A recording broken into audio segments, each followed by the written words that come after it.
Labą dieną. Sveiki, pradedame tarptautinę. Welcome, everyone.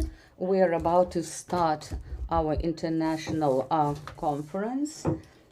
It's the early child development, how to spark long-term changes in the society, and many regards from the ex-RGS president. And now, with a welcome will be delivered by Vilma Bačkutė, advisor to the President of the Republic of Lithuania. You're welcome, Vilma. Dear guests, dear participants, dear organizers, it's so good to welcome this event in the palace, in the President's Palace. Why? Just because the topic you're going to discuss is so topical in the agenda, educational agenda of the President. It's so important. And the first, by the way, initiative of the President was also related to early development of a child. And we keep meeting community members, educational members. We keep tracking the progress of our commitment to promote accessibility of early development of a child. And I would like to thank you to be so dedicated, to be so committed to this noble task. And we are here from the social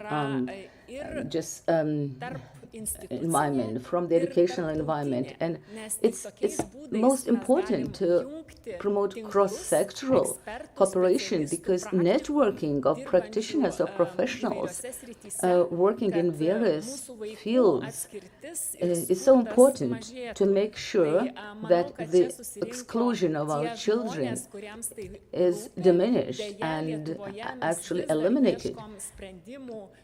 Sadly, but we still keep looking for certain solutions in Lithuania, how to reduce this exclusion of children, social exclusion, educational exclusion. And we understand that education, access to good education is probably one of the main tools to provide support to the families, at the same time the children, so they are prepared to get this early education, because it's in the family that they get these lessons of education. And of course, it's very important for parents as well. So parents understand that early education opens doors to the future, to disclose the potential of children. So this discussion you're going to have today is a major contribution to the achievement of our goal. And I am looking forward to the discussions as to further cooperation of promotion of cooperation between various institutions. What do we have to do to still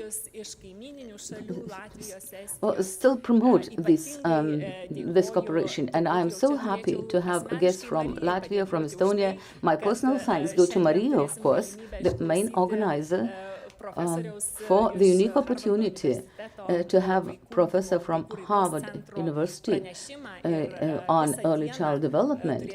And you will have a whole day for discussions. And then you will go to the university. It's another space. There will be workshops where you will be looking for various ways, solutions as to the improvement of the situation. And of course, we have to talk about health and well-being of children. This is yet another, I think, synopsis. It's very important to talk with the academic milieu. As I said, these discussions will be held, the workshops will be held at the university. And I think we have to actually to have evidence-based solutions, and that's why university people are so important. So I'm so happy, so privileged that you have chosen the President's Palace for this event, and I'm looking forward to your all presentations and of course the discussions. Wishing you the very best. Dėkojame Vilmai, iš tikrųjų labai Thank you, teisingai Vilma. sudėlioti akcentai.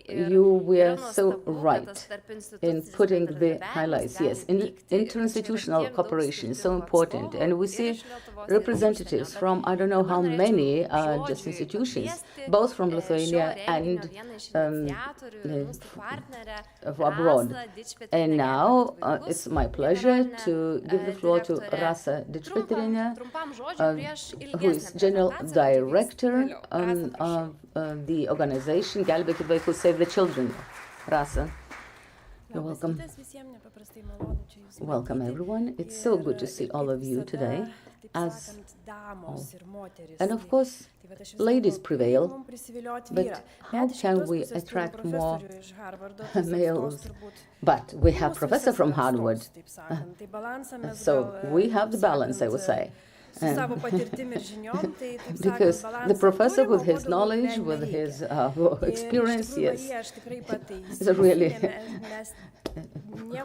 just, what can I say? Well, I don't know if my contribution is so significant. It's Maria who was the mastermind of this conference, and it's her. Yeah, the tribute goes to her. To Maria. Well, once again, to have such speakers and to hold an event in the President's Palace means, yes, means a lot, means it must have taken a lot of effort. And I don't think it's really her hard work, it's probably voluntary work, and it's her, something she loves doing. She's so committed to achieving these noble goals, early child development. And we're here to discuss how to help our young children to grow and to disclose all their potential. Wishing a good day. Thank you, Rasa. Iš tikrųjų, tai, ką aš norėčiau pasakyti, kas žiūri transliaciją, tai aš esu Marija, bet tai tikrai nėra something I want to say. Well, I am Maria, yeah, those who are watching online. But what I want to say is, you might think that this topic is relevant to just some members of our society, maybe mothers raising kids or just women working with kids. No, it's not true. I don't have kids, but I'm concerned and I'm really committed to this topic. And the advance of our science and research and well, just shows that this is important, and I think this should be a priority for our ministries, for various institutions. As Vilma said, it's a must to promote interinstitutional cooperation, and we are going to talk later on today during the discussions and workshops with representatives of various ministries, because early child development should be a priority to Lithuania.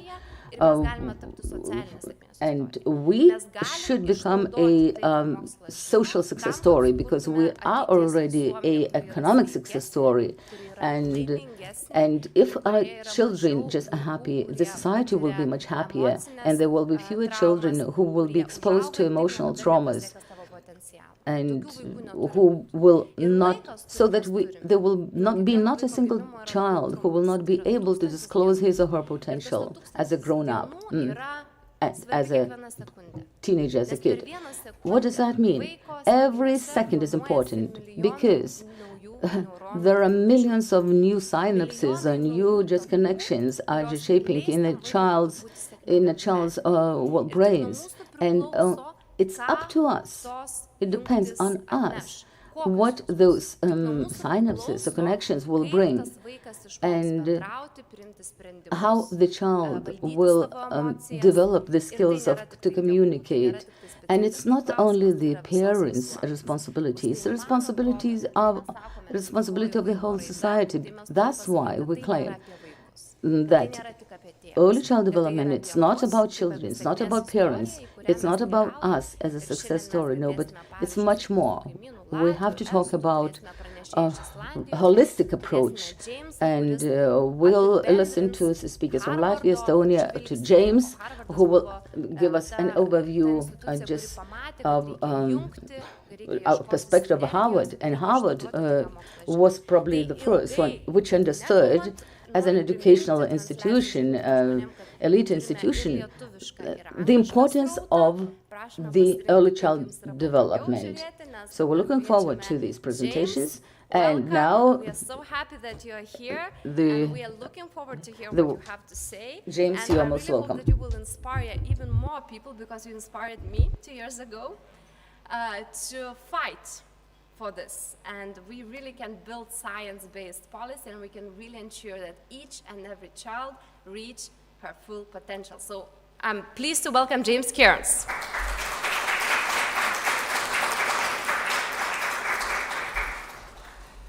Thank you, Maria. And thank you to Maria and Mamadou, to Save the Children, to the Baltic Atlantic Fund, I believe. I have that title right? Balkan American Freedom Foundation, for the opportunity to be here today with you all. And now I have to disappoint you. I'm actually not a professor. I'm not a researcher. I'm not a scientist. I have worked at the Center on the Developing Child for more than 13 years. And what our center does is draw on the wide body of research and of knowledge across multiple disciplines of inquiry, heavily grounded in the biological sciences, but drawing on social sciences, behavioral sciences, and so forth. So I stand here representing our center, and what I'm going to share with you represents the work of thousands of researchers across time, across disciplines, and it has been the work of our center to make this complicated and robust knowledge base accessible, understandable, and usable for folks like you who are trying to work on policies and programs and services that make for better lives for kids and families. So, thank you again for the invitation and for the opportunity to be here. And let's go on a journey through the science of early childhood development. Let's see, where do I need to point this? There we go. So where do we start? And why is this important? What we know is that for any successful society, however you choose to define that, the foundation starts with healthy child development. And why is this? What we are learning is that across the kinds of things we want to see in our society, good educational achievement, productive economic practice and behavior, engaged citizens, and lifelong health are the pillars that are being built early in life and that lead to strong communities, a healthy economy, and successful parenting of the next generation. So this is one reason that's at the foundation of why this is so important. Because if we're trying to ensure that our communities and our societies are successful, are sustainable, we need to look at these foundations. Second, the policies, the programs, the services, the systems that we create are what are actually shaping the conditions and experiences that children and families are living in and that actually get inside and shape the way the body and the brain develop.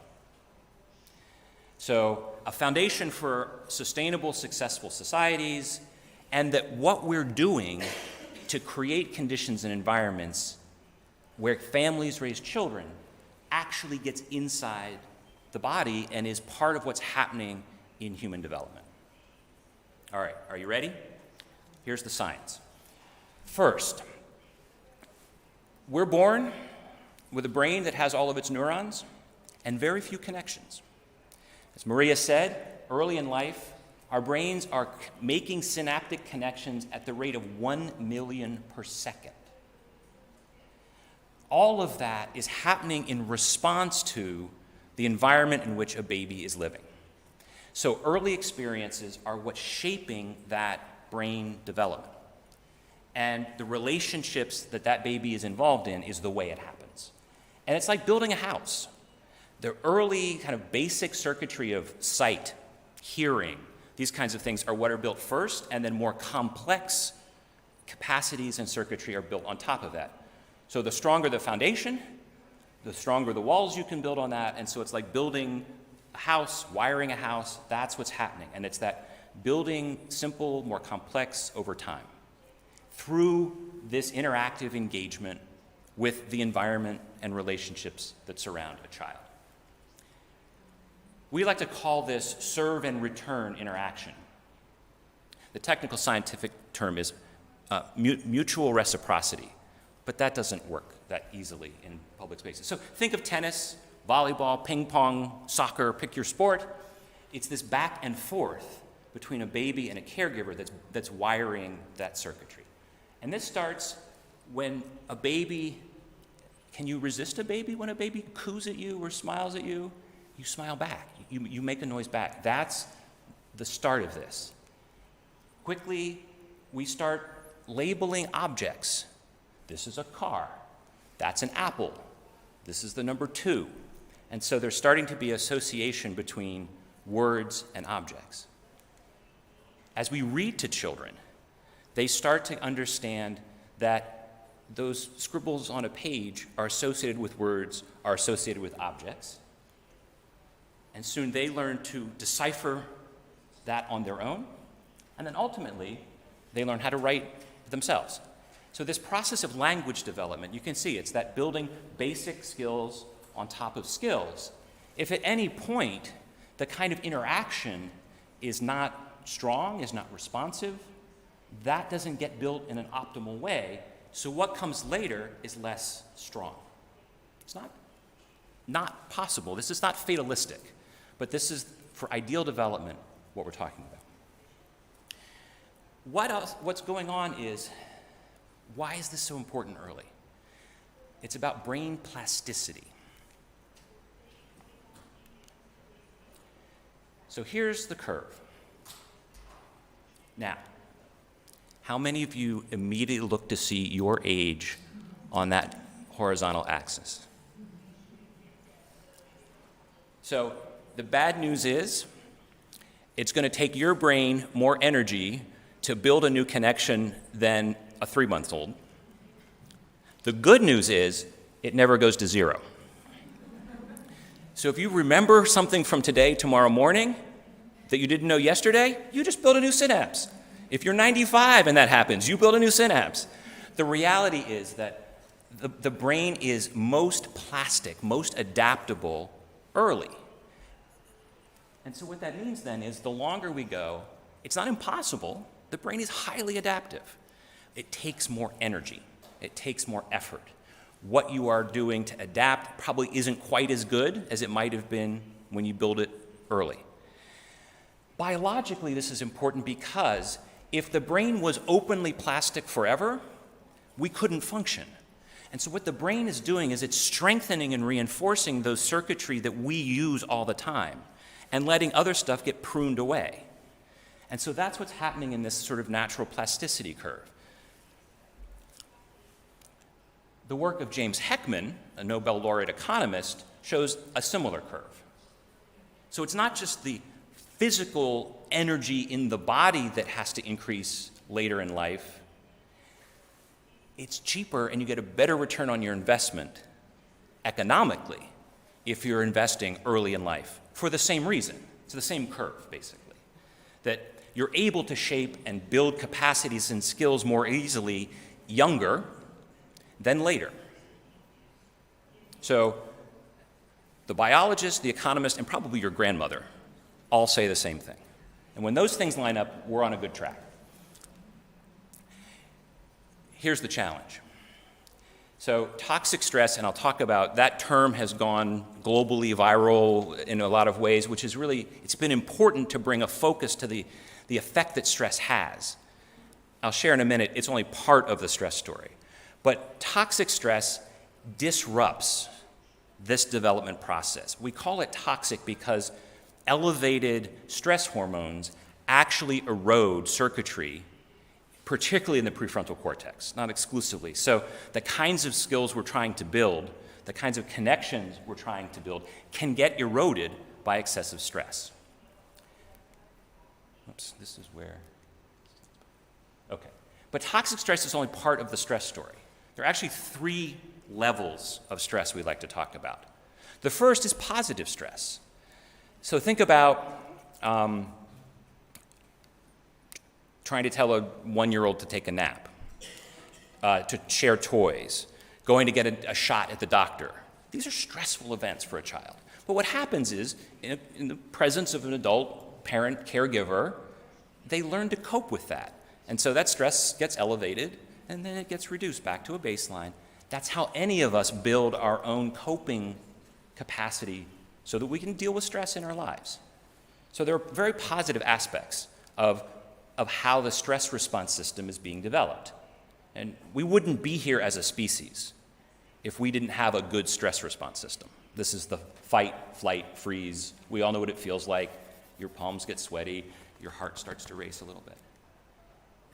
Tolerable stress is a much more serious stress, or a major illness or death in the family, natural disasters, conflict, displacement. These kinds of things are much more serious and are longer lasting kinds of stressors.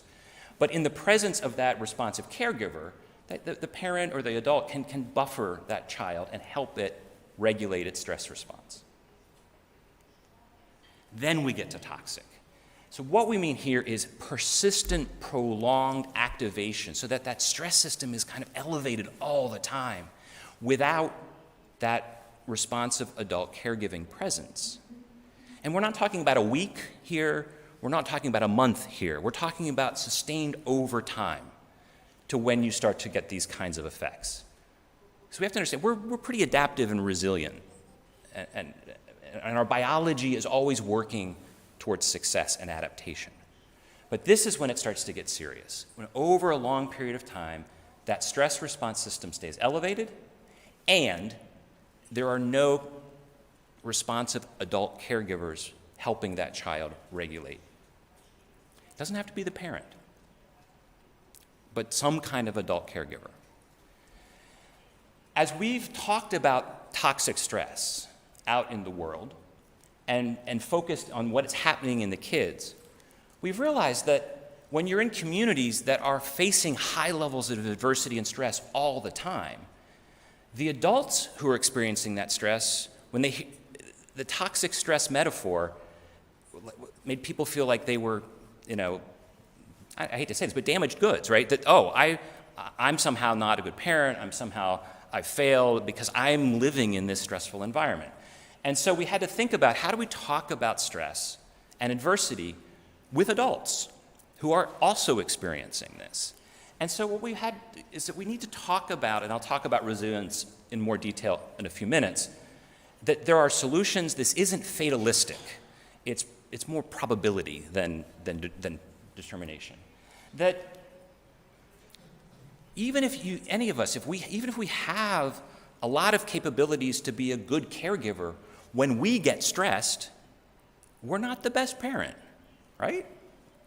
We're not the best coworker. We're not, and so if you try to help people understand, if you're stressed all the time, if your environment is stressful all the time, there's a reason why you are feeling like you can't be the parent you could or want to be. It's not all on you.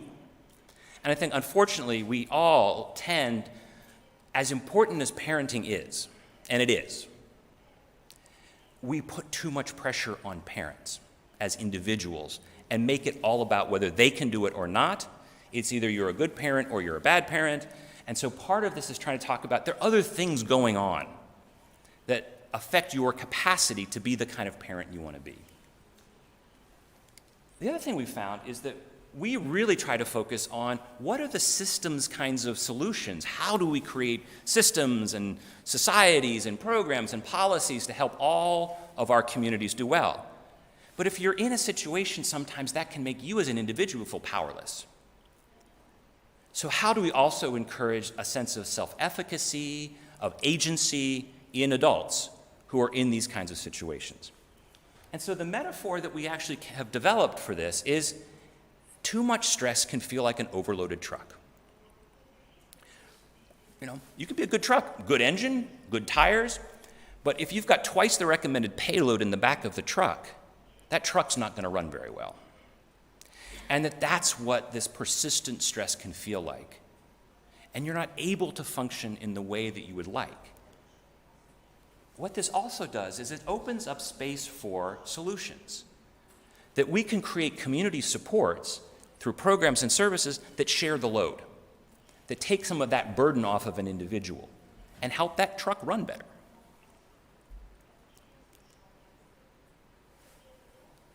Surprise, the brain is actually connected to the rest of the body. And what we're learning here is that the way that we're talking about the effect of stress on the brain is that it's also happening in a highly interconnected set of biological systems that function like a highly skilled team. Think about a soccer team. What's the major sport in Lithuania? Basketball. Okay. I'm from Boston. I don't know if you all are watching the NBA Finals. I'm trying to pay attention. The time zone right now is terrible. I can't see the games, but they won last night, so that's great. Anyway, so think of a basketball team. Each player has their role. If they're playing their role and playing together, it functions very well. The body is the same way. And so what's happening is the cardiovascular system, the metabolic system that's turning food into energy, our immune system that gets ready to respond to injury or infection, and the neuroendocrine system, which is regulating our hormones, stress hormones and others, are all working together to respond to stress. And so the reality here then is when we're trying to talk about supporting young kids for healthy development, it's as important for their lifelong health as it is for their educational achievement and economic productivity. And what we're seeing is that highly stressed early years are putting down foundations of excessive inflammation, of sort of excessive blood sugars, of stress in the cardiovascular system. And so when you look 30 or 40 years down the line, heightened rates of diabetes, hypertension, cardiovascular disease, inflammation plays a huge role in things like depression and dementia. And so we need to understand that there are early roots that are setting some of, again, it's not one equals the next, but are setting higher rates or risks, probabilities of later life health outcomes. So you can try and tell a 40-year-old to change their diet, to exercise. Remember that brain plasticity curve? That's why it's hard. Why do we not keep our New Year's resolutions? It's not willpower. It's hard to rewire your brain. So again, the earlier we're looking at this from a health perspective, and I don't know about here, but in the United States, the three biggest cost burdens in our health system are cardiovascular disease, diabetes, and depression. Billions of dollars a year. And so you can try and fix that later, but what this is telling us is there's a lot we could be doing in a preventative space in setting up these healthy environments for kids that are also going to give us a return on our health dollar investments down the road. One of the last things I want to talk about here is kind of core capabilities, skills that we all need. We can call them life skills. We talk about self-regulation and executive function. The prefrontal cortex is the major part of the brain where these capacities are. And these are things like sort of managing our emotions, impulse control, perspective taking, ability to focus and sustain attention, setting goals, a future orientation, making plans, problem solving. If this doesn't work, can I figure out plan B, etc. What's important is that we talk about this as a metaphor of the air traffic control system in the brain. So if you think about an airport, the folks in the tower Their job is to help planes land and take off without running into each other. So that's what these skills are doing for us. And so if they're not working real well, you can imagine the chaos that causes at an airport. And that's what's happening. Let's talk core skills and plasticity. There are two periods where there is sort of maximal plasticity to build these kinds of skills. The first is in the 3 to 5-year-old range. Has anyone here ever taught in preschool or kindergarten or daycare centers? Or if you've had children, you can tell the difference between a 3-year-old and a 5-year-old. 5-year-old sits still for longer, listens to directions, etc. Okay. The next place, and it's not quite as dramatic a bump, but in the adolescence to early adulthood, there's another moment of heightened plasticity for these regions of the brain that are the longest to develop. Now, if you think about evolutionary biology, why might this age range be another important place where our brain is open for development? It's when we become parents. And so our biology is setting us up to make sure we're ready to ensure the next generation survives. So we have another opportunity in adolescence and early adulthood because that part of the brain is still developing sort of its skills and capacities. A lot of what this is about is building resilience. Now, resilience, I don't know how that term gets used here. In the United States, we tend to think of it as a trait. You are either resilient or you are not. That's not what the science tells us. The science tells us this is something that we build. And what we mean by resilience is the ability to achieve a positive outcome in the face of adversity. And so we like to talk about this as a scale. And you can think about, for all of us, a sort of balance between negative experiences and effects and positive, right? And what we're learning is there are several building blocks that help us on the positive side. I talked at the very beginning about responsive relationships, foundational. There's nothing else you take away that the environment from today, the environment of relationships around a child is probably the single most important factor for healthy development. Not entirely, and it doesn't have to be parents and families, but responsive relationships. This idea of mastery or agency, if a child or if any of us feels like we are able to do something, and that helps us in being resilient. Those supportive community services that help unload our truck are also really important tools and building blocks for getting to a kind of resilient outcomes. And finally, and one that often in the biological sciences we don't talk a lot about, but the research shows this quite clearly, is that faith and cultural traditions are a really important building block for resilience. And part of this is that's what carries, in a sense, it carries the story and the history of our community. And where we sort of get through hard times together, where we celebrate and have hope together, and so those traditions, those communities are really important in helping us be resilient. Now, there's one other part of this diagram in this scale, and that's the fulcrum.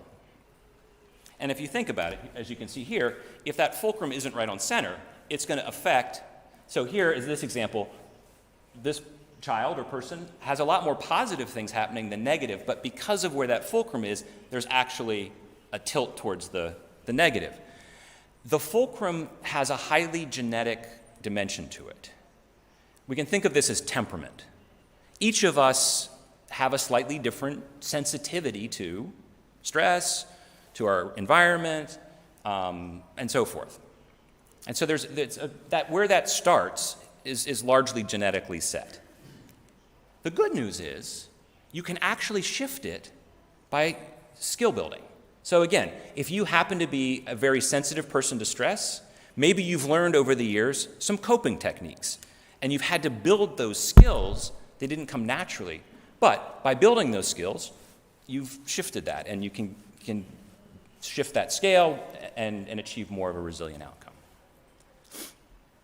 So again, skill building, responsive relationships, how do we think about stress? So, some key takeaways for today. Early experiences are the foundation of learning health and behavior. Again, they're not determinative, but they largely set the course on either a positive trajectory of adaptation or a more negative trajectory. The serve and return interaction is what is enabling the building of healthy brain architecture. The environments and the conditions in which we raise children matter. That's where those experiences are happening. And so, as we think about that, it's not just the programs we're providing, but what else is happening? What other factors do we need to look at in the environments in which families are raising kids? It might be housing. Do they have access to good food, playgrounds, parks? Are they living next to a toxic waste dump, right? Are there other things happening in the environment that we have to pay attention to? Timing. Plasticity. Again, it's never too late, but earlier is better and less expensive. We all talk about toxic stress, but please remember that different types of stress exist. We all need to have a healthy, well-regulated stress response system, or else we probably wouldn't be here in the positions we are today. This idea of variation is really important. So there are individual variations among any of us of how we respond to stress and how we respond to interventions and skill building. And resilience is something we build. And we can build it through relationships, skill building, community support. And I'm going to end with, okay, that's all really interesting. What do I do with this? And we get asked a lot by, okay, so tell me what I should do. Show me the program. Here, show me the policy. I'm sorry, I'm not going to do that. Our job is to make sure those of you who really understand Lithuania and how Lithuania works and how Lithuania builds policies and programs have access to be able to use this knowledge base to do that work. And that's the role that we play and play. And so we've tried to boil all of that science down to 3 what we call design principles. So if you think about these as lenses to bring to how you might be trying to design or improve the programs, services, and policies that you work on. First, surprise, build responsive relationships. Second, strengthen those core life skills. And third, reduce sources of stress however you can. And we know some environments, that's really hard.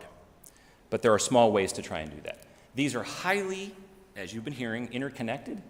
And together, they are leading us towards healthy development for kids and capacities in adults for economic stability and productivity and as responsive caregivers. This is going to be the focus of our workshop this afternoon, so we're going to dive more deeply into sort of getting our hands dirty a little bit and playing around with these principles in the work that you all are doing. And with that, this is our website. There is a lot of information on it, and so I encourage you to go dig around as you wish, and I say thank you very much.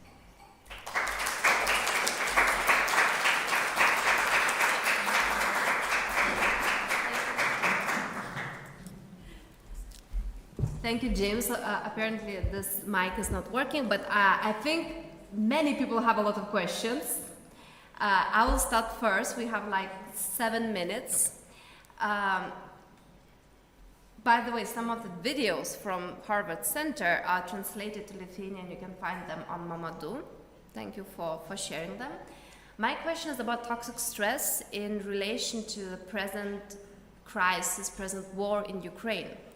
Many children are affected because their parents are affected. Even though they are, small and may not understand the scale of the war, they are still affected emotionally. So how would you comment on this incredibly difficult situation when, of course, we cannot stop war right now, but how can we help these children not to suffer in the future from the terrible consequences of this toxic stress? Could you elaborate on that, please? Yeah, thank you. Let me say a couple of things. So first, in the moment, or I'm sure you're starting to get some refugee families and folks that are coming in and you're supporting here. The most important thing goes back to those relationships. But what we have to understand is if their parents are probably even more traumatized potentially or stressed out than the kids are, how are we building other responsive caregiving adult presence to support those kids and families? Because if we're providing services, housing, food, access to a school, those things are all great. But if we're relying on those children's parents to provide that responsive caregiving when they are incredibly traumatized and stressed themselves, that's not enough. And so how are we looking to see what other kinds of supportive caregiving, if you will, sort of additional support can be provided? Because that's probably going to be one of the most important things in the short term. In the longer term, I think we have to be ready, and this is where we need a sense of kind of differential services. Because again, as I said, everyone responds to this kind of stress differently. But we need to be ready to understand, how do we support kids down the road? Is it additional services? Are there, for those who are really suffering from long-term trauma effects, do we have the capacity to provide high-level targeted services, therapy services, and so forth? So I think it's, in the immediate term, how do we pay attention to what is that environment of relationships around those kids right now? And how do we help sort of support parents if they're not able to provide that? The more that we're also providing psychosocial and mental health support services for the parents is really important. And then longer term, we need to pay attention. And we need to just see. And some of those kids will do okay, and some of them won't. And are we ready to provide the additional kinds of services that kids need down the road? Thank you. Thank you, James. Maybe we have more questions in the audience. If not, then more questions in the audience. No, then I would like to continue on this toxic stress and how to ease it by providing maybe a hint what was important for me to find out, that usually the programs that help and are effective are not expensive. Would you agree on that? That especially, of course, you need to have a trained specialist, but sometimes providing emotional care, it's about providing safe space, providing some regularity, creating some kind of routine, which doesn't require a lot of investment. Is it true? I'm not an economist, so I will not say true or false. They're good at that. I'm sure there might be a few in the room. So there are a couple of things here. It doesn't have to be expensive. Oftentimes, we get so focused on curriculum and training people to deliver a program that we're not paying attention to that person's role as relationship. So part of what's not expensive in this work is the relationship part. And those relationships are critical not just between adults and kids, but between adults and adults too. So we also how are the adults who are in organizations that are service providing to families, how are they building relationships with those adult caregivers, with the parents? So sometimes that's more expensive because it means you need to take more time to build those relationships. It means that how you handle, in the US, in the child welfare system, we move kids around all the time from foster home to foster home. So if you can think, a 2-year-old kid who spends 6 months at a time in a different household is never going to develop those kinds of responsive relationships, building that trust, building that sense of safety and security. So that's where it might cost a little more. If your social workers carry 50 cases, they don't have time to build those kinds of relationships with the families that they're trying to work with.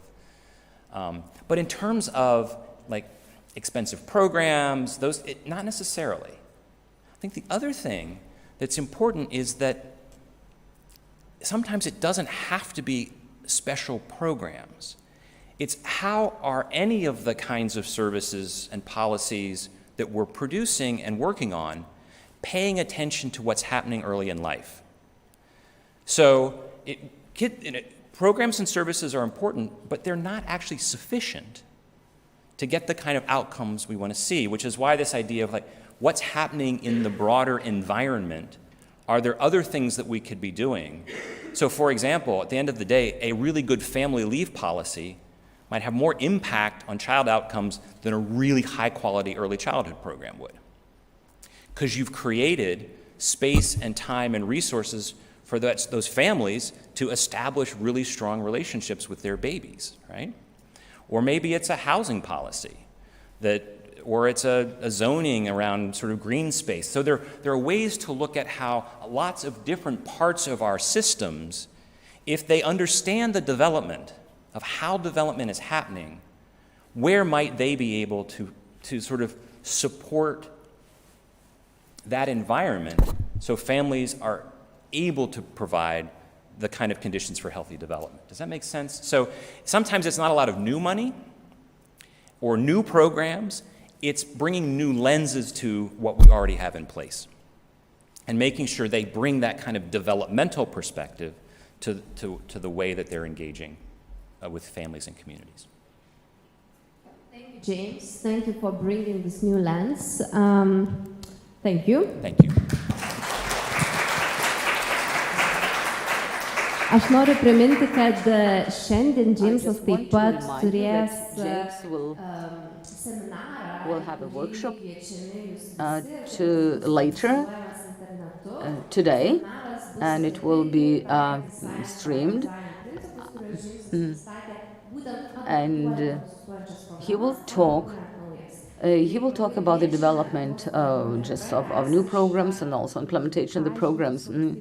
And again, practical approach related to early child development, and the workshop will be held, as has been said, in the university just around the corner. So you're most welcome. And now it's my pleasure to welcome yet another speaker, Professor Audronė Prasauskienė from Lithuanian Health Sciences University. And Audronė was the first actually person to join Mama-Do, the system of early child development, and she came up with those messages which are sent to about 400 families in Lithuania, helping to understand how to cope with certain situations. So Audronė is here, and she will speak about she will give you an overview of early child development in Lithuania. Thank you, Maria, for a nice introduction. My first acquaintance with Maria and Mama-Do was most unexpected, because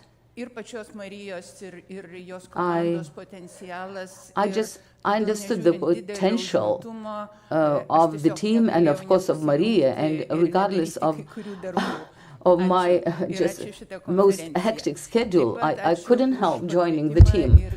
And I am also grateful for the invitation to join this conference. This topic, early development of a child, is very close to me. I'm a neurologist, child neurologist, and I work with children who have some developmental disturbances. I have been working in this sphere for 25 years. And it's not easy after those to work, after those 25 years, because all cases are different, are unique. But I see how much could be changed in a child's life. And it hurts sometimes, just because the child, just hurts. meaning because of the lack of cooperation or some understanding. And here you see this sculpture, The Thinker by Rodin. Why? Because if you ask me what the situation is in Lithuania, it's a challenging question because we don't have all the data, and we cannot even, well, they don't exist. We can find them. Now, in terms of the importance of early development of a child, I'm sorry if I repeat, but as you know, repetition is the mother of any wellness science, so it doesn't hurt. So please don't get annoyed. I am not going to talk about the chart here. Once again, Professor Heckman, he is an economist and he received the Nobel Prize because he researched the return of investment into a human being in different stages of life, and it's important that some 3 or 4 years ago, Professor Heckman,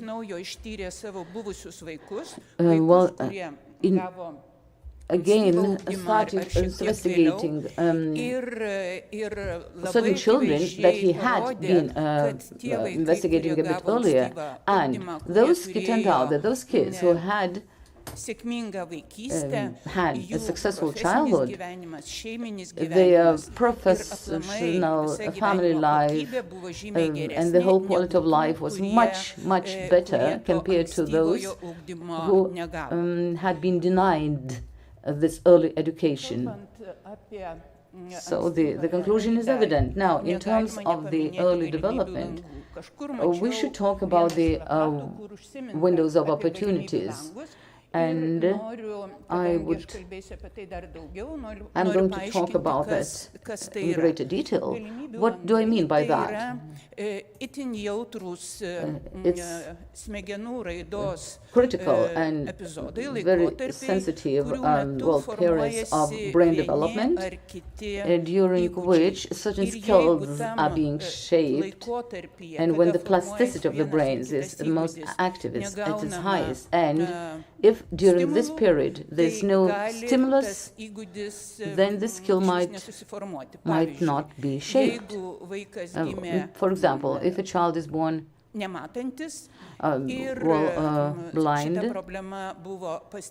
and if this problem, because of the cataract or whatever, is not detected on time, somewhat belatedly, then even though the eyes might be sort of cured and these brains might be okay, the child will not regain eyesight.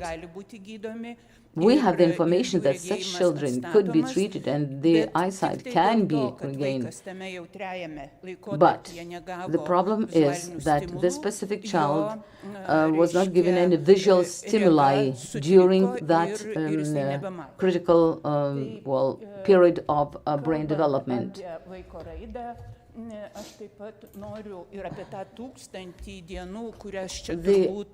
1,000 days, which have already been mentioned, which probably will be mentioned, the first 1,000 days are most critical. And we're talking here about the life of the embryo within the womb.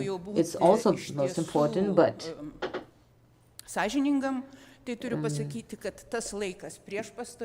again, I must also say that the period before just conceiving a child is also very important. So it's important, the nutrition of the mother, and in 2018, a very important article by Scottish scientists was published about the period of conceiving with the development of the embryo, and it was the conclusion was it was the time when it was conceived, meaning if let's say the children who were conceived at the beginning of the summer, somehow during the summer when the mother's body is probably rested, those kids are likely to have fewer disorders than those who were conceived in winter time, after the winter, when we are exhausted. And so this period before conceiving and after.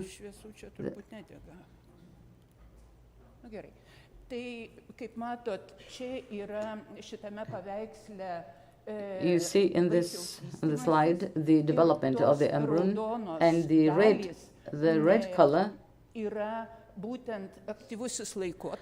shows the most active period when certain parts of the bodies are shaped, neural, nervous system, etc., etc. And at the top you see the weeks of pregnancy. If a mother catches some, I don't know, infectious disease, or maybe if she's exposed to some difficult situation, then this system, which at that time must have been developing, might have been disturbed and hurt. I was also impressed by this chart from the article by Thompson and Nelson, and here you see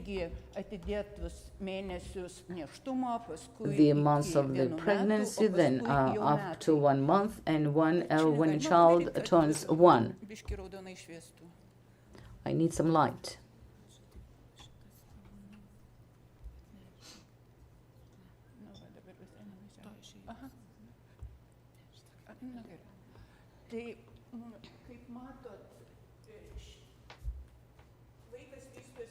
Sorry, no mic is being used.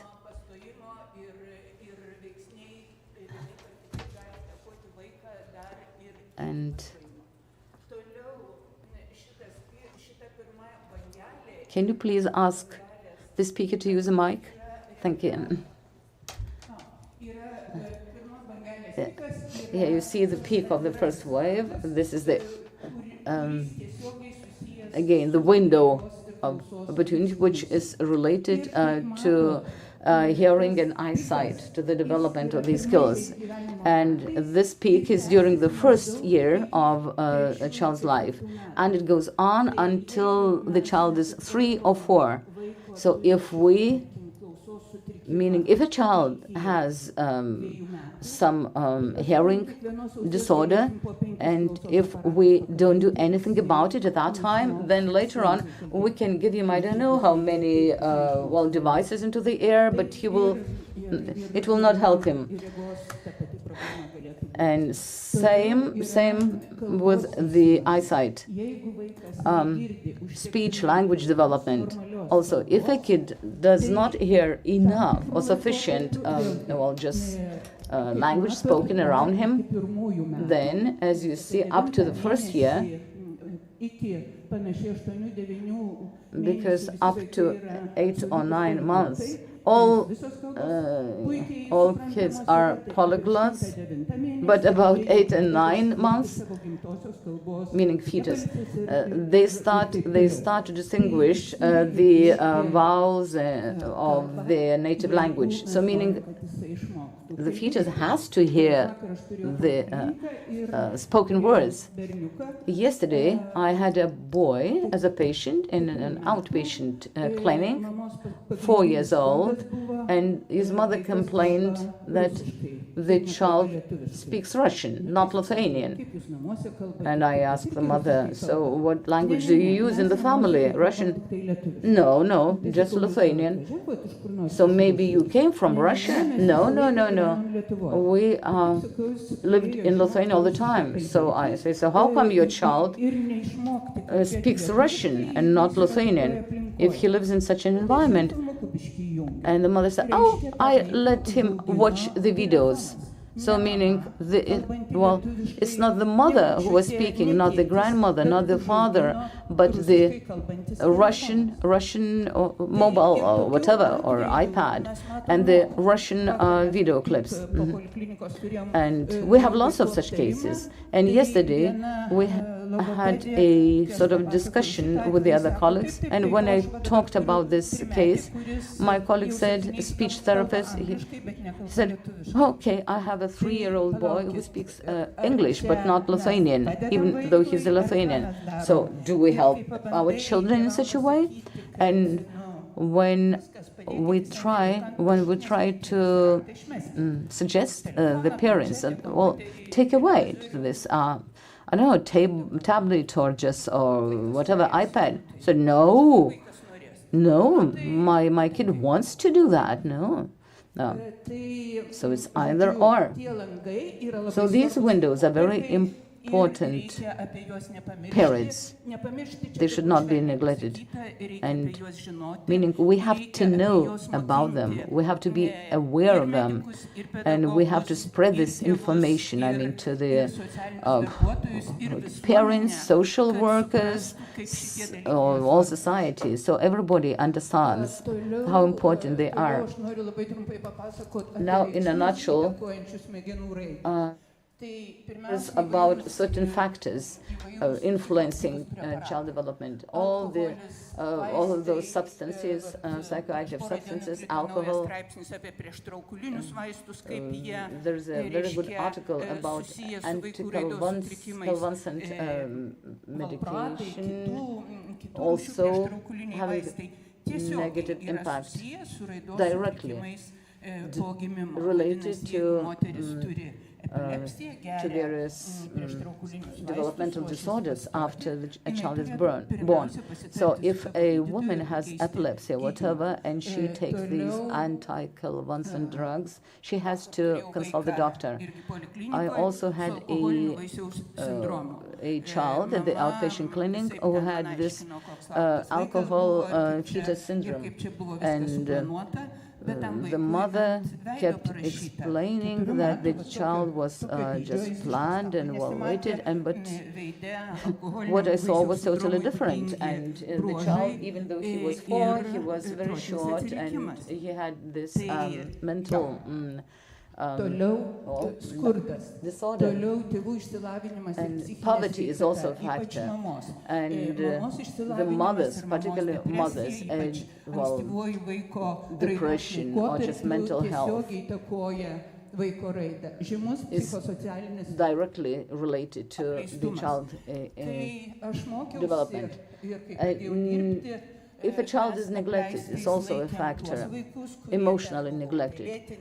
Well, I remember there were times when children had lice, and they were neglected. But now we have another way of neglecting children, let's say when they cannot speak Lithuanian, living in a Lithuanian families.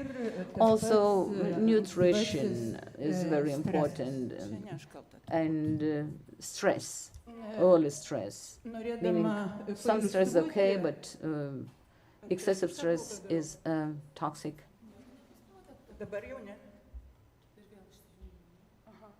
Žodžiu, aš norėdama pailiustruoti šitų veiksnių įtaką, so the influence of these stresses, these factors, I tried to show 2 charts from 2 articles. They are quite old, not up to date, but very topical. On the right side, it's the relationship between socioeconomic situation and the child's development, meaning language development and speech development, both. So it could be up to low, medium, and high social situation of the family. And as you see, yra skirtingas When a child priklausomai nuo turns socioekonominės 1.5, the child's vocabulary differs depending on the social status of the family. And the older the child becomes, these scissors, so to say, or disparities become even greater. This is the article by an American scholar, and when a child starts going to school in the USA, it's 5 years of age, well, their skills and achievements are better compared to those who come from the low social status families. So again, it's evidence, sufficient proof how important it is, meaning that we focus on early child development. And at the bottom, you see the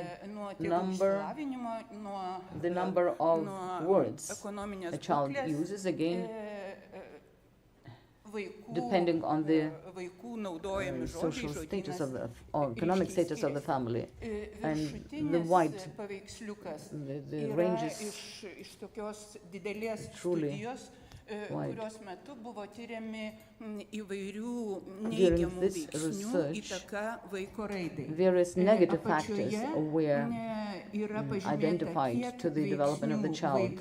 And also on the horizontal axis, it's the number of factors that a child was exposed to.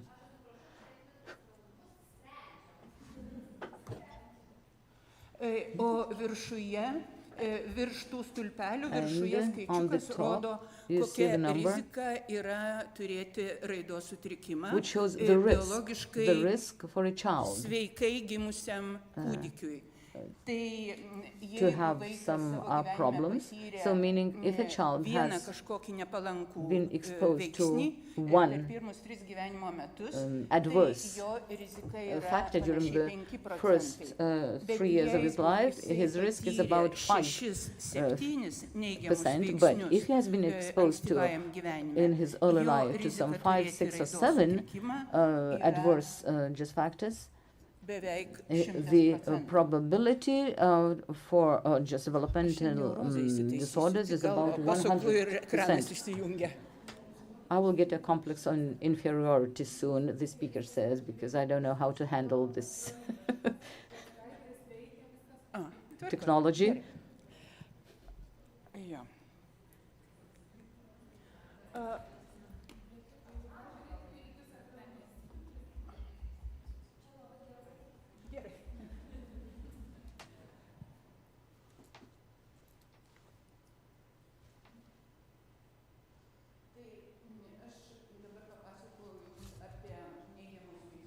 I have been speaking now about negative factors which, to a certain extent, influence early development of the child. I also want to draw your attention to the fact that it's not only Harvard is interested in that, or we are interested in that, but all. This is a priority all over the world. Here you see 3 main documents which Lithuania should also be committed to. First of all, it's the Convention of the Rights of the Child, ratified by Lithuania. Then it's the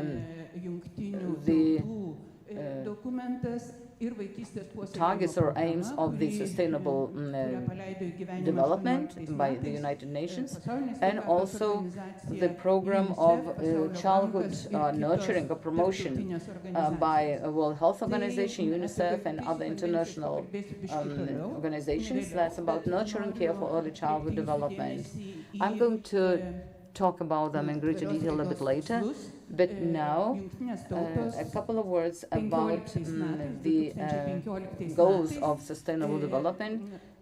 It was in 2015 that the United Nations came up with the document with 17 just goals for sustainable development, and those, so that by 2030 all women and children can enjoy the right to mental health, and have all the opportunities to be involved in flourishing communities. So sustainable development goals, once again, if you want to peruse the document. Now a couple of words about the Convention of the Rights of the Child.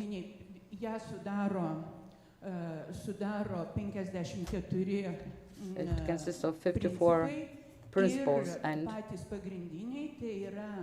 the most important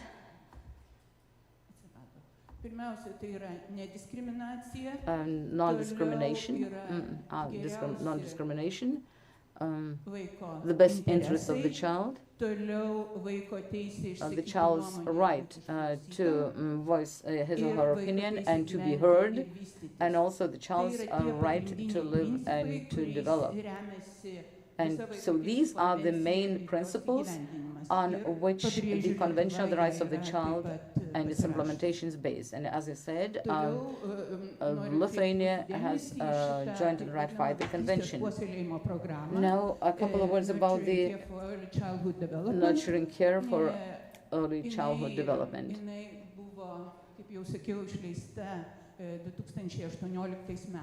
It was adopted in 2018, and it's all about the basic things which actually predetermine a successful development of a child. So, meaning, and it talks about 5 main principles: physical health, nutrition, the access to education as early as possible, safety and security, and the way it's translated, responsive care is responsive care, meaning the ability to react to the signals given by a child. It's like serving and reacting, okay? And it's a relationship between a child and his parents. So this program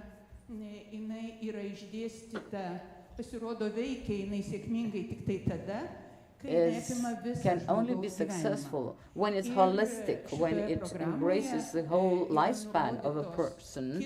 And in this program, some other interventions are highlighted.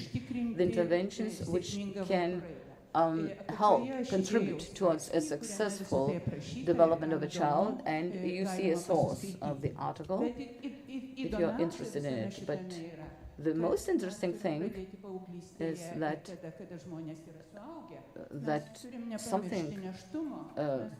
we start about adolescence, about adulthood, but let's not forget the early development, about gestation period, about just pregnancy, about early development, preschool. So it starts from the as soon as possible it should start. And a hypothetical question may be asked whether in Lithuania we ensure the conditions for a successful development of a child. So these are the principles which might help us find the answer whether we do that or not. Pirmiausia, būtų svarbu žinoti, kiek vaikų Lietuvoje turi riziką raidos sutrikimui. Many children in Lithuania have a risk of developmental risk, meaning how many children are with a normal development, and how many children have this probability of being at risk. It's mission impossible to give you the answer. Why? Because we don't have in Lithuania these standards for normal development. We use Canadian, American, German standards just to identify developmental disorders or But we do not have Lithuanian Kaip pavyzdys, developmental, prisimenu, child kurios developmental ten standards. tautos. Afrikoje vaikai normaliai pradeda Just an vaikščioti example, 9 mėnesių. some in Africa, some nation, children start walking at the age of 9 months, and let's say Germans 10 months, and some and 95% do 12 months. Whereas other nationalities also, I can give you many examples. Where are the Lithuanians? So meaning if a Lithuanian child does not start walking at the age of 9 months, so shall wait for 11 months, because it's in, I think in the Netherlands that children start walking at the at the age of 11 months. I cannot go on talking, even though I could for hours, because time is precious. So here you see the numbers. I have been drawing such charts for 15 years, I guess. About this is the number of the children who were identified for the first time as having some developmental disorders per 100,000 children. 100,000. The upper curve, the blue curve, shows the number of children with disability, and the yellow line shows mental health disorders, and the purple curve shows congenital abnormalities, also respiratory problems. Now, what happened, do you think, that this yellow line, just look at the curve? COVID? Are you kidding? 2009 it was, yeah. Why? Look at its growth.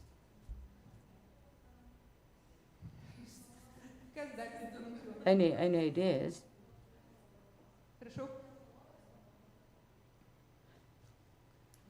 Kitas. Gerai, nekankinsiu jūsų, pasakysiu. Čia yra tarpukas, kai nebuvo duomenų.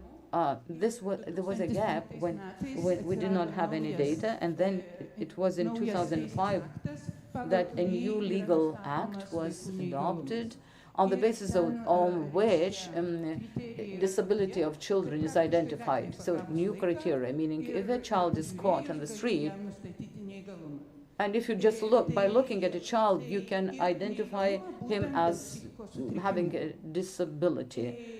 But I'm talking about mental disability, mental health issues. And then you see the reduction of congenital abnormalities, and we see a sort of a curve going up of mental disabilities. I took all the data from the statistical department. So you have to believe what you say. And this is also, this chart is also interesting. I was so infatuated by sort of drawing them. Maybe one would suffice, but again, you see here the disability due to mental health and also behavioral disorders by age. And you see disability identified for the first time. On the left in absolute numbers, and on the right in percentage. It's by age, as I said. From 0 to 3 years, you see quite a pandemic of mental disorders. So don't even speak about COVID or whatever. No, it means that the criteria are wrong for determining this disability. I had an appointment to see, the civil servants working in the ministries of social security and labor, because we have to change this legal act. It's absolutely wrong, meaning the criteria for determining disability are wrong, but nothing is done to change it. Now, morbidity and mortality. Kūdikių mirtingumas yra mažesnis negu Europos valstybių vidurkis ir tas infant mortality in Lithuania is below the EU average.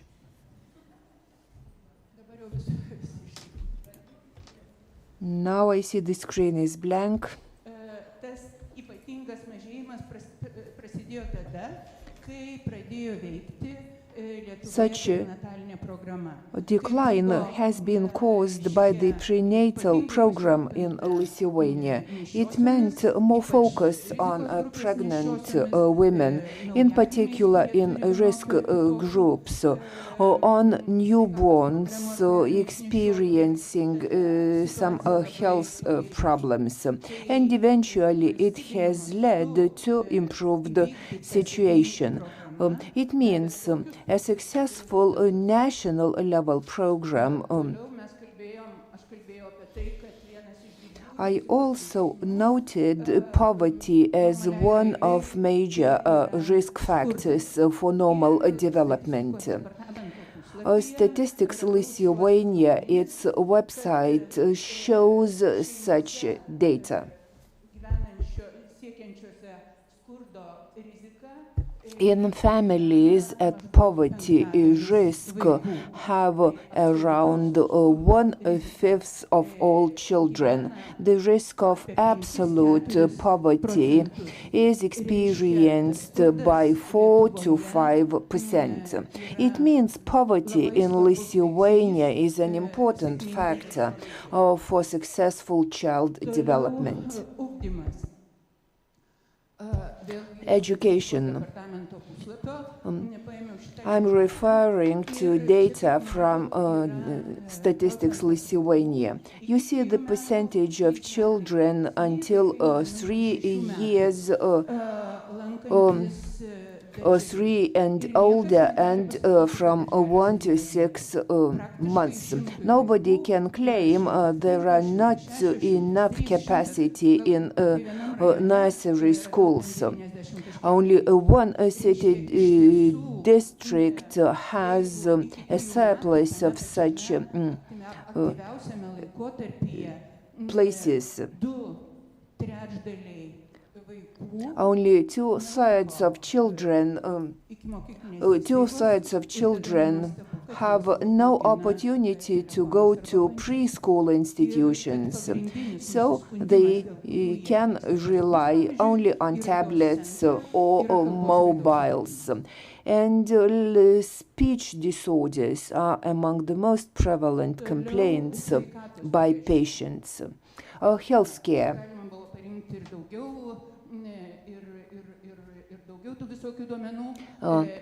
I could have used more data, but I wouldn't like to test your patience too much. So I will only highlight several most important factors which have a direct link to child development. Firstly, it's nutrition. Breastfed infants until 3 months, this percentage was 69%. 49% of babies were breastfed until 6 months. So it means 50% of the whole infant population. Is it much or not? I'm not sure, but breastfeeding was the main method of feeding. I remember the daughter-in-law of my friend being pregnant. She took a course on breastfeeding. but she came back and was super trained. She received a highly expensive device. Everybody knows it is not devices which are important for breastfeeding.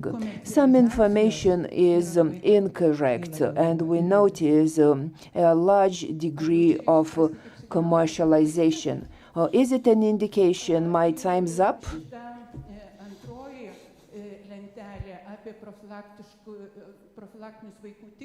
And the second table is about preventive checks of children. I was surprised about percentage rates. It shows the percentage of preventive checks of children up to 1 year.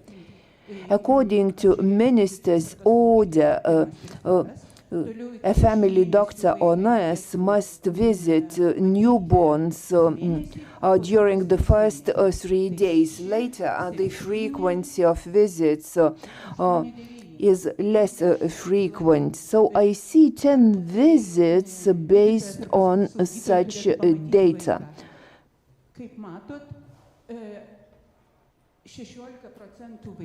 16% of children have never been visited by general practitioners and nurses over the first year of their life.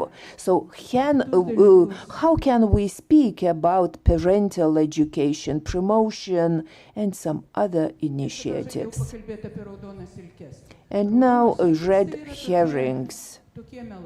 It's false information when you tell lies to people. Well, I was preparing and I thought, you are not going to believe me. And I used some statistics from Statistics Lithuania. Audronė, mes ieškom sprendimo, tai Viskas jūsų labai įdomi prezentacija, tai mes čia visi susižvalgiam, sakėm, klausom, tai vis tiek manau, kad dar bus klausimas 2. Tai gal tada jau į pabaigą ir kol mes su jumis po to klausimus atsakinėsim, tai bandysim sutvarkyti šitos ekranus. It would be great, and we'll try to sort out technical problems.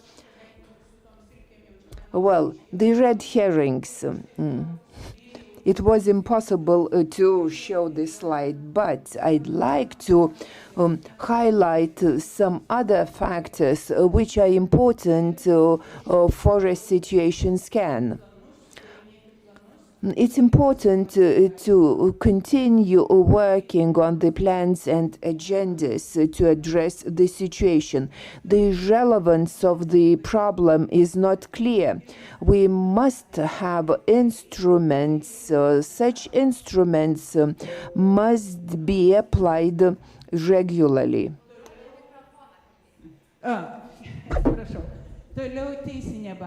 Legislative framework. We refer and rely on international legal instruments. They must be put in place. We also use national legislation as a fundamental. They must be harmonized with international legal instruments. National legislation must be modern and all-embracing. The next matter is about service providers. Specialist training is necessary. Last night, I was watching an entertainment show on the national TV, and it featured a girl coming to enroll to teachers' studies, and they mocked at the studies. I believe we'll need a reform of higher education of teachers. We must apply a very high standard to such education. Service arrangements is another issue. Išaiškinimą apie ankstyvą nėštumą, laiką prie ekrano ir taip toliau. Ir taip toliau. Primary health care, preventive programs are highly necessary. As I noted, 1/5 of children never do not receive a visit from medical staff over the first year of their life. Additional services are necessary for children with developmental disorders. Training would be welcome for parents. Such training at times is of poor quality or insufficient. And thank you, Mamadou, for taking initiative. And unfortunately, home visits are no longer practiced in our country. I started my career as a GP, and it was a common daily routine for me to visit patients. Such requirement is laid down in law, but not sufficiently enforced. No conclusions or findings from my side. Well, in the past, some 15 years ago, I would have said, don't worry, we'll settle it. Today, I can only regret. I see changes around us. I hope the younger generation will take over steering and control into their hands.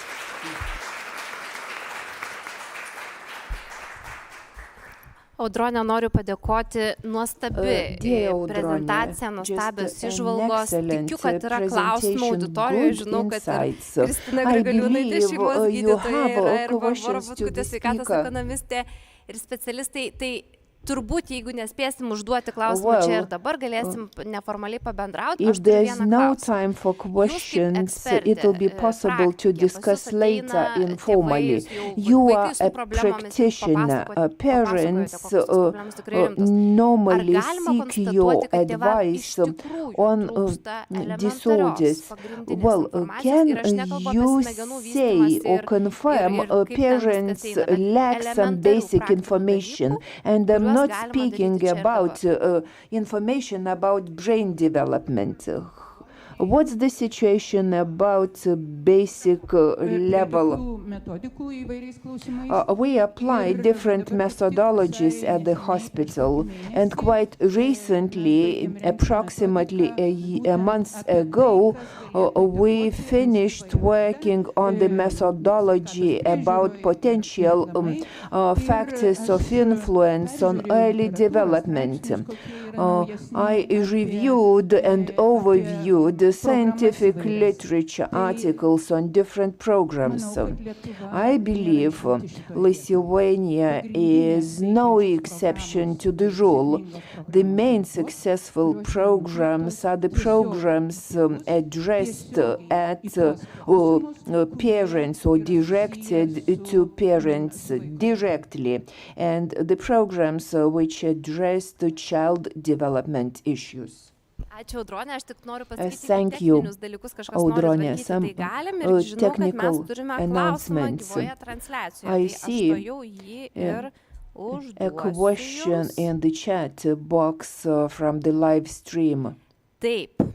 Klausimas yra iš Erikos Žiliūtės Pranskevičienės. Sveiki, ar turi įtakos vaiko raidai mišrus maitinimo būdas? Vieną dieną krūtimi, kitą dieną mišiniukas ir panašiai. Arba vakare, naktį krūtimi, dieną mišinukas. For the infant's development, breastfeeding one day and artificial food next day. Well, the rarer you breastfeed your your baby, the sooner you'll see you have no milk. Some extra feeding is possible and no problem here, but if possible, keep breastfeeding at least for 6 months.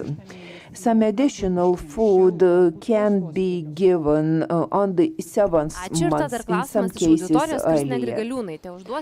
One more question from the audience. Kristina, by Kristina.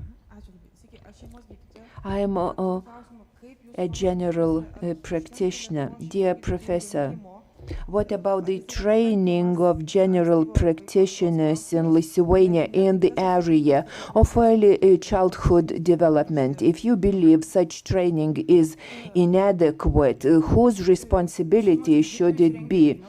General practitioners are offered education by Vilnius University and Kaunas Lithuanian University of Health Sciences. The subject of early child development is the course is too short.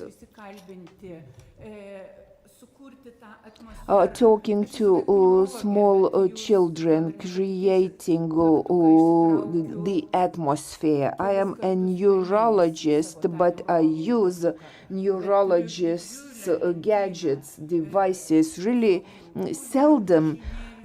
Yet I have a large number of puzzles, cars, dolls, and some other aids for children. It makes it possible for me to assess the child's motorics, cognitive functions, and so on.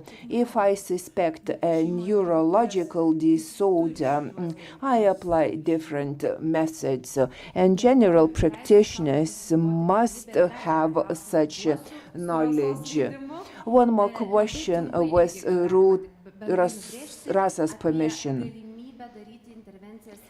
A possibility or opportunity for later interventions if opportunity windows have been missed.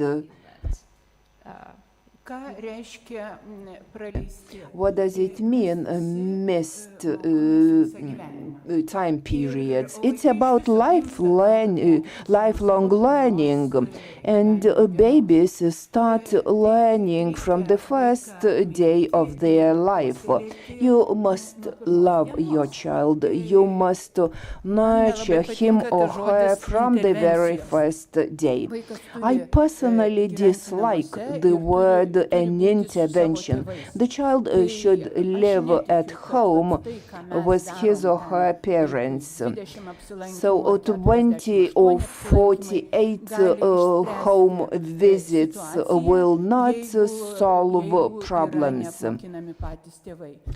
Training is necessary for parents, and I keep repeating for my students, if you are walking along the corridor and you see a mother's sitting and children inside the doctor's room, you should just be cautious or careful. Most important is to train or teach children how to communicate with the children. They spend 24 hours a day with the children. Their communication, feeding, love, and so on is what matters most. Probably you'll have very many discussions during the lunch break. Thank you. Audronė noted speech disorders. I'm very happy we have Rita Grigas, professional of speech disorders. Later, she'll deliver a workshop on how to identify such disorders. and will welcome you at the Faculty of Philosophy, where the workshops will be held.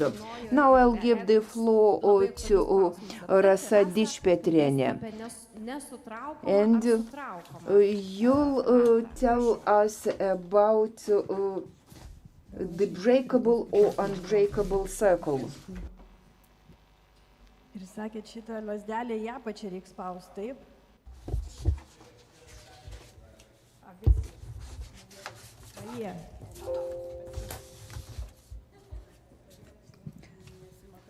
Gerai, stovėsiu, nesimakaluosiu. Tai apie tą ratą. Man į šitą skaidrę telpa Yes, viskas. unbreakable or breakable circle. Everything I want to say, the message is on the slide, is the key. The message of my organization, Gelbėkit Vaikus, and we are 31 years old. I mean, the organization. I've been working for 15 years in it. And when I am asked what's our aim or goal, my answer is we don't need such an organization. I wish we would need such an organization in Lithuania. But after listening to Professor Prasauskienė's presentation, I have some doubts as to this answer, meaning, yes, we still need organizations like Save the Children. Meaning every child we support is probably a world in itself. And we kept about, Professor was talking about the childhood. And yes, I know myself that the statistical data of 2019, it's that 23% of children in Lithuania live at risk of poverty, in poverty.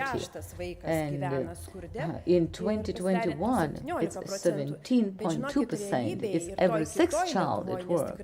But again, we talk about two Lithuanians, meaning how come this improvement? I don't understand the reasons. Well, let it be. Okay, that's statistical data. Yet another comment is, it's not surprising that the families are given the so-called child benefit. And if we remove those benefits, then it would be every third child who is in poverty in Lithuania. And the last line, the famous amount of 527 euros. This is meaning the threshold of absolute poverty for a family, consisting of 2 adults and 2 children, up to 14 years of age. I don't understand, sorry about that, but it's beyond me. How one can survive having this amount of money, 527 for 4 kids. But these are statistical data, but again, beyond these figures is a story of a child, a unique child. And allow me to share some of those stories with you. The stories which hurt, which break the heart, and I want to show you the reality. And of course, beyond these stories are the statistical data. So we're talking about 1/5 of children in Lithuania. The stories of whom I am going to share. Here you see the mother, Daiva. We've been providing support for 9 years to this family. Well, many things happened. Now she's single, Daiva, with 4 children. 9 years ago, we got acquainted, and you see where they live. I couldn't. It was summertime, but I couldn't because there was no road, actually. I couldn't drive to even close by to this. You can't call it a house. It was an emergency state. And she left her ex-husband because of the abuse, and Bet jį pasiryžo, And nežiūrint nieko, she was pabėgti determined ir nutraukti to savo flee away, to užburtą ratą. actually to Ir break atsidūrė that va vicious šitoj circle. globoj, And that's how vidury, she came gražių to Lietuvos this, laukų. to Ir this realybė buvo tokia, dilapidated, kad, I would say, taip, ta troba buvo tokia, wooden kad žiurkės į lovą vaikam krisdavo. Ir wooden kai mes house nuėjom pėsčiomis where iki tos rats trobos, used buvo to labai aišku, jump kad jinai into liks ten the gyvens tais children's laikais per beds. žiemą, Can you nežinia, kuo imagine? viskas Yeah. baigsis, nes jinai And well, the neturėjo environment was automobilio, beautiful, you važiuot know, just praktiškai fields, neįmanoma, artimiausia parduotuvė yra 6 kilometrai. and the ir nearest taip shop toliau. Tai tik dėl to, to kad buy žmonės food was aukojo 6 mūsų kilometers organizacijai, away. nepavyko šią šeimą And perkelti į we miestelį. succeeded in Ir, actually relocating this family into the small kai mes ją kraustėm, township because we get donations from people. 9 metus And pasakoju šią istoriją, žinok. 9 years I've been Ir yra telling visada people momentas, this kai aš story, negaliu emociškai and there veikti. comes a moment when I cannot help shedding tears. Sorry about that, but as I said, it breaks my heart still. Tai va, perkraustėm su So we resettled, vištom relocated ir that bulvių family maišais with ir some daugiau- ir hens kačiukais ir and šuniukais, nes jie daugiau tiesiog nieko and neturėjo. bags of Karvė jinai potatoes šitą trobą buvo and atsivedus pėsčiomis iš some tų savo kittens namų, nes and neturėjo kaip atsivežti dogs. 20 valandų. And Vedėsi, bet ją reikėjo the parduoti, nes cow žiemą tiesiog had niekas to be neatvežė to šieno tai karvei. had to O be karvė buvo sold tam, kad tai just yra garantas, because kad jie the cow was a nebadaus. Va guarantee toks va for, paprastas for gyvenimas. milk, Po to jos not to didžiausias starve, rajone, tam naujam but you had to miestely sell buvo, it nusipirkti because she karvę, nes tai didn't yra have garantas, hay kad for vaikai the turės pieną. Jinai to feed the nusipirko cow for the išsimokėti tą karvę. Po 50 eurų mokėjo. she had bought Ir karvę jinai turėjo. later on Ir another mes buvom cow šalia tos šeimos ir iki šiol esam, kai to tik feed COVID the pradžia buvo, children. mama susirgo ir And susirgo nepagydoma labai sunkia liga then ir nebegali dirbti jokių COVID dieninių came darbų, kuriuos jinai and the dirbdavo po mother šiai got dienai. sick and Daiva yra baigusi actually devynias klases. she Ir jinai dirbdavo, sodindavo that's medelius, chronic rinkdavo illness and she akmenis iš cannot laukų, work kai any vaikus longer. reikėdavo She į mokyklą went išleisti to school only for ekskursijai, 9 jinai years metalo laužą, and iš kur duodavo ir tada užtekdavo she pinigų, actually she kad vaikai galėtų į tą ekskursiją nuvažiuoti. was looking for some scrap metal for some stones to sell, and when she got sick the medication was super expensive, and then of course depression followed. And what does that mean to this family? There were only 3 underage children in the family, and they were granted 300 euros per month, and additionally 200 for the whole family. So that's it. That's the situation. And well, we managed somehow to cope with it. She feels better with the psychologist's help. The eldest daughter, she's of age, and she now is working as assistant to social worker. And because she has to pay 1,600 probably per year, but so she found some job in meat factory, and she's so happy. And she said, "And I lucky, I will have 20 shifts in summertime." And she's working. One shift lasts 12 hours, and the temperature, because that's where meat is frozen, 2 degrees. Can you imagine? And but she said, "This is the only way I can help my family." So that's one story. And those, the other photo is a story of another family. It's about a father and 2 kids who took water, and they had to carry this water 2 kilometers. So you see this kind of trolley or whatever, where they put those bidonas. Dar viena šeima, mama su 5 cans with water. And yet another story, 5 kids. One birth, yes, the child was born with a trauma, and He's probably, he's 18 and the mother is literally tied to his bed. And apart from him, from this child, she has 4 more kids. And we found them in some wooden, dilapidated just house, where the children, it was so cold that the children's actual limbs were kind of twisted.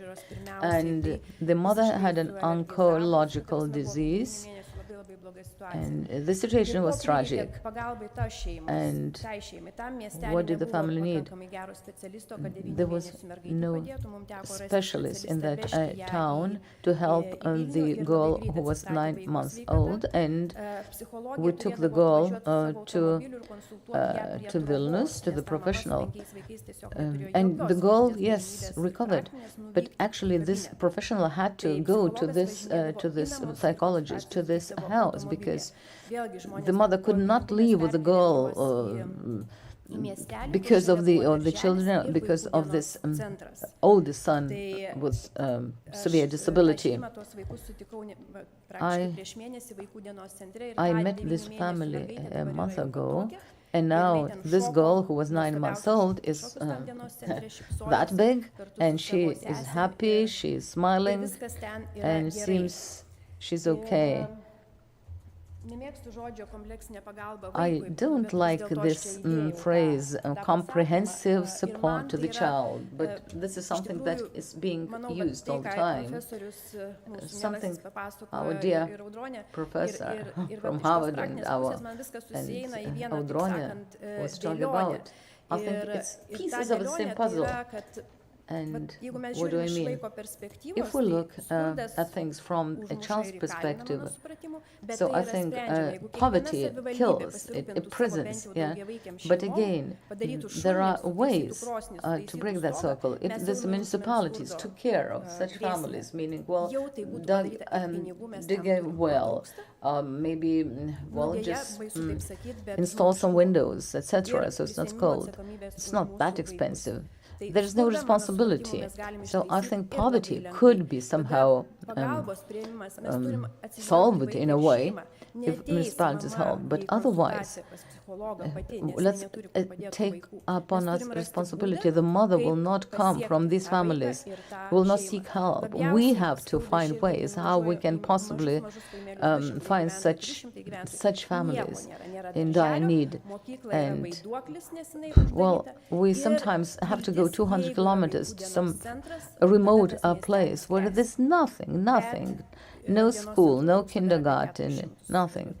And, well, day centers, well, meaning we still need some 400 day centers in Lithuania. And the last sentence, why vicious circle? All those mothers are unemployed. This diva, the first family, remember, if she had some specialty, if she had some skills, she could probably find some employment, but meaning she can't, and she will not actually get any pension, maybe 70 euros at best.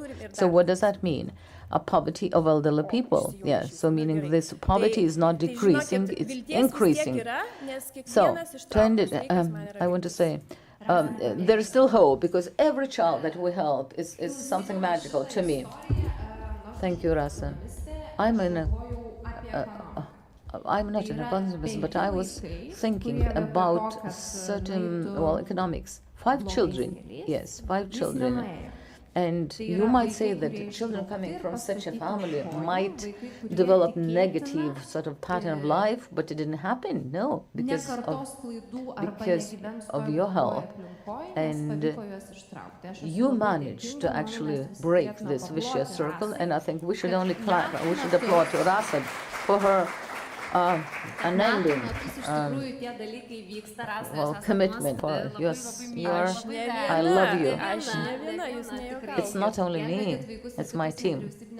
And we're here to support Rasa and Caritas and the Malta and yes, and those day centers. I think that's, they might rescue many. But back to economics. Now, how much does it cost to take the psychologist somewhere to 200 kilometers away, compared to something that could have been done in early childhood?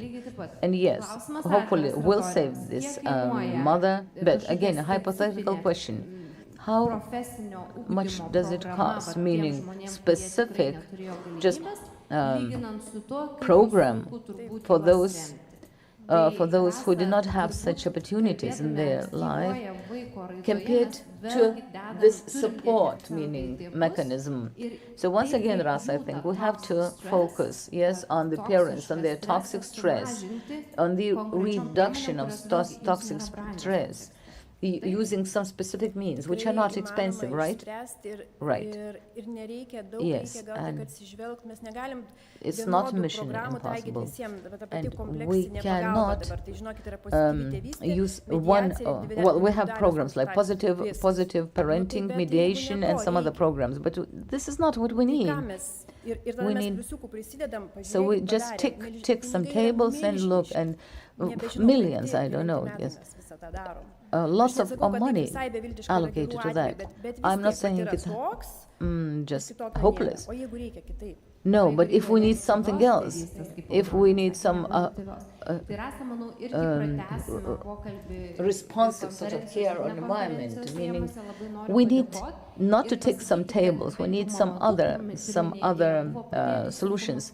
And Mamadou, when I establish it, I saw that parents need not only children, but parents need them. So what I want is that good interventions actually are targeted at all the parents who need them. So thank you, Rasa, for being you.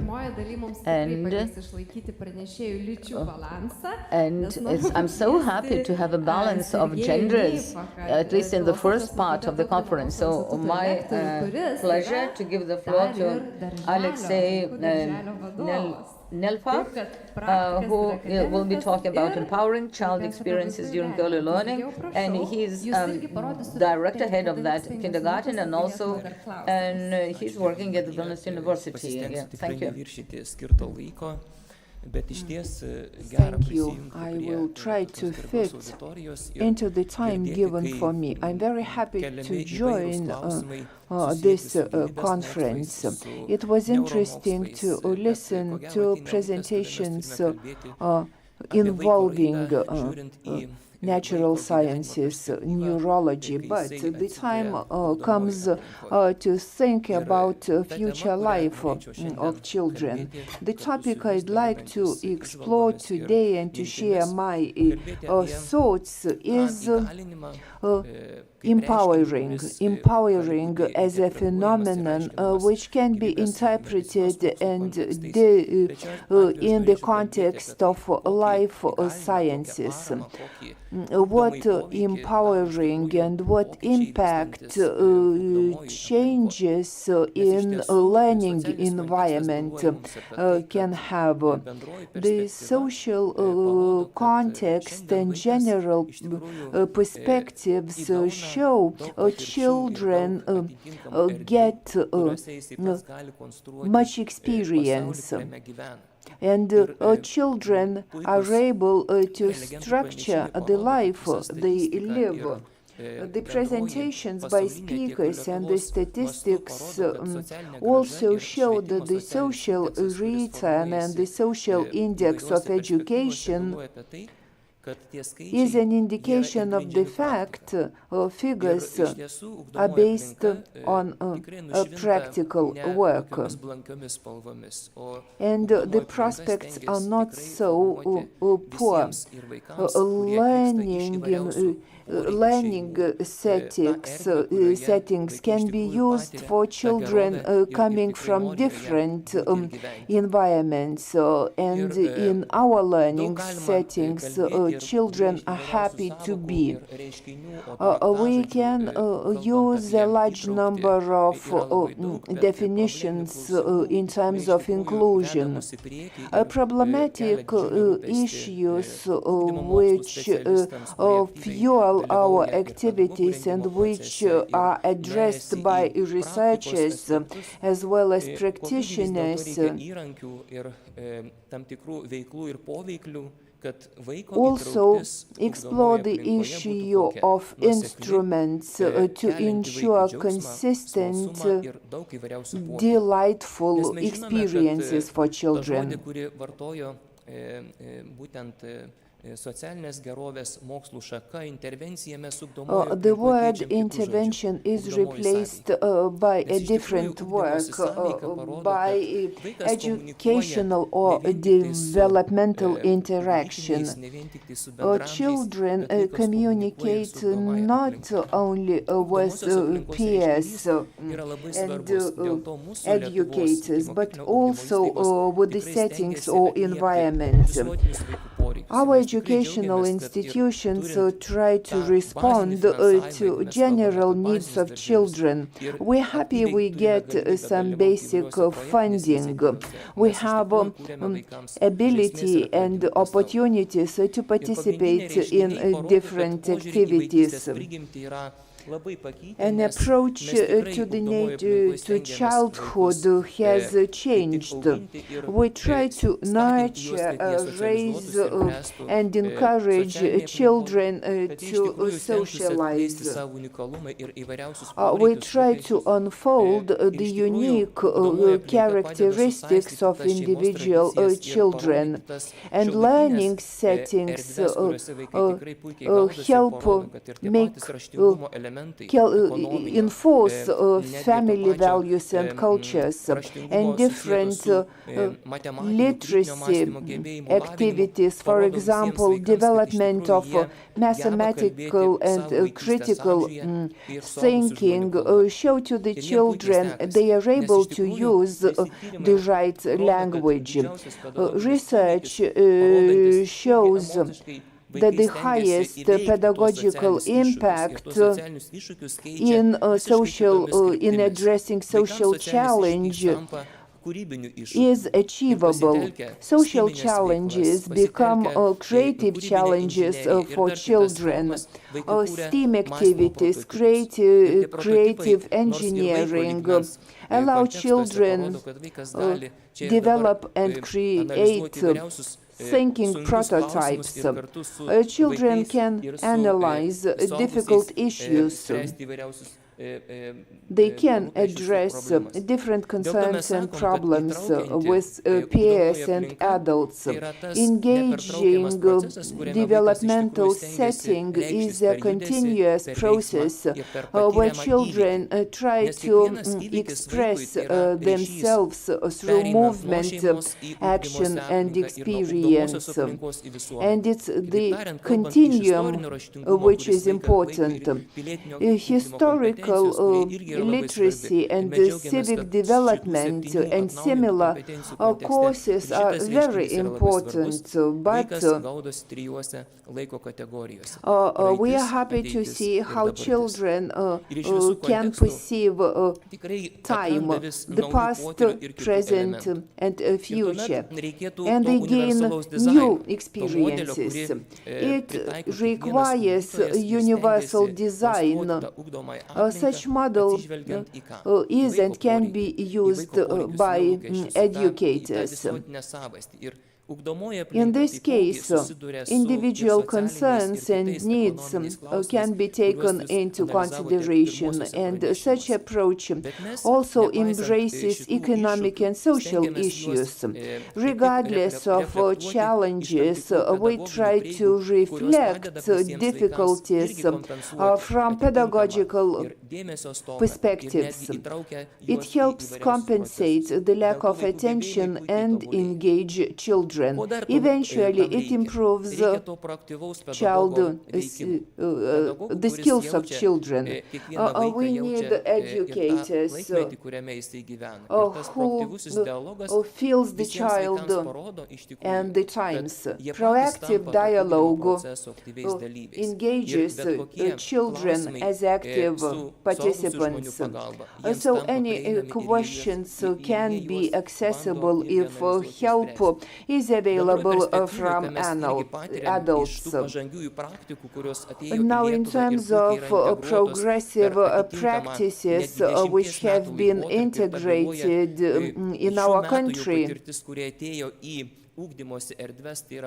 I'd like to share some information about good methodological education for preschool and early childhood education.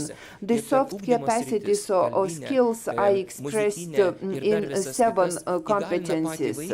It's possible in different fields, in different areas for children to develop such skills.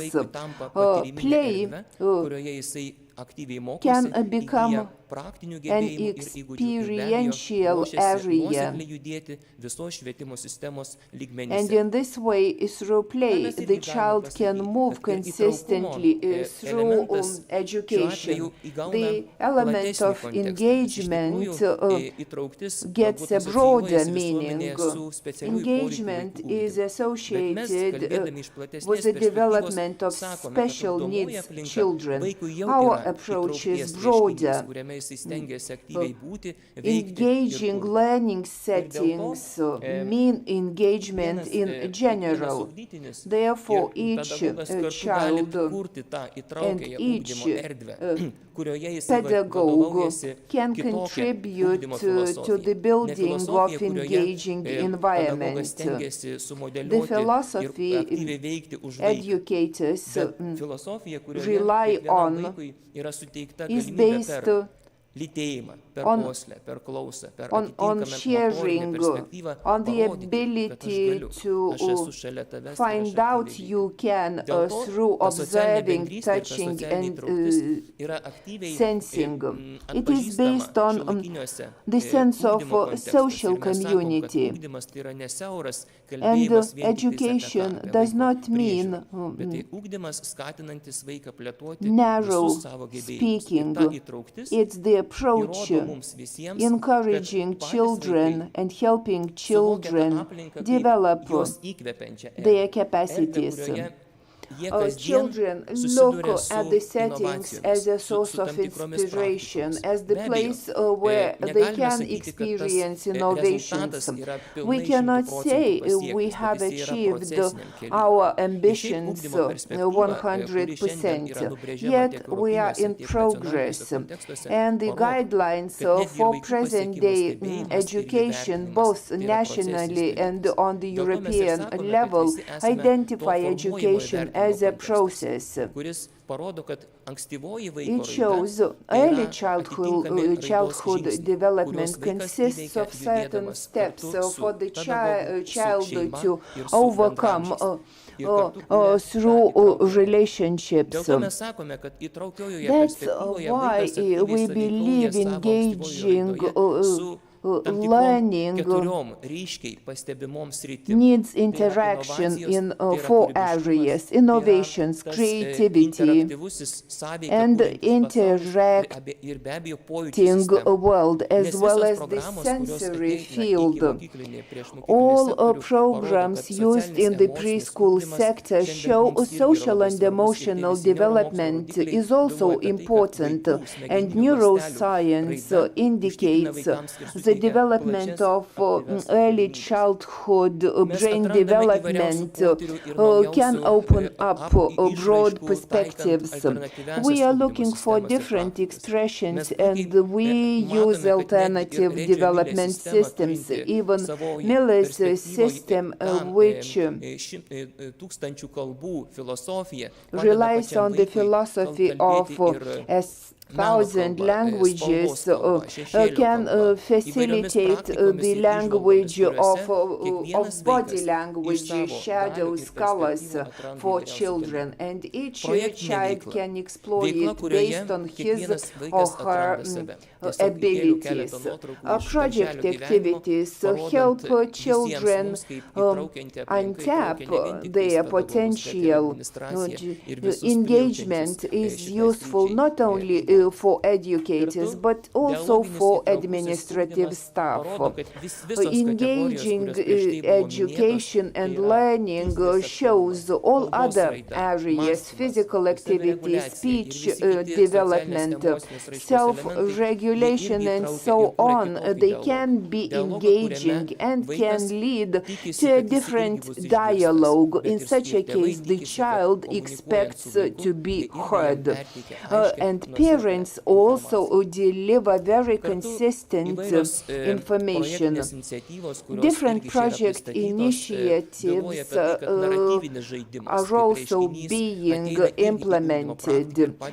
It's a kind of game-based narrative, and it facilitates creative dialogue. You see some examples from our social projects. For example, Kind Hands.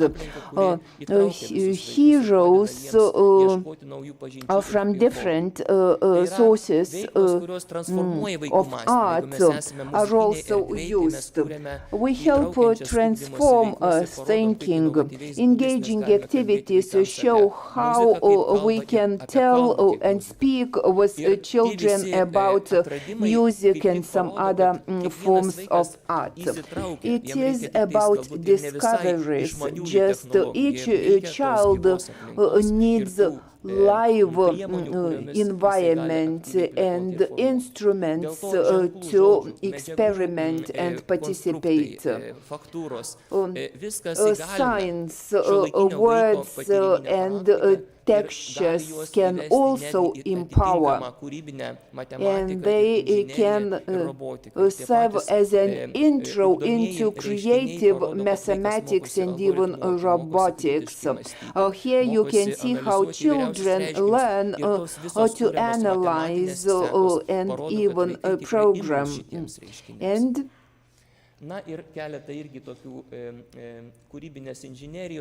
some examples about creative engineering. In their groups, children can transform spaces. And life is colorful. Colors are different, but all social, emotional, and even socially sensitive issues can be addressed in learning settings. Transformations help children to get engaged in creative engineering. Our children create, model. They learn about the history of the state.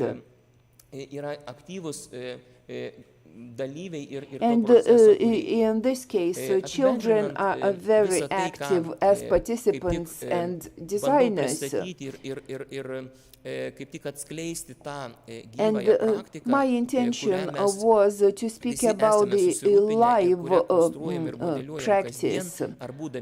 We are very concerned about this issue, whether we act as parents or educators. A very close relationship between parents and children are supported by activity initiative, agility, resilience, creativity, autonomy, and so on. And all children in our institution undergo such transformations. And to sum up and to finalize, I'd like to say early development has experienced major transformations in the last decades, and it requires parents as well as educators to be active participants. Engaging activities and active participation shows our concern about children, their skills, abilities, and future educational perspectives. perspectives, all the principles, sustainability and others are getting integrated into the content of early education. And we must be able to deliver such content consistently. The parents' community should reflect on it, and we should continue taking care of the welfare of our children. Thank you, Sergejus. Before we break out for coffee, I have a question from the live stream session. Let me reflect on your presentation first. You mentioned a couple of issues which have already been discussed. Serve and return first. This interrelationship treats adults as equivalent to children. Adults must know how to respond. So, do parents know how to respond? And secondly, yes, play is very important. We tend to forget about its importance. And I enjoy it in Harvard. They emphasized games or role plays using simple items and articles you can find at home.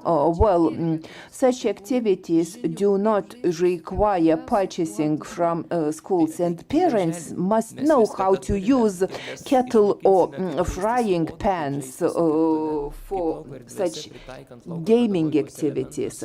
Yes, different instruments can be adapted and used in learning settings. They can be utilized in different spaces, and it can lead to discoveries. Play should not be transformed to technologies. Through play, children learn about the world, and yes, we do engage people into play. The interest of parents in games or play show a change in the attitude. They believe it's a way to spend leisure time, but through play or games, they can sense and understand the sensory abilities of their children, observe the children. So, from educational perspective, we'd like to say parents should not be in a hurry to live. They should enjoy life together with the child. Slow education is not liked by everybody, but it's not like in slow motion. Parents are worried the child will not have enough time to learn to read. Just be attentive, be moderate in your initiatives, and be caring. Listening, hearing, and such skills are normally developed over the first 1,000 days. One more question from the live stream. In which area is it better for Lithuania to develop engaging education?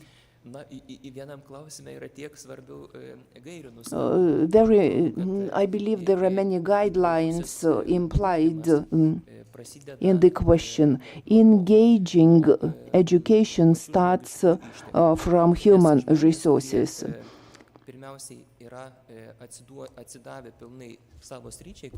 People who are professionals of different fields, they know how assessment and spaces can be designed and so on.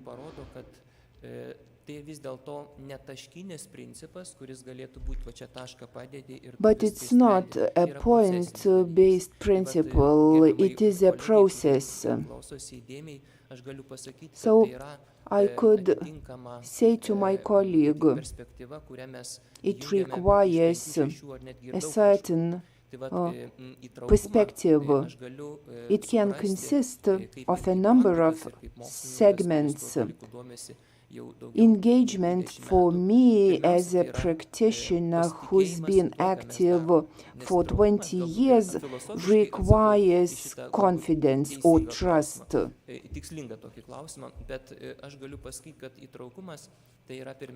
Engagement, first of all,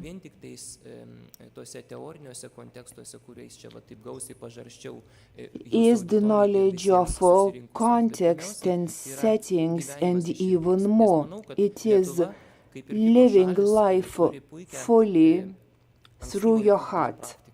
Many countries have some good exemplary early development practices. We also have some achievements to be proud of. We are satisfied by the methodological framework which has been developed in Lithuania. It shows the specifics of our country, the way of thinking of our children, and the values we promote. Thank you to the partners of the conference, to the Lithuanian Education Institute. And in the afternoon, we'll have 2 workshops.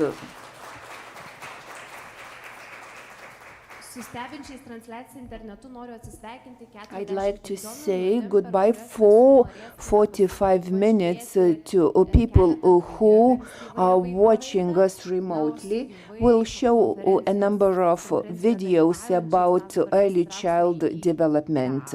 And it's time for a break to us. Later, we'll reconvene and listen to the experience of our neighbors, Latvians, Estonians, and we'll hear the presentations of the colleagues from Iceland. And later, there'll be a question and answer session and a discussion. So we are looking forward to hearing about the experience of Nordic countries. And let's reconvene at midday sharp.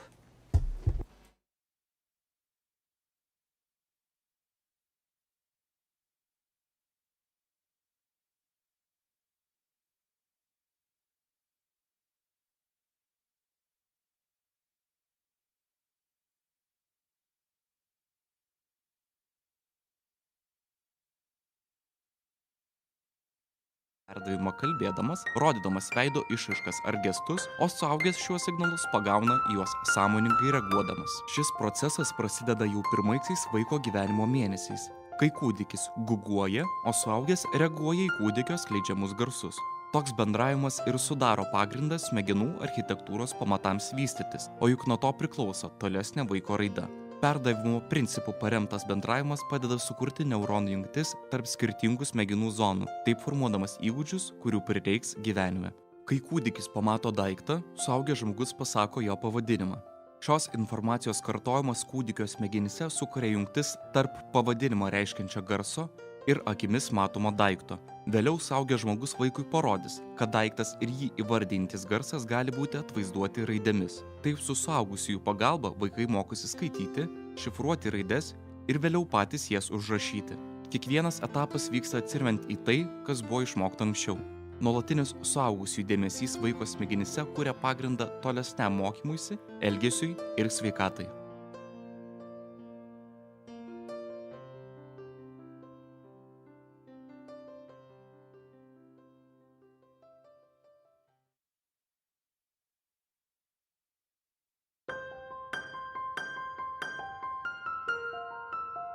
Vaiko patirtis ankstyvuoju gyvenimo periodu turi ilgalaikį poveikį besivystančių vaiko smegenų architektūrai. Genai suteikia bendrą galimybių planą, tačiau ankstyvosios patirtis veikia procesus, kurie nulems, ar vaiko smegenyse susiformuos silpnas ar tvirtas pamatas vaiko ateičiai, mokymosi, elgesio procesams, sveikatai. Per šį svarbų smegenų formavimosi laikotarpį milijardai smegenų ląstelių vadinamų neuronais siunčia elektros signalus, formuoja neuronų jungtis ir bendrauja tarpusavyje. Taip formuojamos neuronų grandinės, kurios ir yra smegenų architektūros pagrindas. Naujos neuronų grandinės ir neuronų jungtis susidaro ir dauginasi labai greitai. Jos darosi stipresnės, jei yra pakartotinai naudojamos. Vaiko patirtis ir aplinka lemia, kurios jungtis bus naudojamos daugiau. Dėl dažnesnio naudojimo vienos jungtis tampa stipresnėmis ir įsitvirtina smegenyse, o kitos, mažiau naudojamos, nunyksta. Tai yra natūralus procesas vadinamas genėjimu, kai silpnos ir nenaudojamos jungtis, tarsi medžio šakelės, nugenimos. Ankstyvuoju ir svarbiausių smegenų vystymosi laikotarpiu tvirtėjančios neuronų grandinės ir jungtis suformuoja stiprius emocijų, motorikos įgūdžių, elgesio kontrolės, logikos, kalbos ir atminties neuronų tinklus. Kuo dažniau šie neuronų tinklai yra naudojami, tuo efektyviau jie veikia ir greičiau suformuoja jungtis su kitomis smegenų dalimis. Nors skirtingus gebėjimus kontroliuojantis neuronų tinklai yra skirtingose smegenų dalise, jie jungiasi tarpusavyje ir taip vienas kitą papildo. Tai tarsi statomas namas, visos detalės jungiasi tarpusavyje, o pamatai suteikia tvirtą pagrindą viskam, kas bus statoma ant jo vėliau.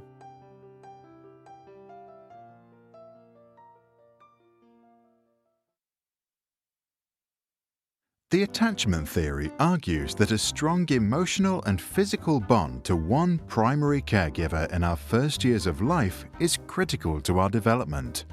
If our bonding is strong and we are securely attached, then we feel safe to explore the world. We know that there is always that safe base, which we can return to any time. If our bond is weak, we feel insecurely attached.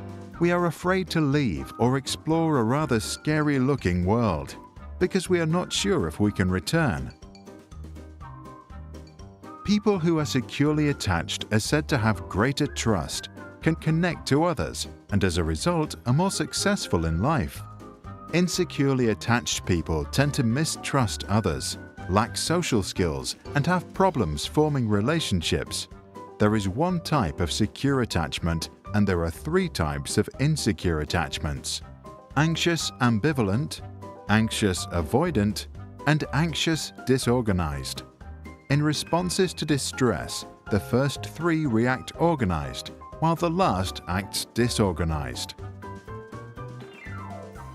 To understand the theory better, let's look at Mr. and Mrs. Smith, who have 4 children: Luca, Anne, Joe, and Amy.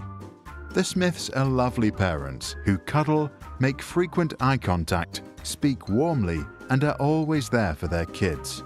But one day, Mr. Smith falls very sick and dies. For Mrs. Smith, life now becomes very difficult. She spends all day working, while at the same time trying to care for her children. An impossible task. At 6 years of age, Luca's brain is for the most part developed, his character strong and his worldview shaped. The new situation does not affect him much. He knows there is still always Mum, his safe haven. He feels securely attached. Later, he turns into a trusting and optimistic young man. His self-image is positive. Anne, who is 3, has problems coping with the new lack of attention. To Anne, her mother now acts unpredictably. She is anxious about their relationship and as a result becomes clingy. To get her mum's attention, she has to raise her emotional state and scream. When her mum finally reacts with a predictable response, she herself acts ambivalent and doesn't show her true feelings. Later in life, others think Anne is unpredictable or moody. Her self-image is less positive. Her attachment style is anxious ambivalent. 2-year-old Joe spends his days with his uncle, who loves him, but thinks that a good education means being strict. If little Joe shows too much emotion or is too loud, his uncle gets angry and sometimes punitive. This scares Joe.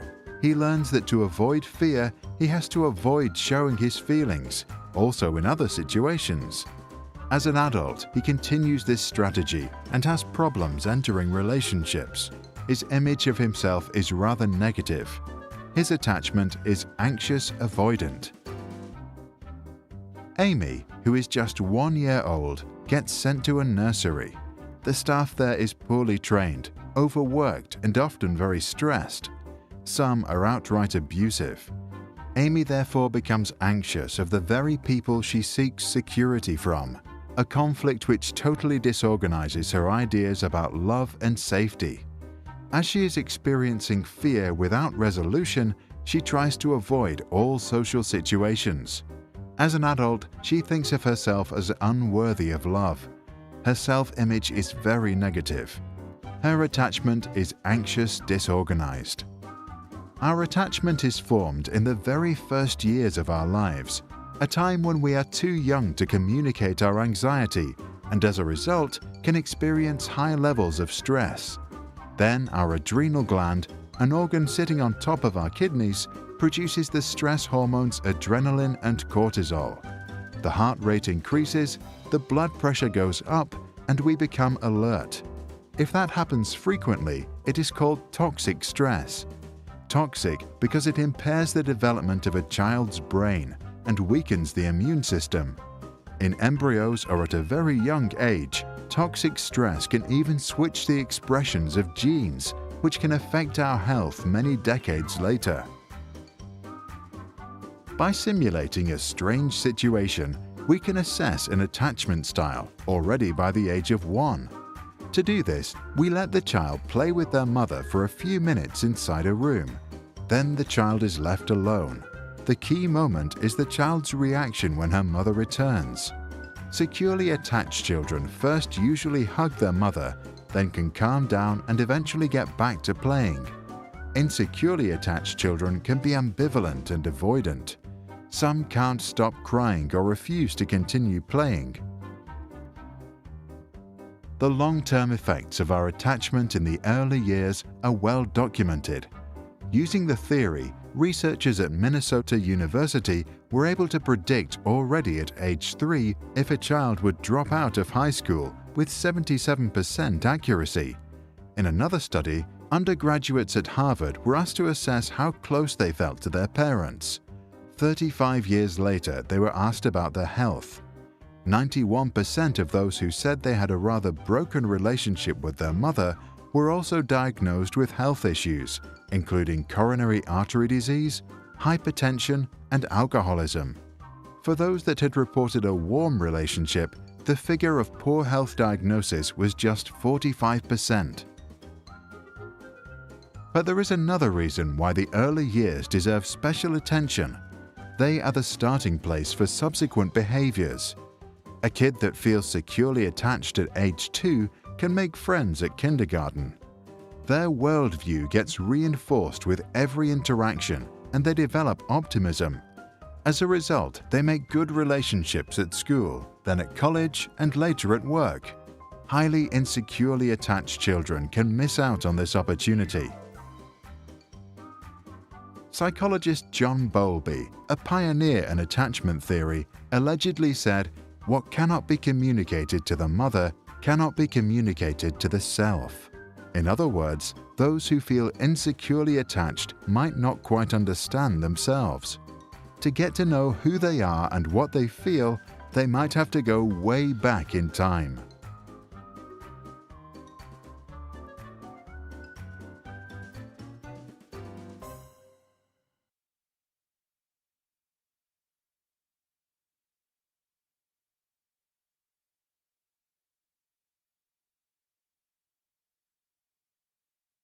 Children who experience physical, cognitive, or emotional neglect, say because their mother was sick and their father was busy, often face anxiety.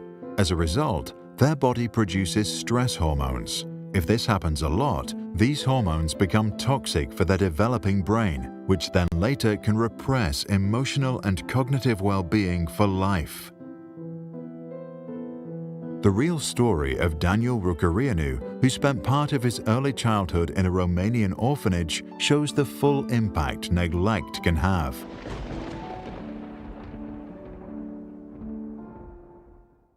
The story began in 1966 when Romania's then leader, Nicolae Ceausescu, wanted to make his country a world powerhouse and came up with laws to increase the country's population.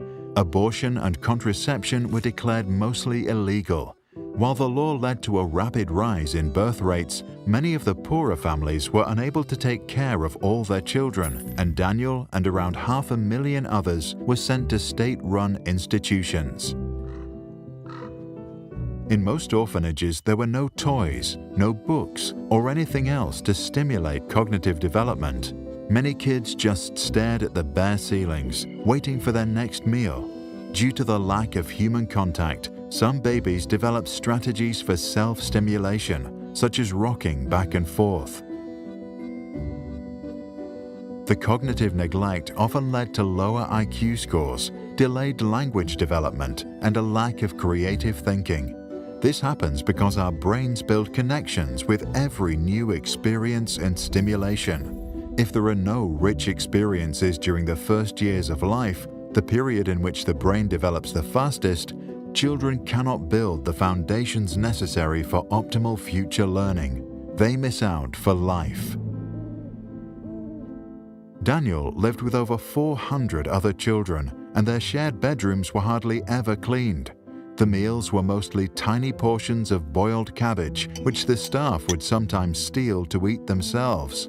Some supervisors used violence to control the orphans. Others encouraged the older kids to beat Daniel, to humiliate him and exercise authority. The consequences of physical neglect and lack of basic nutrients caused most orphans to suffer from stunted growth. Some children contracted HIV and hepatitis B as a result of the reusing of medical supplies. The physical abuse caused severe bruising and other injuries. The overworked and undertrained staff hardly ever soothed the crying children. In fact, they barely spent any time with Daniel at all. Some children were left completely alone with their worries. Others hid their feelings from the very people who ought to protect them, since they feared being hurt. Emotional neglect and anxiety lead to an excessive production of the stress hormones known as adrenaline and cortisol, which is like poison for the developing brain. But the experience also distorted the children's understanding of love and human relationships. They learned to trust nobody, and as adults, often suffered from depression, insomnia, and social anxiety. When Ceausescu's regime was eventually overthrown and the conditions inside the orphanage were shown on television, researchers from around the world came to examine the nameless children. MRI scans later showed that some had smaller volumes of brain mass. The resulting research made a strong case that not only is nutrition vital to a child's development, but so is human contact. To help the children, a large number were adopted into foreign families. But even after being adopted, many had problems forming loving bonds to their new parents. This aligns with the attachment theory and the notion that a child needs to establish a loving relationship with at least one primary caregiver early in life. Daniel was quite lucky with his family. While he continued to experience trauma and anxiety, he went on to have a university education, started a family of his own, and later he founded a non-profit organization for neglected children. If you grew up in a loving environment, count yourself really, really lucky. If you experienced forms of neglect, try to internalize the idea that it was never your fault, and maybe not even your parents' fault either. To read what we think can be done if you have ever experienced neglect, read the descriptions below. One way is to share your thoughts about neglect and how you think it affects you today.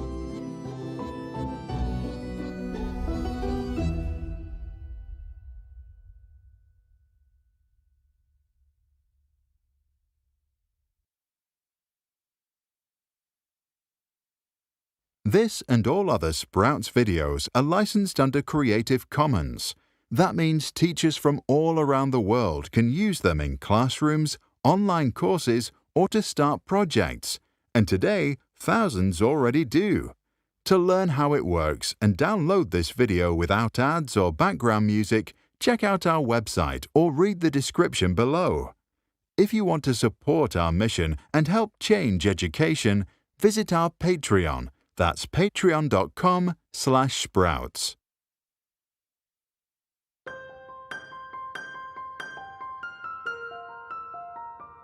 Norint suformuoti stiprią vaiko smegenų architektūrą, yra būtinas vaiko ir suaugusių žmonių bendravimas, paremtas perdavimo principu. Krepšinyje perdavimas įvyksta, kai vienas žaidėjas kamuolį meta, o kitas gaudo. Toks pat perdavimas vyksta ir vaiko vystymosi procese, kai vaikas pradeda perdavimą kalbėdamas, rodydamas veido išraiškas ar gestus, o suaugęs šiuos signalus pagauna juos sąmoningai reaguodamas. Šis procesas prasideda jau pirmaisiais vaiko gyvenimo mėnesiais, kai kūdikis guguoja, o suaugęs reaguoja į kūdikio skleidžiamus garsus.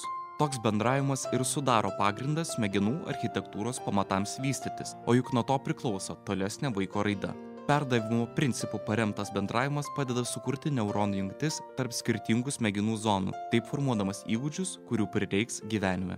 Kai kūdikis pamato daiktą, suaugęs žmogus pasako jo pavadinimą. Šios informacijos kartojimas kūdikio smegenyse sukuria jungtis tarp pavadinimą reiškiančio garso ir akimis matomo daikto. Vėliau suaugęs žmogus vaikui parodys, kad daiktas ir jį įvardintis garsas gali būti atvaizduoti raidėmis. Taip su suaugusiųjų pagalba vaikai mokosi skaityti, šifruoti raides ir vėliau patys jas užrašyti. Kiekvienas etapas vyksta atsiremiant į tai, kas buvo išmokta anksčiau. Nuolatinis suaugusiųjų dėmesys vaiko smegenyse kuria pagrindą tolesniam mokymuisi, elgesiui ir sveikatai.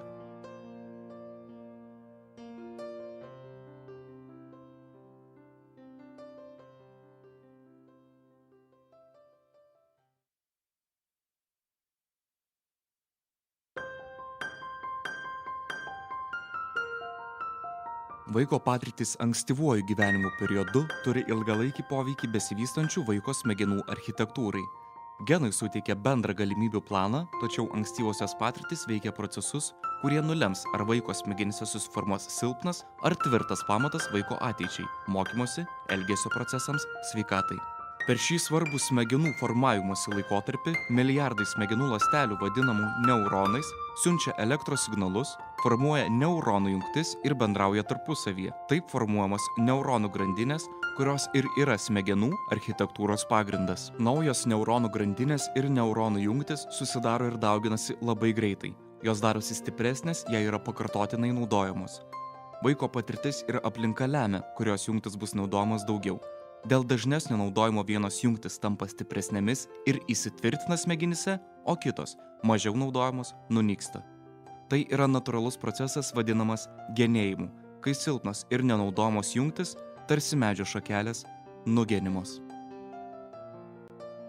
Ankstyvuoju ir svarbiausių smegenų vystymosi laikotarpiu tvirtėjančios neuronų grandinės ir jungtis suformuoja stiprius emocijų, motorikos įgūdžių, elgesio kontrolės, logikos, kalbos ir atminties neuronų tinklus. Kuo dažniau šie neuronų tinklai yra naudojami, tuo efektyviau jie veikia ir greičiau suformuoja jungtis su kitomis smegenų dalimis. Nors skirtingus gebėjimus kontroliuojantis neuronų tinklai yra skirtingose smegenų dalise, jie jungiasi tarpusavyje ir taip vienas kitą papildo. Tai tarsi statomas namas, visos detalės jungiasi tarpusavyje, o pamatai suteikia tvirtą pagrindą viskam, kas bus statoma ant jo vėliau.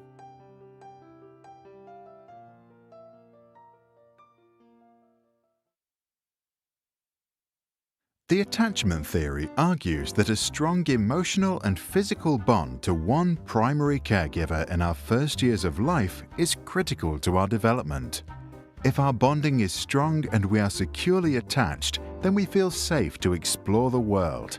We know that there is always that safe base, which we can return to any time. If our bond is weak, we feel insecurely attached. We are afraid to leave or explore a rather scary-looking world because we are not sure if we can return. People who are securely attached are said to have greater trust, can connect to others, and as a result are more successful in life. Insecurely attached people tend to mistrust others, lack social skills, and have problems forming relationships. There is one type of secure attachment, and there are 3 types of insecure attachments: anxious ambivalent, anxious avoidant, and anxious disorganized. In responses to distress, the first 3 react organized, while the last acts disorganized. To understand the theory better, let's look at Mr. and Mrs. Smith, who have 4 children: Luca, Anne, Joe, and Amy. The Smiths are lovely parents who cuddle, make frequent eye contact, speak warmly, and are always there for their kids. But one day, Mr. Smith falls very sick and dies. For Mrs. Smith, life now becomes very difficult. She spends all day working, while at the same time trying to care for her children. An impossible task. At 6 years of age, Luca's brain is for the most part developed, his character strong and his worldview shaped. The new situation does not affect him much. He knows there is still always Mum, his safe haven. He feels securely attached. Later, he turns into a trusting and optimistic young man. His self-image is positive. Anne, who is 3, has problems coping with the new lack of attention. To Anne, her mother now acts unpredictably. She is anxious about their relationship and as a result becomes clingy.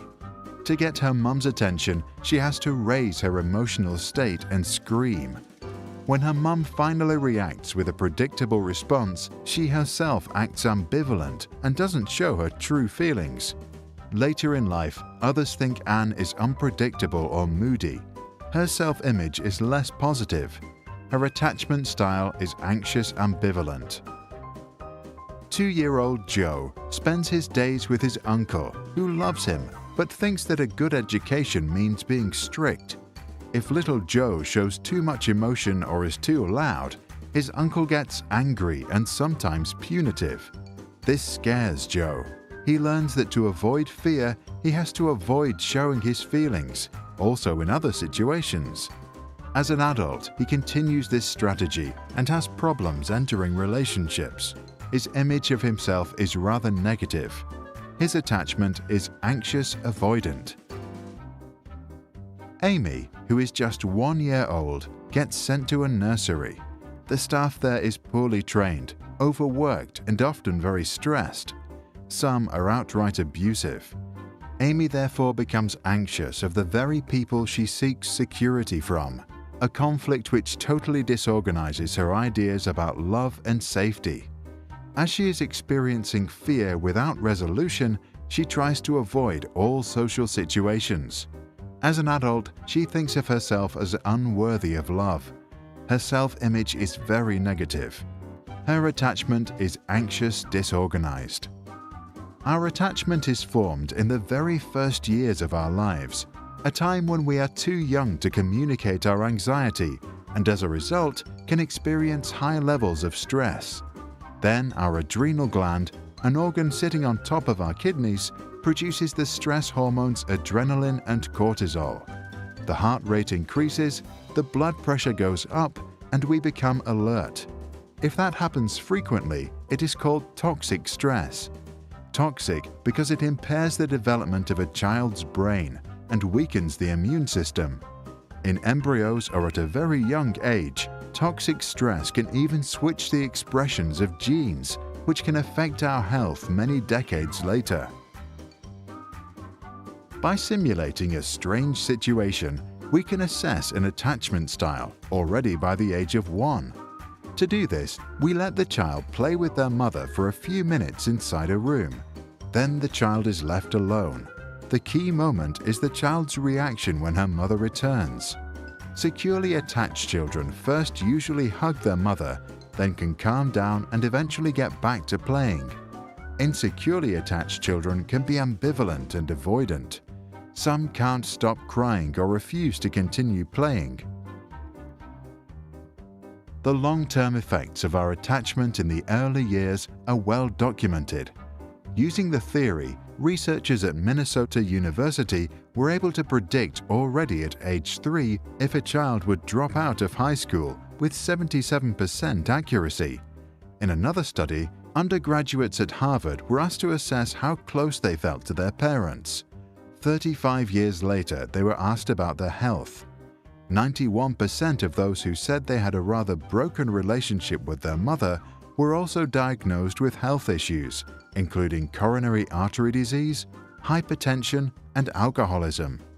For those that had reported a warm relationship, the figure of poor health diagnosis was just 45%. But there is another reason why the early years deserve special attention.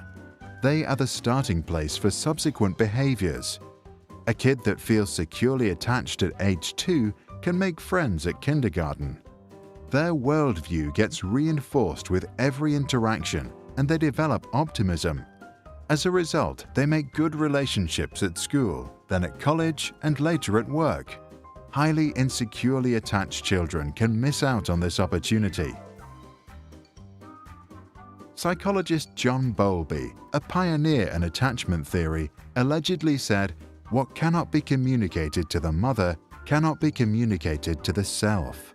In other words, those who feel insecurely attached might not quite understand themselves. To get to know who they are and what they feel, they might have to go way back in time.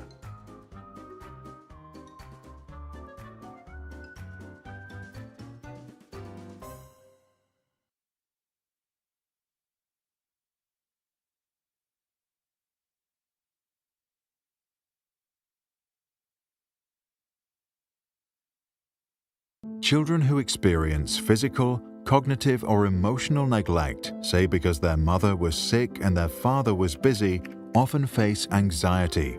As a result, their body produces stress hormones. If this happens a lot, these hormones become toxic for their developing brain, which then later can repress emotional and cognitive well-being for life. The real story of Daniel Rucărianu, who spent part of his early childhood in a Romanian orphanage, shows the full impact neglect can have.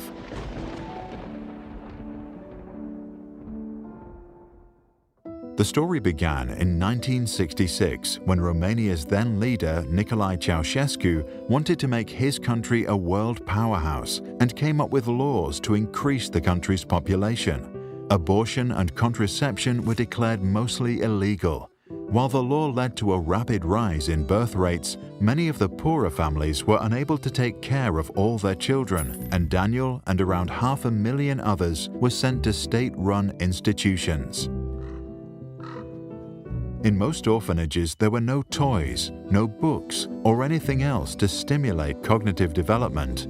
Many kids just stared at the bare ceilings, waiting for their next meal. Due to the lack of human contact, some babies develop strategies for self-stimulation, such as rocking back and forth. The cognitive neglect often led to lower IQ scores, delayed language development, and a lack of creative thinking. This happens because our brains build connections with every new experience and stimulation. If there are no rich experiences during the first years of life, the period in which the brain develops the fastest, children cannot build the foundations necessary for optimal future learning. They miss out for life. Daniel lived with over 400 other children, and their shared bedrooms were hardly ever cleaned. The meals were mostly tiny portions of boiled cabbage, which the staff would sometimes steal to eat themselves. Some supervisors used violence to control the orphans. Others encouraged the older kids to beat Daniel, to humiliate him and exercise authority. The consequences of physical neglect and lack of basic nutrients caused most orphans to suffer from stunted growth. Some children contracted HIV and hepatitis B as a result of the reusing of medical supplies. The physical abuse caused severe bruising and other injuries. The overworked and undertrained staff hardly ever soothed the crying children. In fact, they barely spent any time with Daniel at all.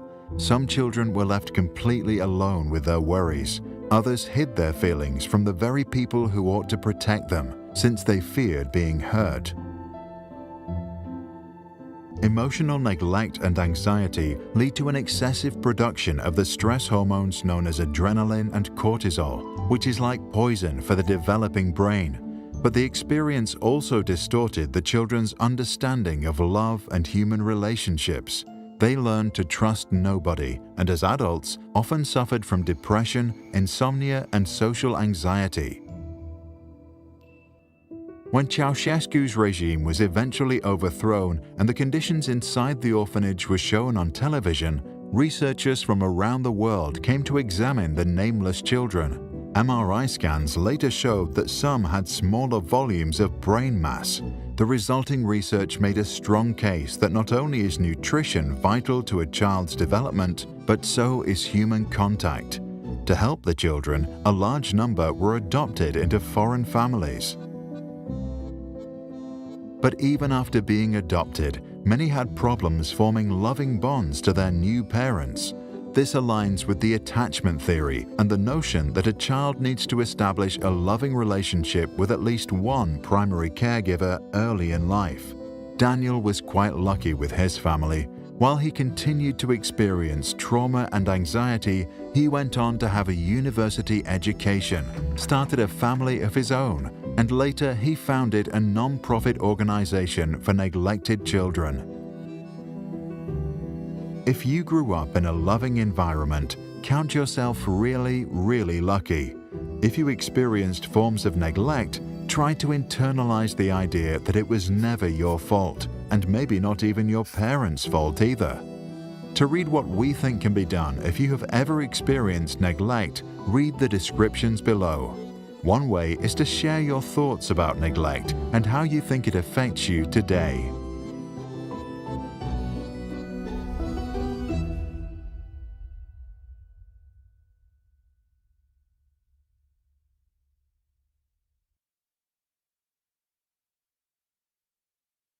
This and all other Sprouts videos are licensed under Creative Commons. That means teachers from all around the world can use them in classrooms, online courses, or to start projects. And today, thousands already do.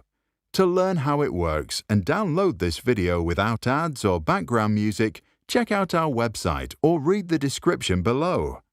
If you want to support our mission and help change education, visit our Patreon. That's patreon.com/sprouts.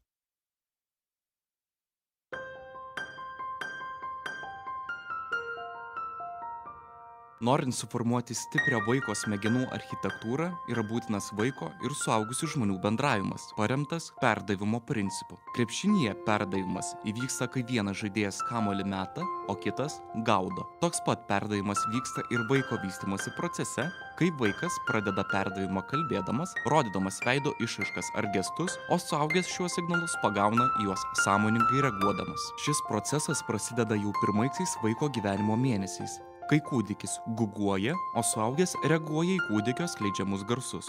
Toks bendravimas ir sudaro pagrindą smegenų architektūros pamatams vystytis, o juk nuo to priklauso tolesnė vaiko raida.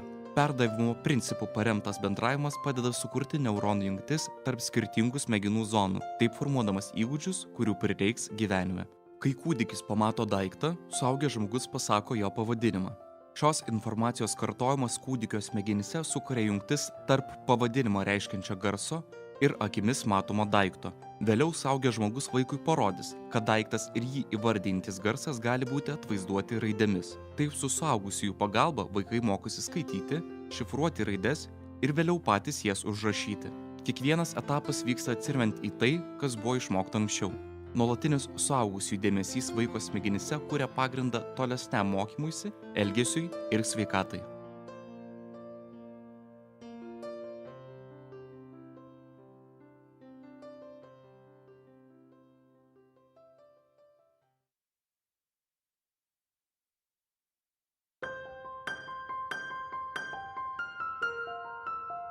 Vaiko patirtis ankstyvuoju gyvenimo periodu turi ilgalaikį poveikį besivystančių vaiko smegenų architektūrai. Genai suteikia bendrą galimybių planą, tačiau ankstyvosios patirtys veikia procesus, kurie nulems, ar vaiko smegenyse susiformuos silpnas ar tvirtas pamatas vaiko ateičiai, mokymosi, elgesio procesams, sveikatai. Per šį svarbų smegenų formavimosi laikotarpį milijardai smegenų ląstelių vadinamų neuronais siunčia elektros signalus, formuoja neuronų jungtis ir bendrauja tarpusavyje. Taip formuojamos neuronų grandinės, kurios ir yra smegenų architektūros pagrindas. Naujos neuronų grandinės ir neuronų jungtis susidaro ir dauginasi labai greitai. Jos darosi stipresnės, jei yra pakartotinai naudojamos. Vaiko patirtis ir aplinka lemia, kurios jungtis bus naudojamos daugiau. Dėl dažnesnio naudojimo vienos jungtis tampa stipresnėmis ir įsitvirtina smegenyse, o kitos, mažiau naudojamos, nunyksta. Tai yra natūralus procesas vadinamas genėjimu, kai silpnos ir nenaudojamos jungtis, tarsi medžio šakelės, nugenimos.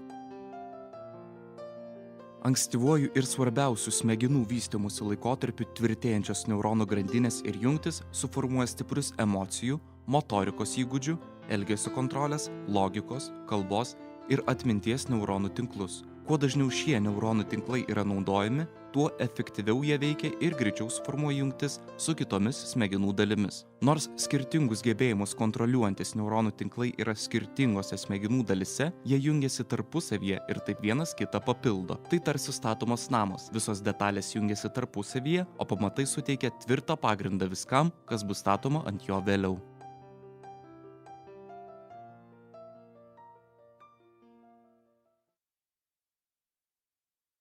The attachment theory argues that a strong emotional and physical bond to one primary caregiver in our first years of life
Vaiko patirtis ankstyvuoju gyvenimo periodu turi ilgalaikį poveikį besivystančių vaiko smegenų architektūrai. Genai suteikia bendrą galimybių planą, tačiau ankstyvosios patirtis veikia procesus, kurie nulems, ar vaiko smegenyse susiformuos silpnas ar tvirtas pamatas vaiko ateičiai, mokymosi, elgesio procesams, sveikatai. Per šį svarbų smegenų formavimosi laikotarpį milijardai smegenų ląstelių vadinamų neuronais siunčia elektros signalus, formuoja neuronų jungtis ir bendrauja tarpusavyje. Taip formuojamos neuronų grandinės, kurios ir yra smegenų architektūros pagrindas. Naujos neuronų grandinės ir neuronų jungtis susidaro ir dauginasi labai greitai. Jos darosi stipresnės, jei yra pakartotinai naudojamos. Vaiko patirtis ir aplinka lemia, kurios jungtis bus naudojamos daugiau. Dėl dažnesnio naudojimo vienos jungtis tampa stipresnėmis ir įsitvirtina smegenyse, o kitos, mažiau naudojamos, nunyksta. Tai yra natūralus procesas vadinamas genėjimu, kai silpnos ir nenaudojamos jungtis, tarsi medžio šakelės, nugenimos. Ankstyvuoju ir svarbiausiu smegenų vystymosi laikotarpiu tvirtėjančios neuronų grandinės ir jungtis suformuoja stiprius emocijų, motorikos įgūdžių, elgesio kontrolės, logikos, kalbos ir atminties neuronų tinklus. Kuo dažniau šie neuronų tinklai yra naudojami, tuo efektyviau jie veikia ir greičiau suformuoja jungtis su kitomis smegenų dalimis. Nors skirtingus gebėjimus kontroliuojantis neuronų tinklai yra skirtingose smegenų dalise, jie jungiasi tarpusavyje ir taip vienas kitą papildo. Tai tarsi statomas namas, visos detalės jungiasi tarpusavyje, o pamatai suteikia tvirtą pagrindą viskam, kas bus statoma ant jo vėliau.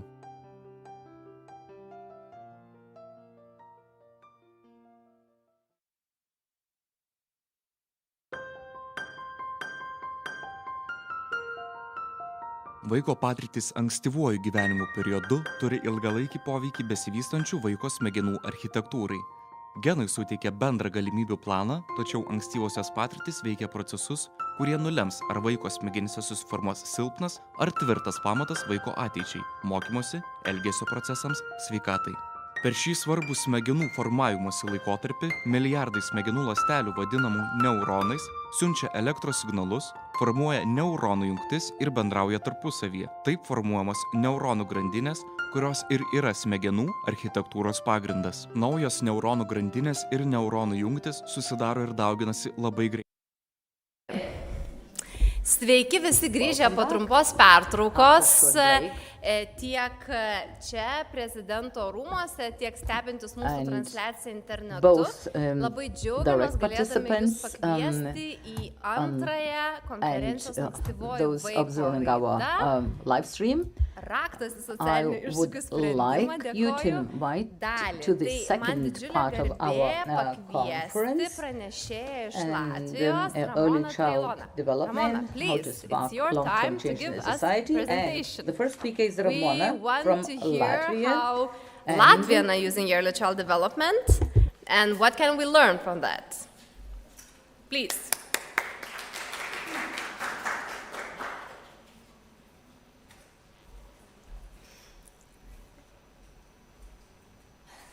Hello everybody. Hello everybody.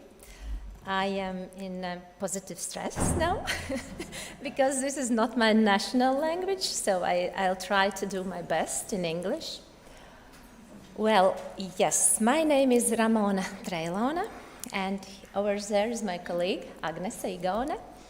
We both come from Latvia, and we're representing SOS Children Villages Association.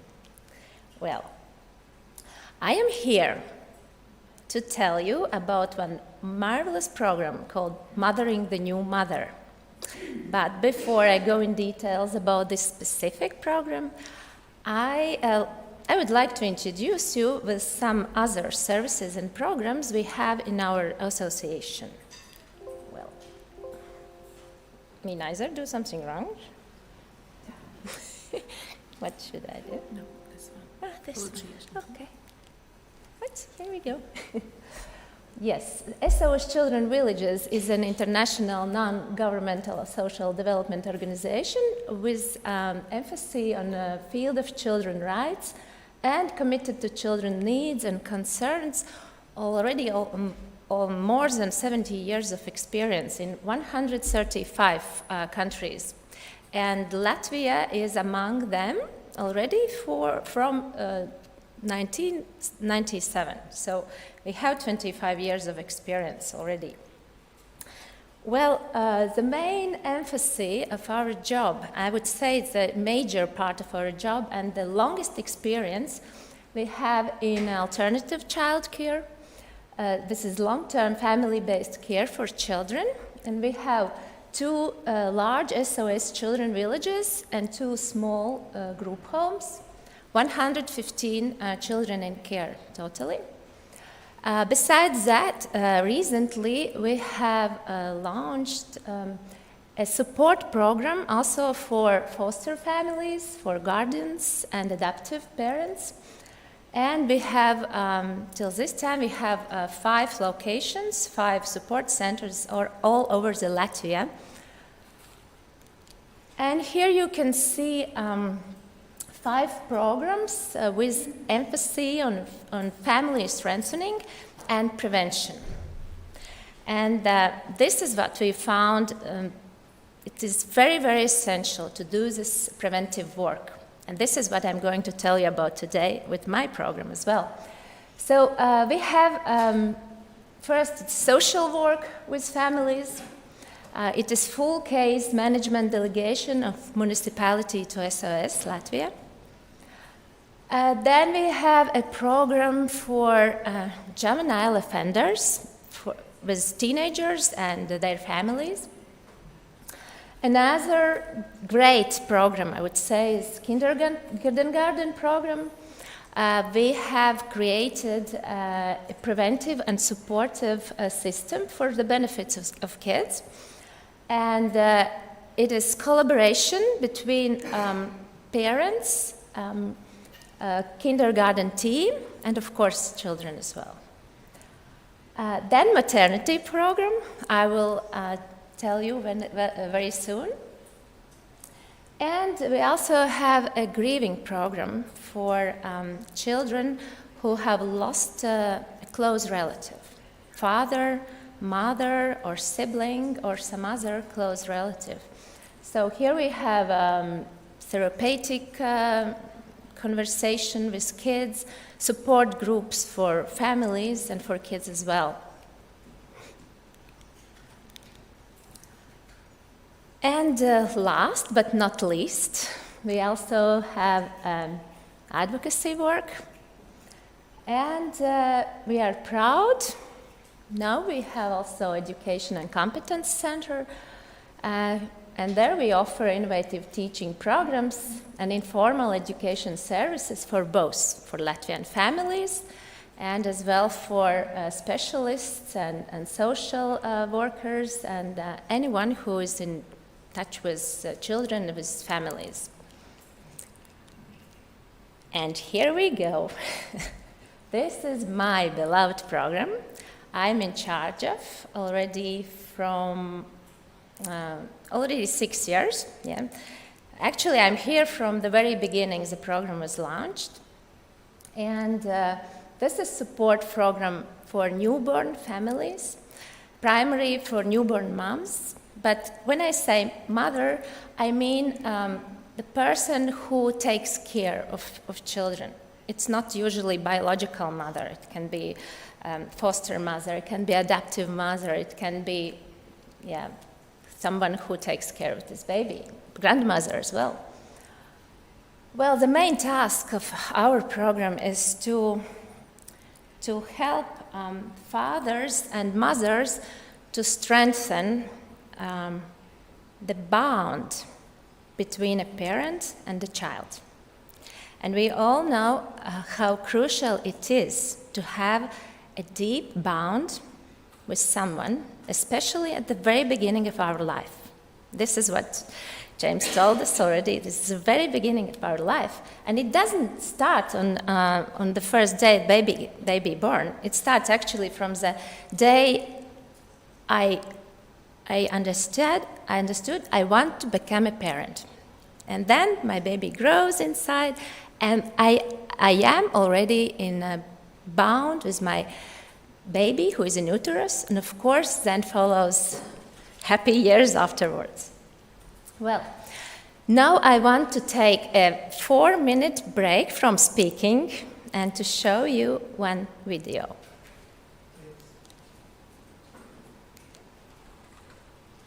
Sorry, there is no... Give me 1 second. Sure. Yes? A bit louder. 2 minutes. Thank you. Hi, good afternoon. Sorry about that.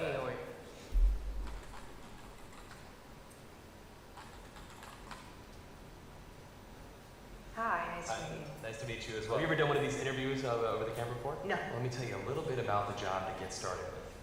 It's not just a job, it's sort of probably the most important job. The title that we have going right now is Director of Operations, but it's really kind of so much more than that. Responsibilities and requirements are really quite extensive. First category for the requirements would be mobility. This job requires that you must be able to work standing up most or really all of the time, constantly on your feet, constantly bending over, constantly exerting yourself, a high level of stamina. Okay. That's a lot. For how many hours? 135 hours to unlimited hours a week. It's basically 24 hours a day, 7 days a week.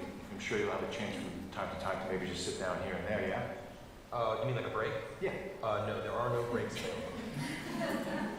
Is that even legal? Oh, yeah, of course, yeah. Okay, so like no lunch? You can have lunch, but only when the associate is done eating their lunch.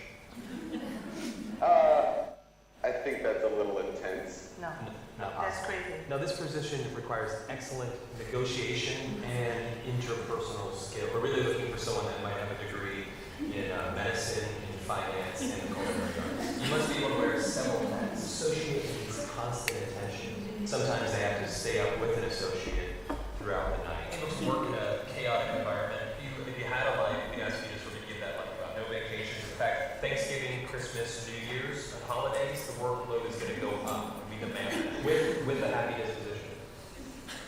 That's almost cruel.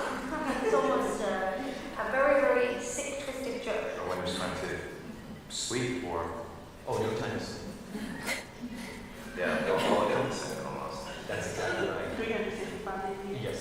No, that's inhumane. That's very insane. The meaningful connections that you make and the feeling that you get from really helping your associate are immeasurable. Also, let's cover the salary. The position is going to pay absolutely nothing. Excuse me? Nobody's doing it for free. Yeah, pro bono, completely for free. No! What if I told you there's someone that actually currently holds this position right now?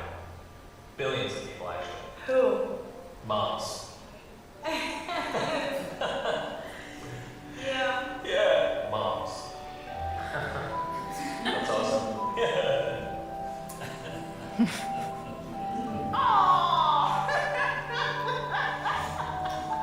And they meet every requirement, don't they? Oh my god. Moms are the best. Yes, no pain, the 24 hours, I'm always there. Now I'm thinking about my mom. Yeah, what are you thinking about her? I'm thinking about all those nights and everything. Thank you so much for everything you do. I know it doesn't seem like I appreciate all of it, but I definitely do.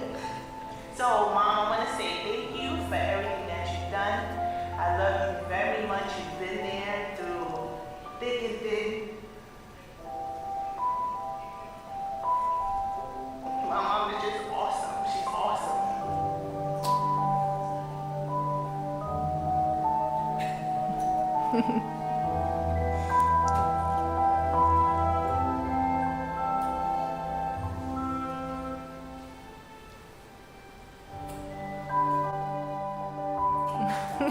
American greetings. Oh, yeah. How many director of operations are here in this hall? How many mothers are here and fathers as well, actually? Yeah. Some fathers as well. Yeah, oh, sorry. Yeah, so many emotions. This is about a bond. Yeah.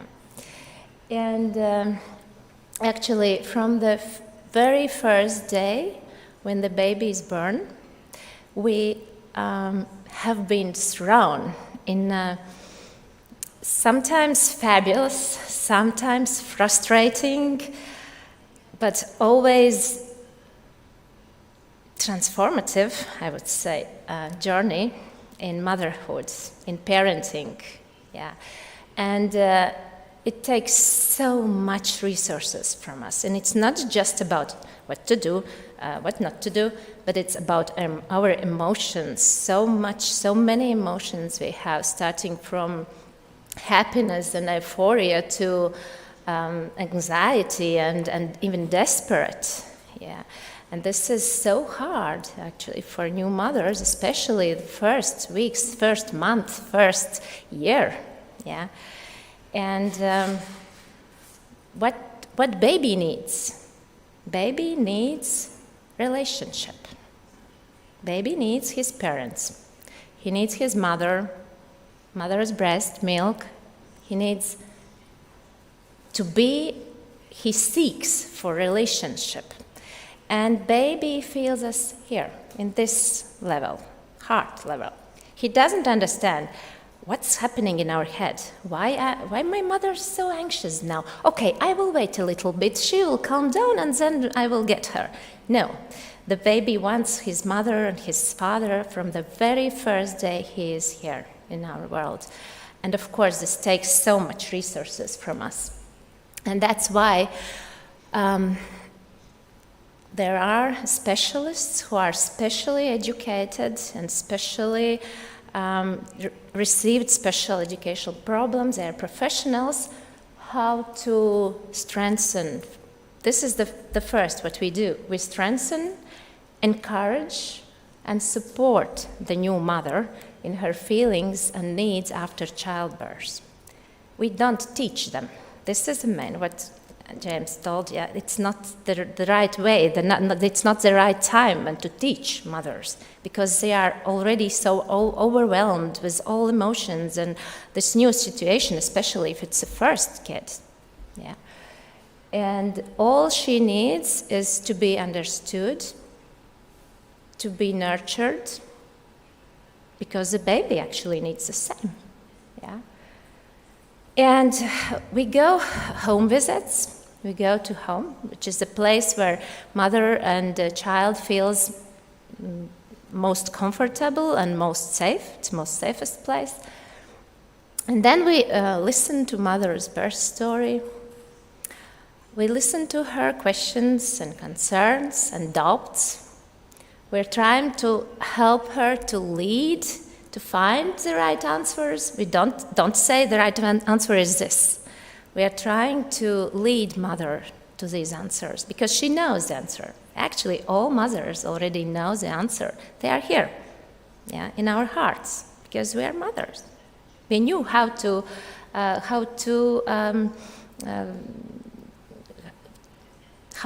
our in uterus, yeah, what to do with our baby in uterus. He get everything he needs here in our utero.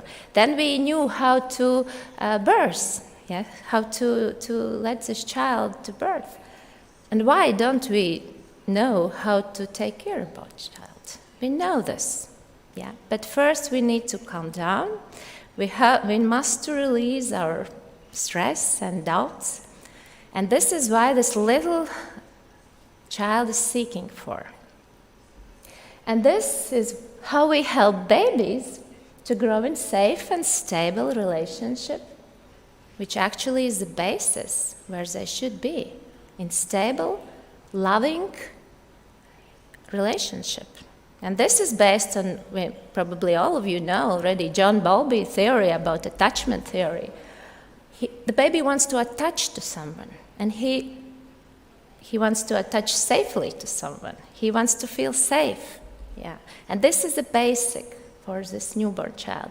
And we strongly believe that nurtured mother equals nurtured child equals safe and loving environment to grow and to develop equals safe, loving society in future, when they all will live, yeah. Here you can see the structure, how our program works. Our team consists of specially educated professional support persons. We have special certificates. And we work in close cooperation with maternity hospitals, midwives, nurseries, with social workers. And one of key persons in our program is social worker, leading social worker, who actually establishes the first contact with family in order to get this risk assessment, in order to understand what are needs for this family. Afterwards, follows this appropriate support for specific family with specific needs. And as I already told, we have home visits. These are individual consultations for new mothers. We try to, yes, everything I showed you already, we try to listen to her, to calm her down, to show how to care about baby if it's her need. All of our specialists also are breastfeeding consultants, and this is, of course, the main and the first concern mothers are in when the baby burns. So we help her to show and to calm her down that breastfeeding is it's not so easy. It's really it's natural, but there should be also hard work. Yeah, it's not so easy as maybe someone thinks. Yeah, there can be many problems also in breastfeeding. Well, when this individual consultation finishes, and it takes about 3 or 4 months of baby life, then afterwards, mother is able to participate in support group for new mothers and babies. And this is a place where she still receives all necessary support and answers and community. Yeah, this is so crucial, this community with young mothers, with children, because sometimes they feel so isolated at the very first months after childbirth. And this is, what we do.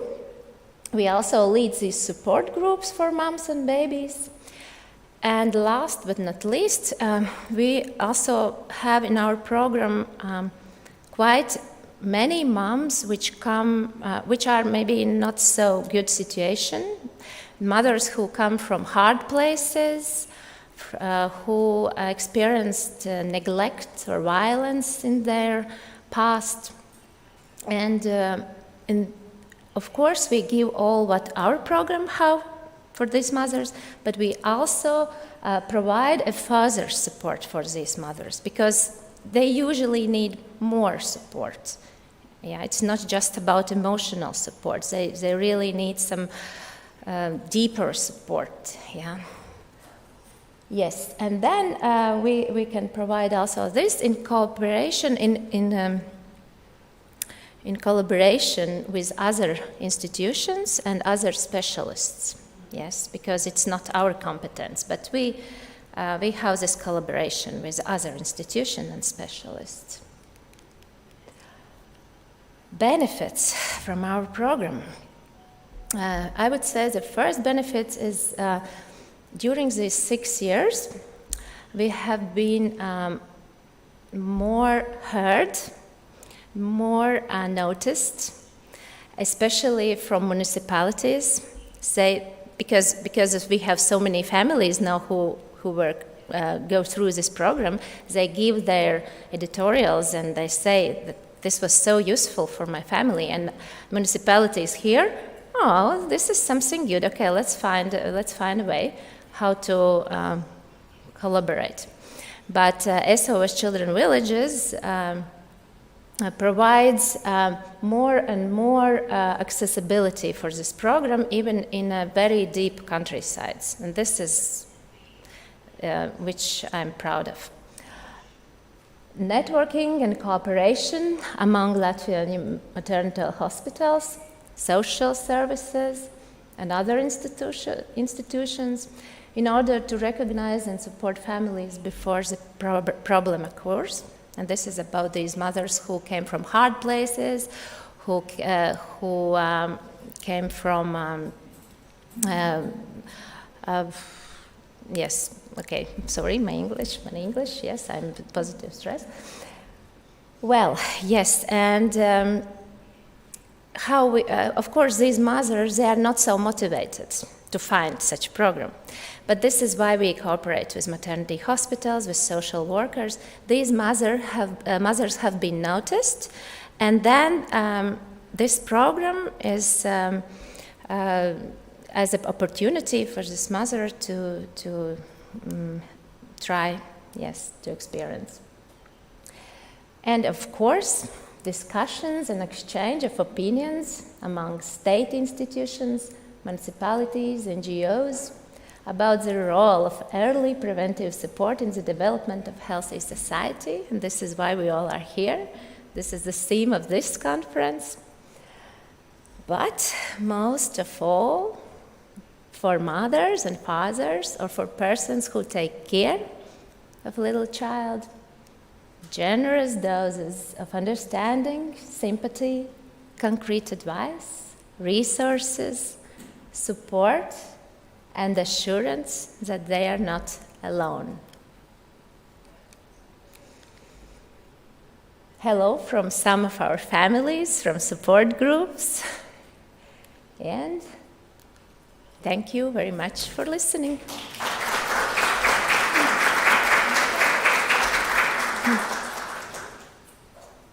Let's see if it's working.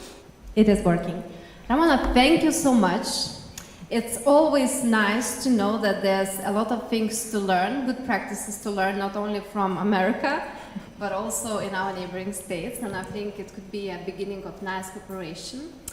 My question is regarding fathers. I know that we all focus on mothers, and mother is extremely important for a newborn baby. However, fathers or partners are very important to a new mother, to support her and to help her, and also to be the one who creates relations, bonds with the child. And I don't know how it is in Latvia, but in Lithuania we all feel that there's a lack of information, lack of programs that help fathers to discover that bond and help fathers to be better at supporting their spouse and supporting their child. What are your, I don't know, lessons learned from the program, how to include fathers into this very delicate situation? Could you share, please? Yeah, of course. And it's not just about the fathers should be support persons for mothers. What we noticed, also fathers need the support, especially after childbirth, especially if it's first child. So this is what we have learned from our program, and we, of course, since we are in contact with family from the very first day, actually from the 5th day, when she enters maternity hospital, then it's the first consultation, and usually there are fathers as well. They both. Actually, there are whole family. Yeah. I don't speak about situation where there's no fathers or it's different situation, but yeah. And of course, we listen also to fathers, and of course, we're trying to support also fathers. And when we had this, our specialists are specially educated also for consulting pairs. Yeah, so this is one we are trying, of course, also to help fathers and to listen to each other, mother, father, what they feel, because they usually don't have time to speak both because the child is between them. And what else? But this is not in our association, but in Latvia we also have one program, especially for fathers. Yes, it's separate program, but what we have learned, we want to collaborate with them, and we are actually close relationship and close friendship with them. So I think there will be good, some new good outcomes from our cooperation between those two programs. That does sound amazing, and I think that it's another touch point that we would definitely be interested in learning, you know, how to work separately with fathers, how to address their emotional needs as well.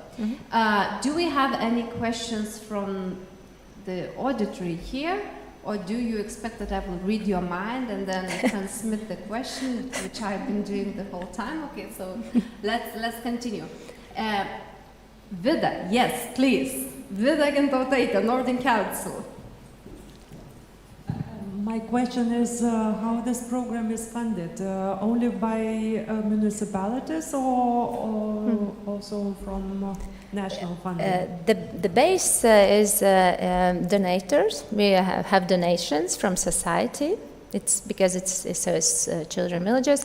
But we have also some funds, Oak Fund, and Social Integration Fund. The money comes from in our association, but mostly it is for donations. And the second very short question is about mothers. Do they join the program voluntarily or? Yeah, of course. They are recommended. This is voluntarily, for sure. We can't force mother to to join this program. Yeah. Hi, I'm a family physician, so I have a question. Is there maybe a possibility for Latvian family physicians to, recommend the program? I mean, write a referral letter for families in need to make use of this program. Sorry, I didn't understand. Can you please rephrase? Do you collaborate with family physicians, family doctors in Latvia? Yes, we do have. We work in close relationship with family doctors, with some physicians, but mostly we are in collaboration with maternity hospitals. Yes. Thank you, Ramona, so much. I think we all learned a lot. Thank you. And we hope that we'll continue this conversation, learning from the best practices. So thank you. Thank you.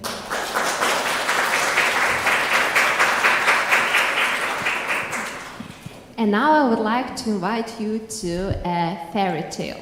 1,000 days and nights in Estonia. And our 1001. 1001, exactly. That's a fairy tale. So we will learn from Estonian examples. Joanna Karu from Ministry of Social Affairs.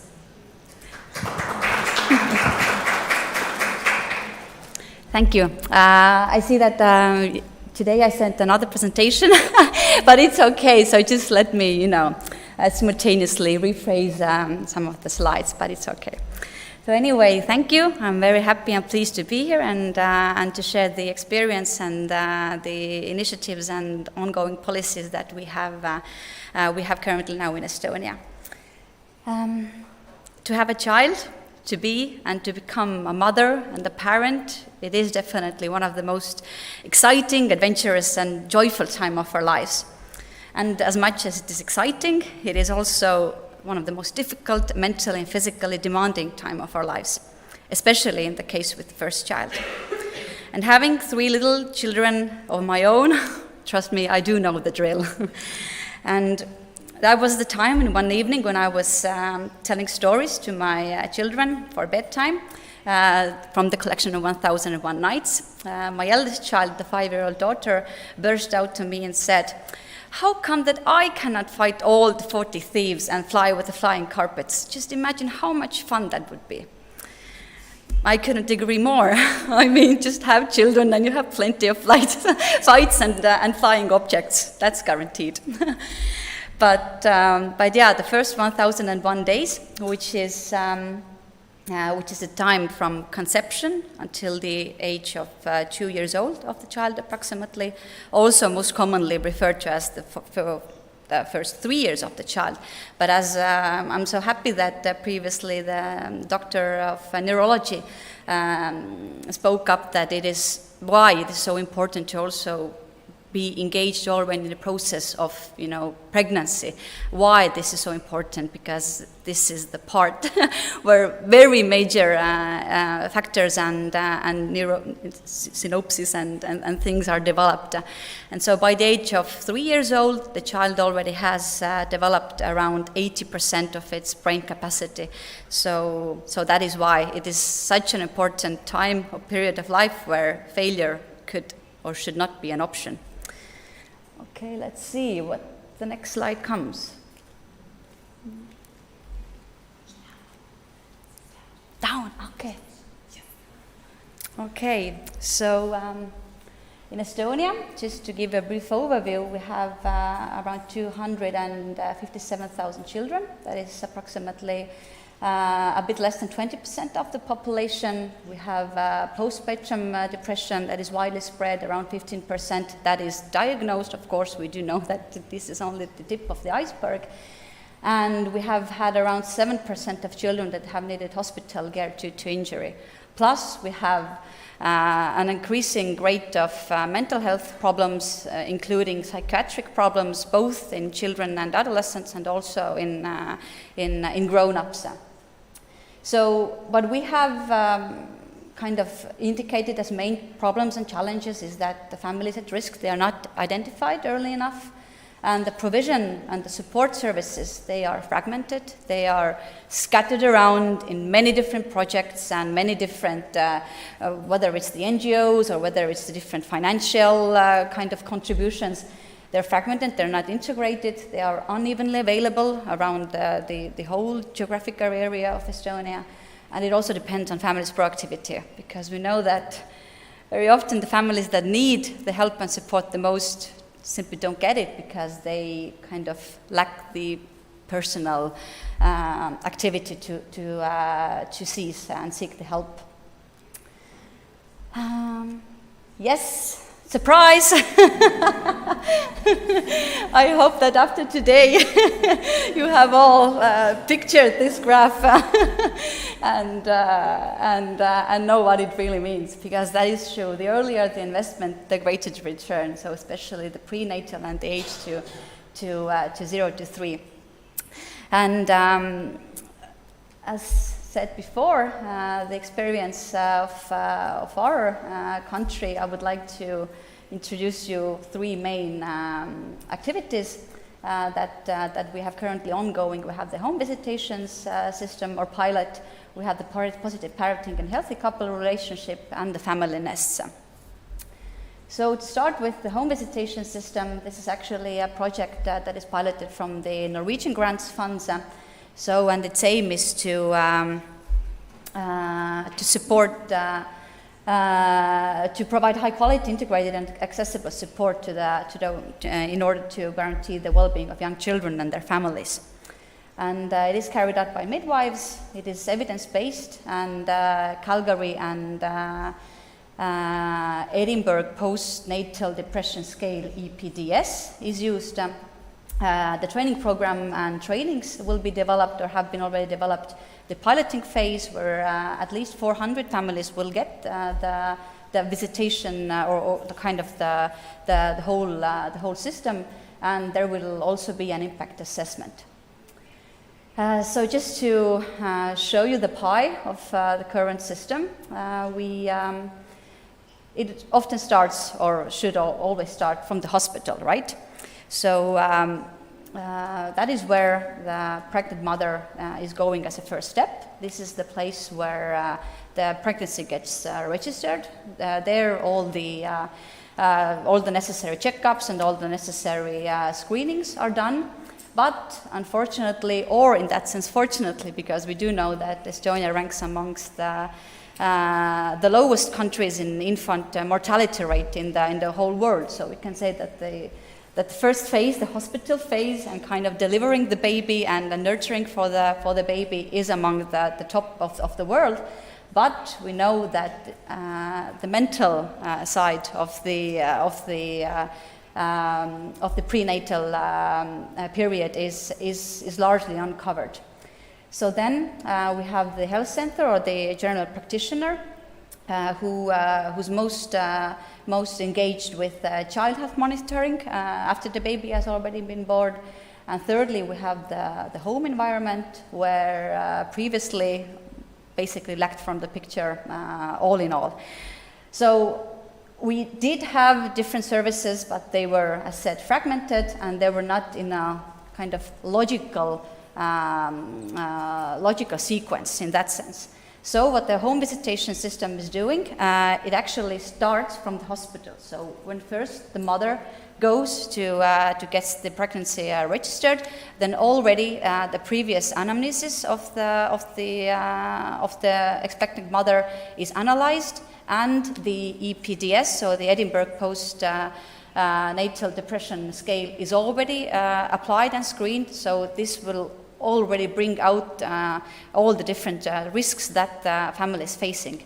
And this actually is an ongoing process during the whole pregnancy. And in each trimester, the screening with the EPDS and Calgary test is foreseen. So when the baby is born, we don't then start from scratch. We already know what the family is facing, what risks the families are facing, and with the help of these screening instruments, we know for a fact that this is the case. And this is not a gut feeling. This is not a, something that I can overlook because perhaps this is not my area of expertise. So we have that contact with the midwife already from the hospital, and up until the child is born, universal home visitation is carried out for all the mothers and all the new parents. And then again, the same EPDS screening is applied during the home visitation, which the home environment, of course, gives another perspective of the risks and potential risk of the family. And those who then meet the kind of threshold of the screening, then all the necessary steps and continuous home visitations are planned and prepared for the family. And this is I think the very important part here, where it was also asked whether the mothers who engage in these kinds of in programs, is it voluntary? Yes, of course it is voluntary, but this is why it is so important to build the trust and the relationship for them to be empowered and engaged in involving these kinds of programs, especially even if you call it as a program, although it doesn't have to be a program in that sense, because it is kind of an ongoing process that is kind of organical. It is not that I have to subscribe to somewhere or that I have to write down my name to somewhere. It is offered to me as I can't even recognize that it is offered to me. So at home, then, the mentoring of the mother and the family, and the relationship support and information and counseling is the key word here. And this should all be one big part of this this pregnancy period to this 2 to 3 years of the child age. So what's in the package? All kinds of things. If just to give you some examples, for instance, breastfeeding counseling, supporting counseling for parents of children with special needs, for instance, with premature children and children with disabilities, developing relationship of affection, healthy and balanced diet for both mother and child, especially when transitioning to solid foods, developing of parental skills, and support for parents who don't have social network, or even enabling or empowering the social network. So to be able to provide all of this, this kind of holistic approach within the home environment of the child and the family, what we like to say or say before every time we kind of introduce this program, and when we also trained the midwives to carry this out, we said that first coffee and then care. And I think that this is kind of a twist in our mindset, that without building a trustworthy and kind of this relationship, we don't have much to show out as potential results afterwards. So this is very important to highlight.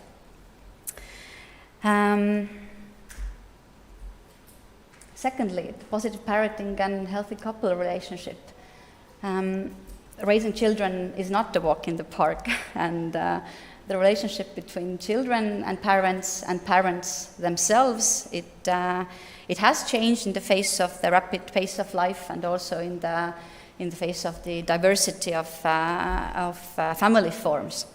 And in order to give the families and the children the enabling environment, positive parenting skills and close couple relationship skills and self-help skills go hand in hand. So when we provide evidence-based positive parenting program called Incredible Years, that has taken place since 2014, and we have really seen very, very good results in implementing this program. We have the balanced parenting program that is aimed to support the traumatized parents and to prevent the harmful effects of parental trauma from being passed on to future generations. This is a program that is currently being piloted. It's a program actually worked out in Finland, and so before we kind of scale it up, the whole state-wise, we want to make sure that it's really working in our case, in our cultural background as well. But it is a very, very promising project. We also have Gordon's Family School that has been scaled up in the recent years, with also the family psychology module being developed, and a healthy relationship program called PrEP is also offered for couples and individuals. And why I brought like these two kind of topics together in one is that they, as said, they do go hand in hand. Because when we teach parents how to play with children, how to engage with them, how to cope with their even, let's say, tantrums or whatever, it's normal to have tantrums, then we also teach them that without you yourself as a parent being confident, still calm, and with the abilities to selfly cope with your own problems and with your own partner as well, that they cannot be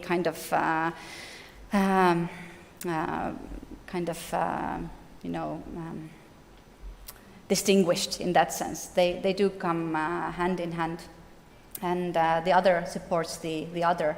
And healthy couple relationship is especially important because we do know that during the first years of the child, it is often that the parents break up, or the families break, because it is a very demanding time, has been said, and this is why these families need especially strong support, also on issues like how to keep their own relationship healthy and positive. And what we have planned from the near future, these plans mainly interact with the new European Social Fund that is along the way, hopefully from next year. So we have foreseen an information and learning package for new parents. This is something that would combine already all the existing different materials and programs and all the information, but the aim is also to kind of create this. To create this user-friendly and interactive site or an app or however you call it, where really you become a parent, you go to the site, and you get everything you need. You get all the information on the family benefits and the family leave system. You get all the information and also the possibility to already register to some sort of programs and lessons where the child and the parents intend to do and go. So this would be something that would be very compactly handled. Then the parenting skills program for parents of children aged 0 to 2. We know that the Incredible Years is mostly meant for children from the age of 4 up to 12, and this is kind of the gap we are missing right now. So this is a good opportunity to develop a program for those, especially targeted for those families that are in extra risk. And also offering the programs to less targeted audiences. These are especially include the families with already adolescent children who have complex problems, and we see that dealing and handling with these types of children is very hard. And the current programs that we have, also the multidimensional family therapy, that is also aimed for this kind of target group with for adolescents, young adolescents that have committed some smaller crimes and who have, for instance, issues with going to school or lacking school in that sense, then this has not proved to be enough. So that we really need to help those parents to cope more and better with the very difficult young adolescents that there are in our country as well. And we also have 2 bigger reforms planned in Estonia. The one that is under my kind of area of expertise is the child protection reform, and there are lots of details into it, but the main aim again is to change how we do our child protection work. It cannot be kind of ordered from offices, or even it cannot be handled on paper. We've created too much bureaucracy and administrative burden and all the budgetal pressure for the child protection workers or the child welfare workers, so that we have enabled them to really work with the families, together with the families, and this is that we have to change, because we can't see that this isn't taking us anywhere. That it's a fundamental change, and this also requires, of course, reforms in administration reform, how child protection work is organized in local level, what are the responsibilities of states. So it's a good challenge, but we're working with it. And thirdly, we have the family nests. These are the community-based prevention and family work centers. So basically what they do, they kind of act as a roof for a multi-agency services, and it actually aims to what's the right word? You know that when I personally, for me, someone would tell me that you should have some help, or you perhaps you should go to speak to a doctor, then who wouldn't be like, come on, it's not me. But the family nests, they act as a good ground for community-based services, where the help and the support that is provided there, it is not stigmatized. Yes, stigmatized was the word I was searching. So that it would be kind of part of a regular life. I mean, these family nests, they can be even brought out in or set up in big shopping malls or places where people go and do their regular everyday things. It doesn't necessarily have to be kind of, I don't know, a hospital or the worst thing, the hospital. Yes, definitely not the hospital or some other administrative building. So it's the aim to really, bring the services at the community level and really to normalize of seeking help and of getting some support, which is very important for everybody, even to those who kind of very well cope with all the different issues.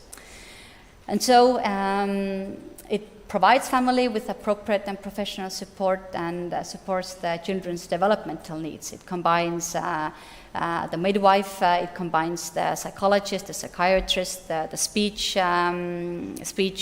therapist, and all sorts of different services that are currently fragmented, but the aim is to really bring them together under one roof, and also, of course, the parenting and the couple therapy as well. We have currently 5 family nests in Estonia, and by the year of 20 and 25, we aim to get to 10. And this has also proved to be quite a good initiative in terms of supporting the local governments in their work, and in supporting the building of the community level services and networking and infrastructure there too. And so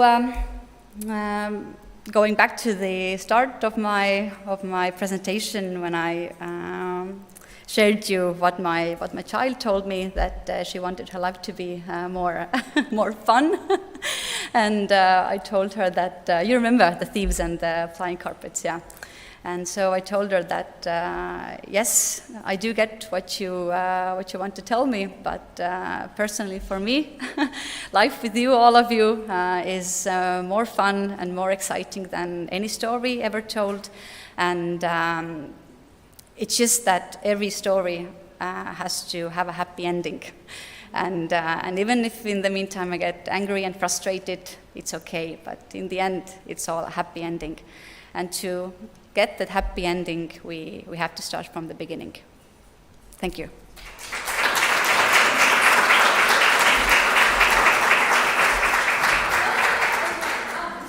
Don't run, Joanna. You know, I was listening to your presentation, and I had this thought in my head that I'm very jealous. I'm so jealous of this holistic program that encompasses the best practices of early child development, but also faces the reality that people should not be stigmatized, people should be reached where it's comfortable for them, there should be a multitude of different programs, that early child development is important not only for families at risk, but to the entire society. So honestly, I'm jealous. But as it's a joke in Lithuania that Estonians do first, but then we do better. So it's a kick for us to try to catch up and do better. And I really hope that this conference will be a starting point for our happy ending, because as you said, it's for the happy ending for the society. I want to come back to that moment of stigmatizing things, of forgetting that it's first coffee and then care. Could you please elaborate on that and how it helps to reach people who may not want to be called, parents at risk or parents with lack of knowledge? How do you use this very simple trick of building relationship and then actually making them do what we need them to do? Any advices? Yes, actually, it's a good question, and I don't know how I would have responded to it before. I did the Gordon Family School myself, and as said, this, of course, it encompasses some aspects of raising children, but in holistically given, it gives you the knowledge and the skills to communicate, how to listen what the child, what the partner, what my colleague, what my boss is telling me, and it's mind-blowing. I mean, people don't know how to actively listen. We always want to speak up, we want to interfere, we want to share our thoughts, we want to be compassionate, we want to give advice, but what people really need is just to be listened. And this is also something that a very good friend of mine told me, that she went to a psychiatrist or somebody, also in terms of her couple relationship, and she's told me that, and I asked her, like, how was it? What did she tell you? What should you now do? She said that she didn't tell me anything. I was just speaking, and you know how relieving it was. And so I think that being able to listen and being able to be non-judgmental, being able to be kind of neutral, compassionate, but then again to stick to this kind of firm and friendly kind of frame. It is something that we are also facing with the child protection workers. That this is. There is not an kind of a miracle wand that from day on our child protection work, for instance, or our work with children and families with risk will be so much better. There is no magic wand. We just have to, as also James said before, we just have to have different lenses on what we already have, and and try to and deliver from that basis. And I think that the communication skills and the self-reflection skills for the specialists who are working with children and families, it is absolutely essential. In the audience, there are so many people that I know, and I'm sure more people that I don't know, that do have these skills and they practice them. And I know that, Nida, maybe you have my next question about postpartum depression. So Nida Vasiliauskaitė, yes, definitely. Hello, my name is Nida. I am a manager postpartum depression project in Lithuania. It is some new in Lithuania, and I wanna ask, dear Joanna, have you any prevention programs in Estonia? Mental health prevention program in pregnancy or postpartum period? I don't know if there can be called programs as such, but we do, of course, have different services in that sense. And the one spectrum of services that I already also described was the home visitation package, which especially deals with the mental health issues of the parent, of the mother, the Edinburgh postnatal depression scale that helps to really, evaluate the level and the different risks of the family facing. But that is true that, I think that it's everywhere else the case as well, that we also lack the mental health specialists. There are big and lengthy queues to get to services, which is why investing also in the prevention part and in investing in teaching people themselves the skills, the scoping mechanisms, this this self-help skills, even to say it is very important, because we can't treat everybody. It's just impossible. But we have to give the people themselves the skills to manage themselves also. Thank you, Joanna. Maybe sometimes these skills is just a talk, conversation, and someone who will listen to us. Barbora, you have another question, okay? Barbora Butkute, health economist. So thank you for a wonderful presentation. As a health economist, I'm immediately thinking about resources. So first of all, who is teaching your people to first coffee, then care? You also need to teach that to people, right? Who is doing that? And what about recruiting people to work in all those different programs? I bet Estonia, as Lithuania, is facing the problem of shortage of talents, especially in public sector. How do you deal with that? With the case of the home visitation pilot, we have support from the Norwegian grants.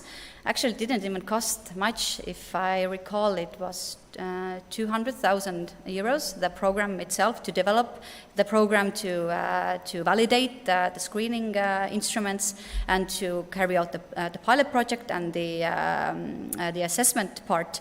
And to me personally, I don't know about working in the ministry. I know it is not a big amount of money to be able to really create this client journey path in the long term.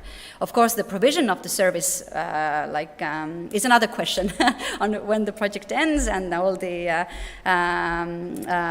steps have been taken. Then who then finances it afterwards? But I think that when we have thought it really well through, when we know what the results, what is the impact of that specific program, then there is money. There you can always find the money. It's just a question how you present it, how you make your point taken, and this is where it is very good if we have the kind of the support from the universities, the support from the NGOs, which are all a part of this specific pilot program. So facing these issues with uniform power is also better. So therefore, this networking and advocating with these specific issues in the wider society is very important to have the support of the society. And the another part of the question was who will train them, or what? It is also we have had the luck of having a very active midwife system, and they have been telling us years that why don't you use our potential more? We could do much more than just checking your the pulse and if everything is okay with the baby and the mother. actually there is a huge potential of using this very highly educated healthcare staff personnel. So I think that this is only the beginning. I think we can use them much more than we currently do, and the home visitation program is perhaps just the start of something even bigger. Thank you, Joanna, so much. We have more questions. Okay, well, let's rock the boat. Ruta Grigas. One last question from a speech pathologist who has a great interest and a lot of heart facing Lithuania and the possibility of establishing a good speech program here. I'm fascinated by your nesting program. How do you pull in your parents as willing participants? Yes, that brings back to the starting point. It's how to build a relationship that is non-judgmental and non-stigmatizing. It's regarding the client or the patient that you have as equal, regarding him or her as as resourceful and as strengths-based kind of this view. It is not only problems. There are not only negative and bad and horrible issues. Of course, they do take place in those families as well. But it is necessary to not focus on the bad things, not focus on the long and awful nights that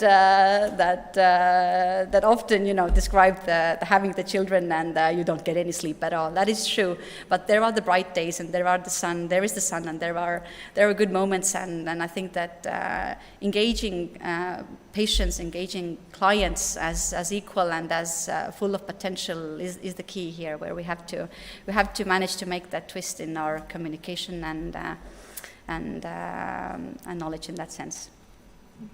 Thank you, Joanna. Wonderful presentation. Thank you, everyone, for your questions.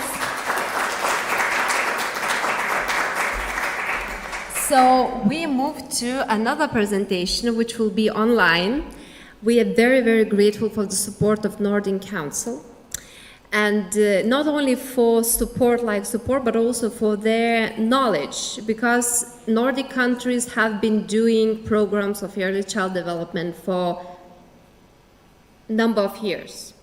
And the evidence they have gathered and also the practices they run are closer to us in some cases than compared to America. And as many Baltic countries have been always, looking up to Nordic countries, I think this is one area that we are still lagging behind. And I'm happy to announce that our next presenter is Sigrun Danielsdottir from Iceland. Hi, Sigrun. Hello. Hi, nice to see you. So she will tell us about the first 1,000 days in the Nordic countries and conclusions after a study that was conducted. And just a short announcement, in 3 weeks there's going to be a conference in Reykjavik, also dedicated to 1,000 days. As everything today, it's online, so we will share the link with all the participants here and watching us online. And we hope that you, if you're interested in the topic, you can dig deeper, because there will be more good practices shared. And now I pass the mic to Iceland and to Sigrun. Thank you. Very nice to be able to join you today. I'm thankful for the invitation. Unfortunately, I could not be there in person, but it's good to be at least with you through the internet. I'm going to share my slides now. Hopefully it will go all right. Yes, it looks like I am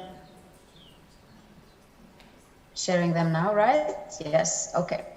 So, yes, like the introduction said, I'm going to discuss a project that we have been leading in Iceland in collaboration with the other Nordic countries over the past 3+ years, since 2019. And this was a project that was launched in relation to the Icelandic presidency in the Nordic Council of Ministers.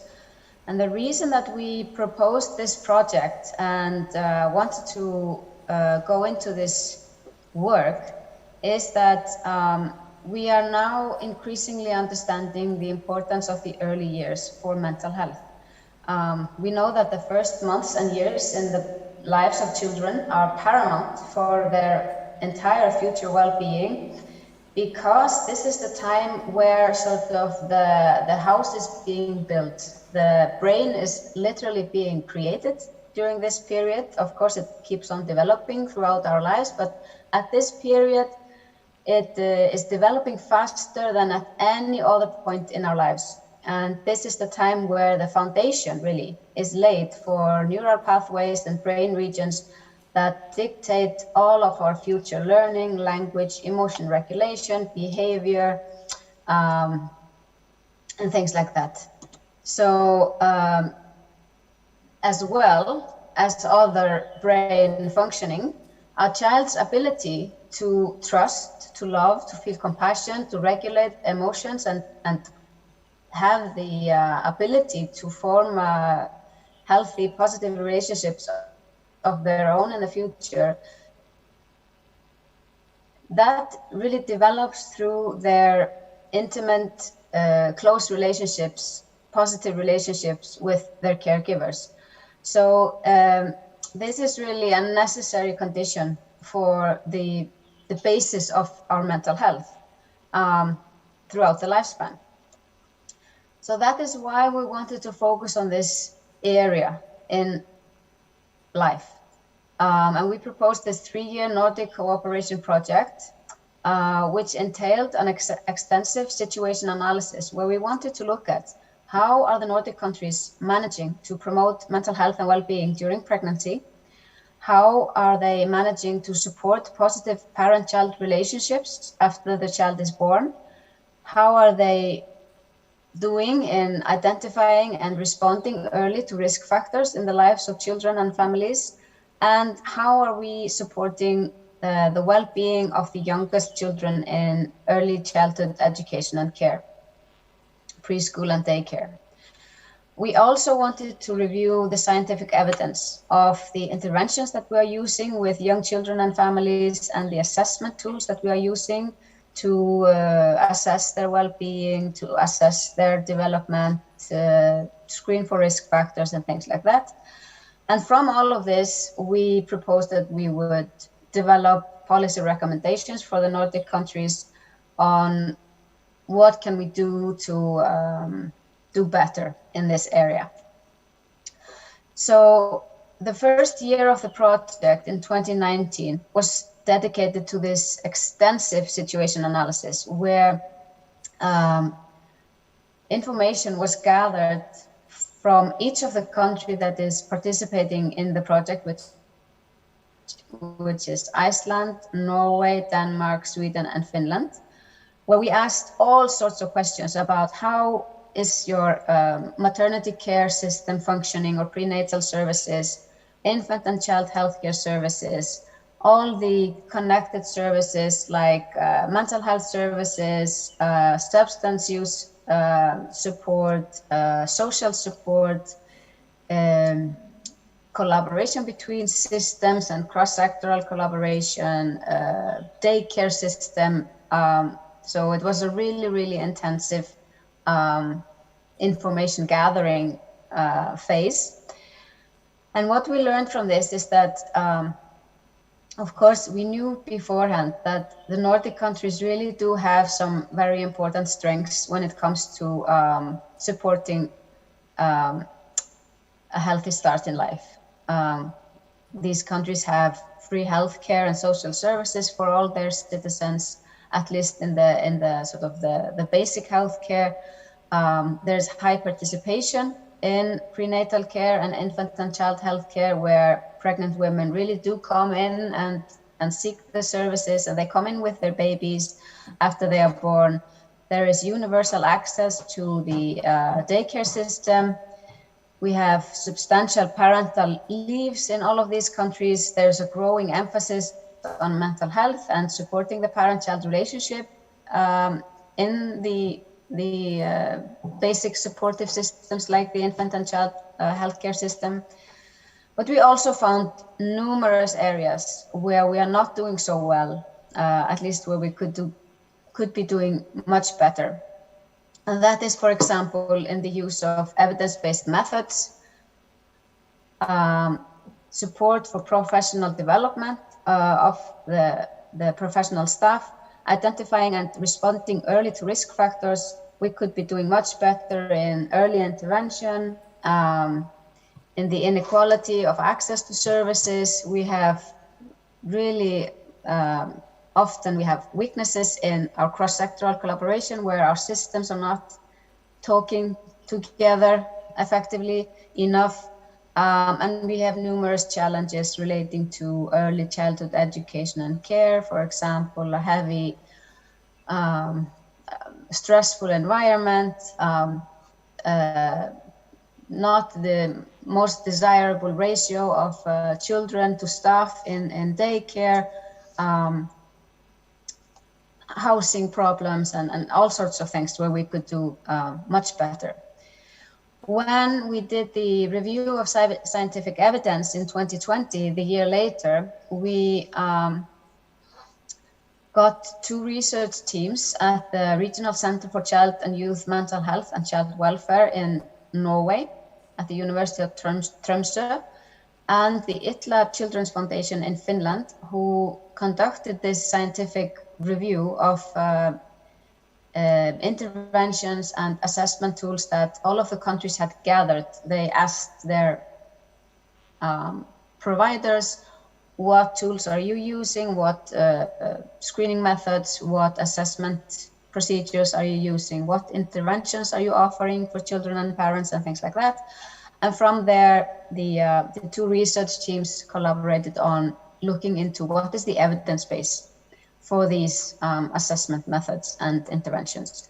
And what we found was that even though a large number of interventions and assessment instruments are available for parents and young children in the Nordic countries, we identified 63 interventions and 33 psychological tests or assessment tools in these countries. The evidence for their effectiveness and psychometric properties is often lacking or insufficient. So, for example, of the 63 interventions that we identified, over half was rated at the lowest level of evidence, and only 3% managed to be at the top of where we could say this is really good evidence behind this intervention. And we also have Nordic evidence. So in this review, the criteria we used is that it's not enough, like you mentioned before, it's not enough that we only know that it works in America, because we have different systems and we have a lot of different settings. So we can't just take something from another cultural environment and implement it without properly researching it in the country that we are using it in. And of the psychological test, we also found that only 12% was rated at the highest level of evidence. So we really need to do better in terms of research. So from all of this work, we have created or developed 6 main policy recommendations for the Nordic countries. First, to recognize the importance of the first 1,000 days in life for lifelong mental health and well-being. This is a fact that we really need to start accepting and working from. So if this period in life is so important, we really must start to act like it is. So we need to strengthen policy focus on the first 1,000 days of life, where we would review existing policies and action plans to include at least a focus on the early years, or develop new ones that focus specifically on this period of life, including pregnancy. We also need to not only have policies, but we really need to support implementation through clearly defined implementation plans. we have to ensure protection of the rights of the child in all of our existing policies. So insert ways to safeguard the right of the youngest children in existing policies and action plans, because sometimes it's like when we talk about childhood, we don't really think about infancy necessarily. We think about children who are up and running and playing and doing childhood things, whereas we really need to include a focus on the infant period. And also prioritize funding for services for services to expectant and new parents and children under 2 years old. We need to provide comprehensive support for parents during children's first 1,000 days of life. So actively involve both the birthing and the non-birthing parent in prenatal and infant and child healthcare. This is where we found that most of the Nordic countries are really lacking. We are usually only focusing on the mother or the birthing parent, whereas a child usually has 2 parents that are taking care of it. So if we're only focusing on 50% of the parental unit, we miss all the information, both the protective factors and the risk factors that are present in the other parent. We should offer group and individual parental support to all expectant and new parents. Some of the countries are doing this, while other countries are really not. Where we should be focusing on preparing for the parenting role. This is the most important role that any person can have in their lifetime. And we should be effectively preparing them and helping them to take on this role in a positive manner. Support the development of parenting skills, promoting positive parent-child relationships, supporting the parental relationships between themselves so that the parental unit works well together and has well-being in their relationship, and strengthening the parental social network.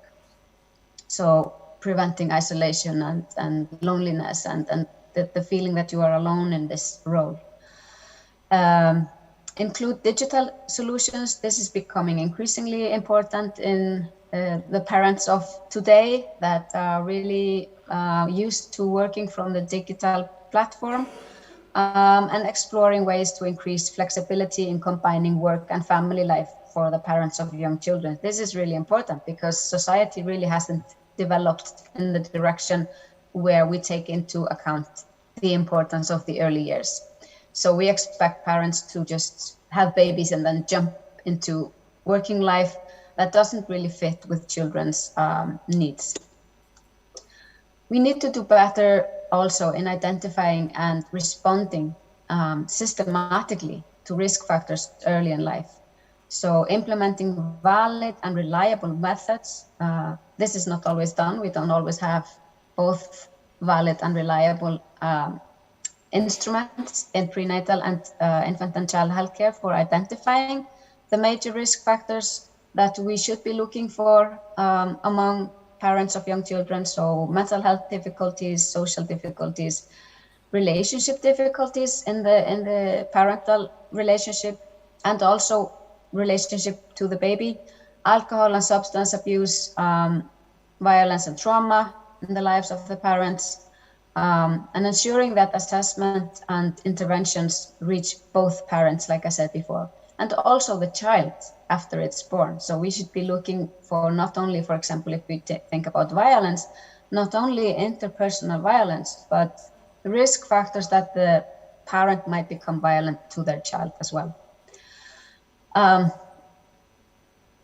Once we have established effective screening, we need to make sure that we are also following up systematically and in a tiered way after assessment and screening, and emphasizing early, appropriate and evidence-based interventions in a tiered fashion for young children and families at risk. Improving equity and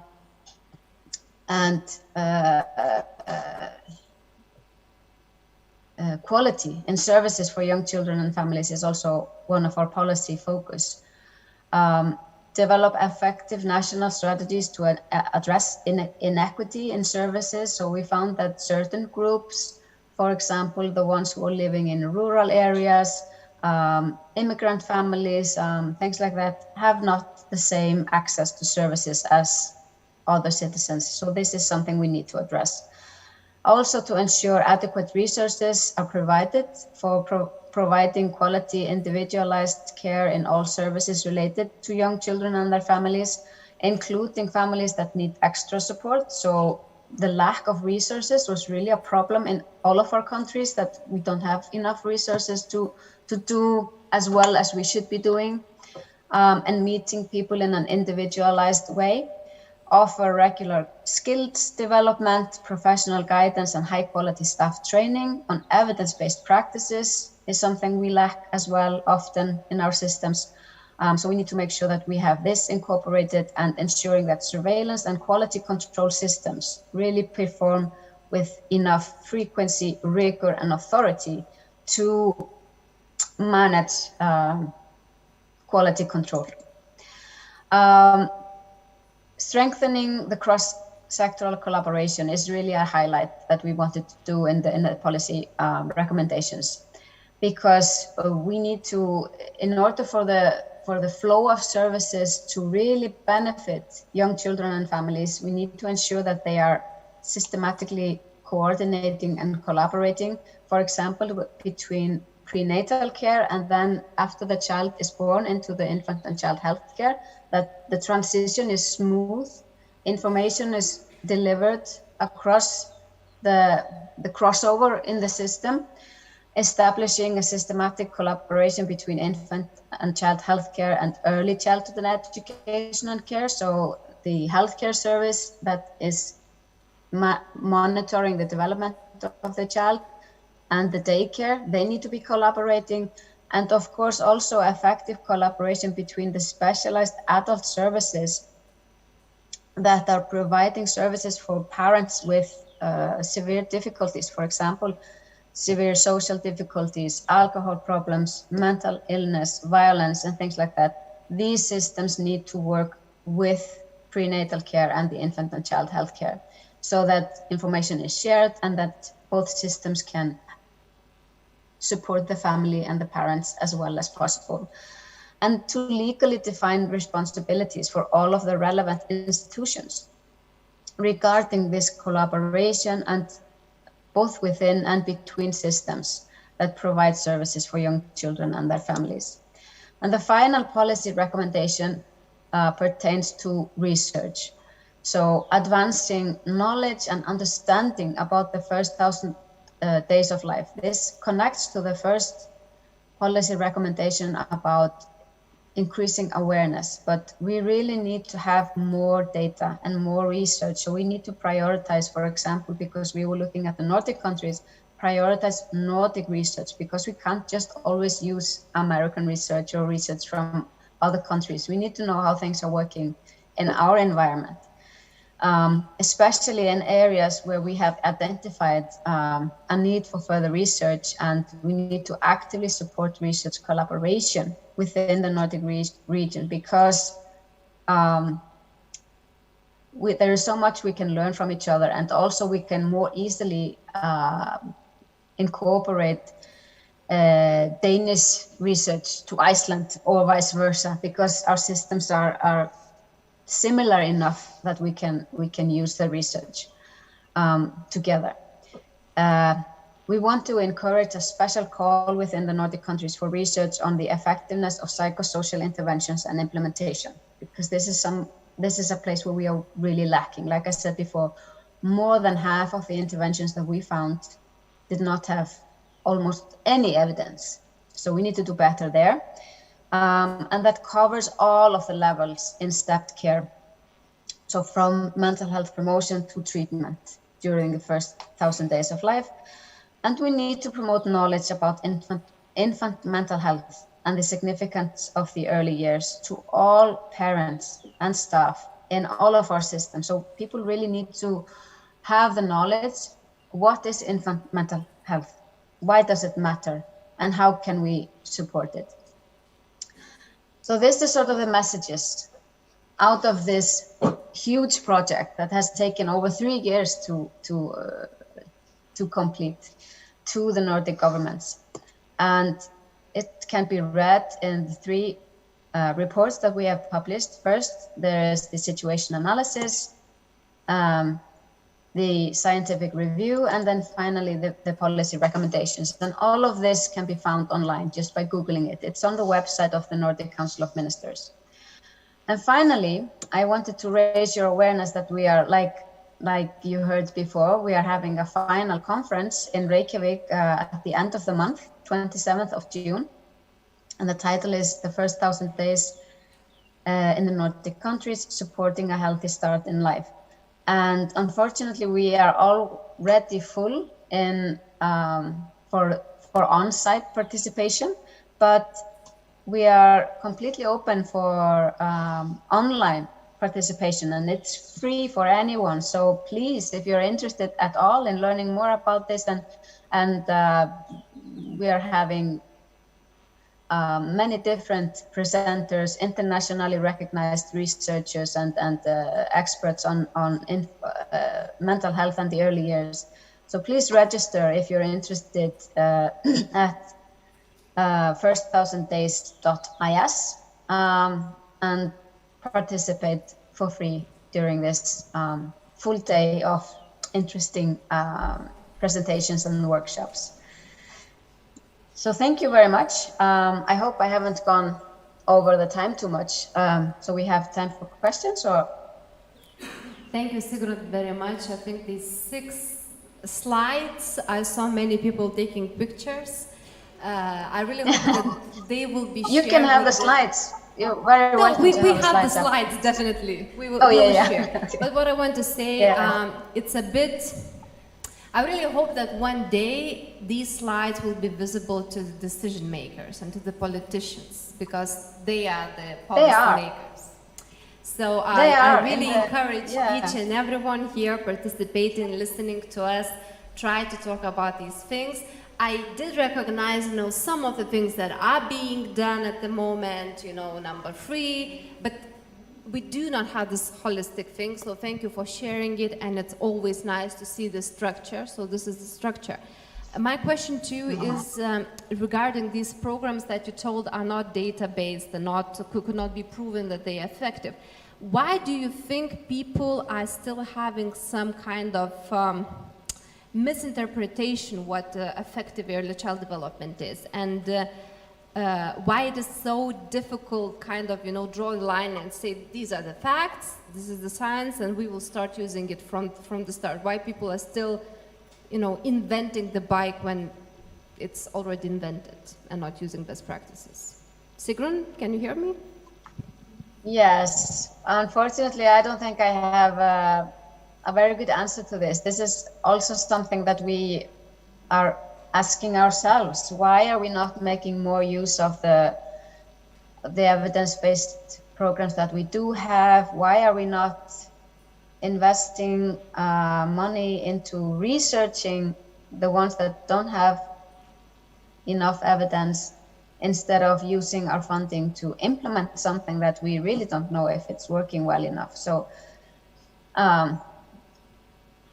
it's a mixture of, I guess, a lack of communication, I think, between researchers, practitioners, and policymakers. These groups tend to work really separately. So researchers are just in the universities doing research, whereas the practitioners are out in society providing services, and then policymakers are somewhere in the top layers making decisions, and they don't necessarily know all the facts either. So thank you, Sigrun, so much. That's why I think these conferences are so important. The one here in Vilnius, upcoming conference in Reykjavik, we will definitely share the links to online registration on our Facebook and to the viewers of this conference. Thank you, Sigrun. Hope to meet you in person soon. And we continue our conference. We have a very short technical break now. I want to say a big thank you to our international participants of the this conference, to James, to Joanna, to Ramona, and to Agnese, because they are leaving to a guided tour for Vilnius University. So, and we will continue in Lithuanian, mes tęsime lietuvių kalbą, mes turėsime nuostabią diskusiją, labai jos laukiu ir apibendrinsim viską. Tai round of applause to our presenters.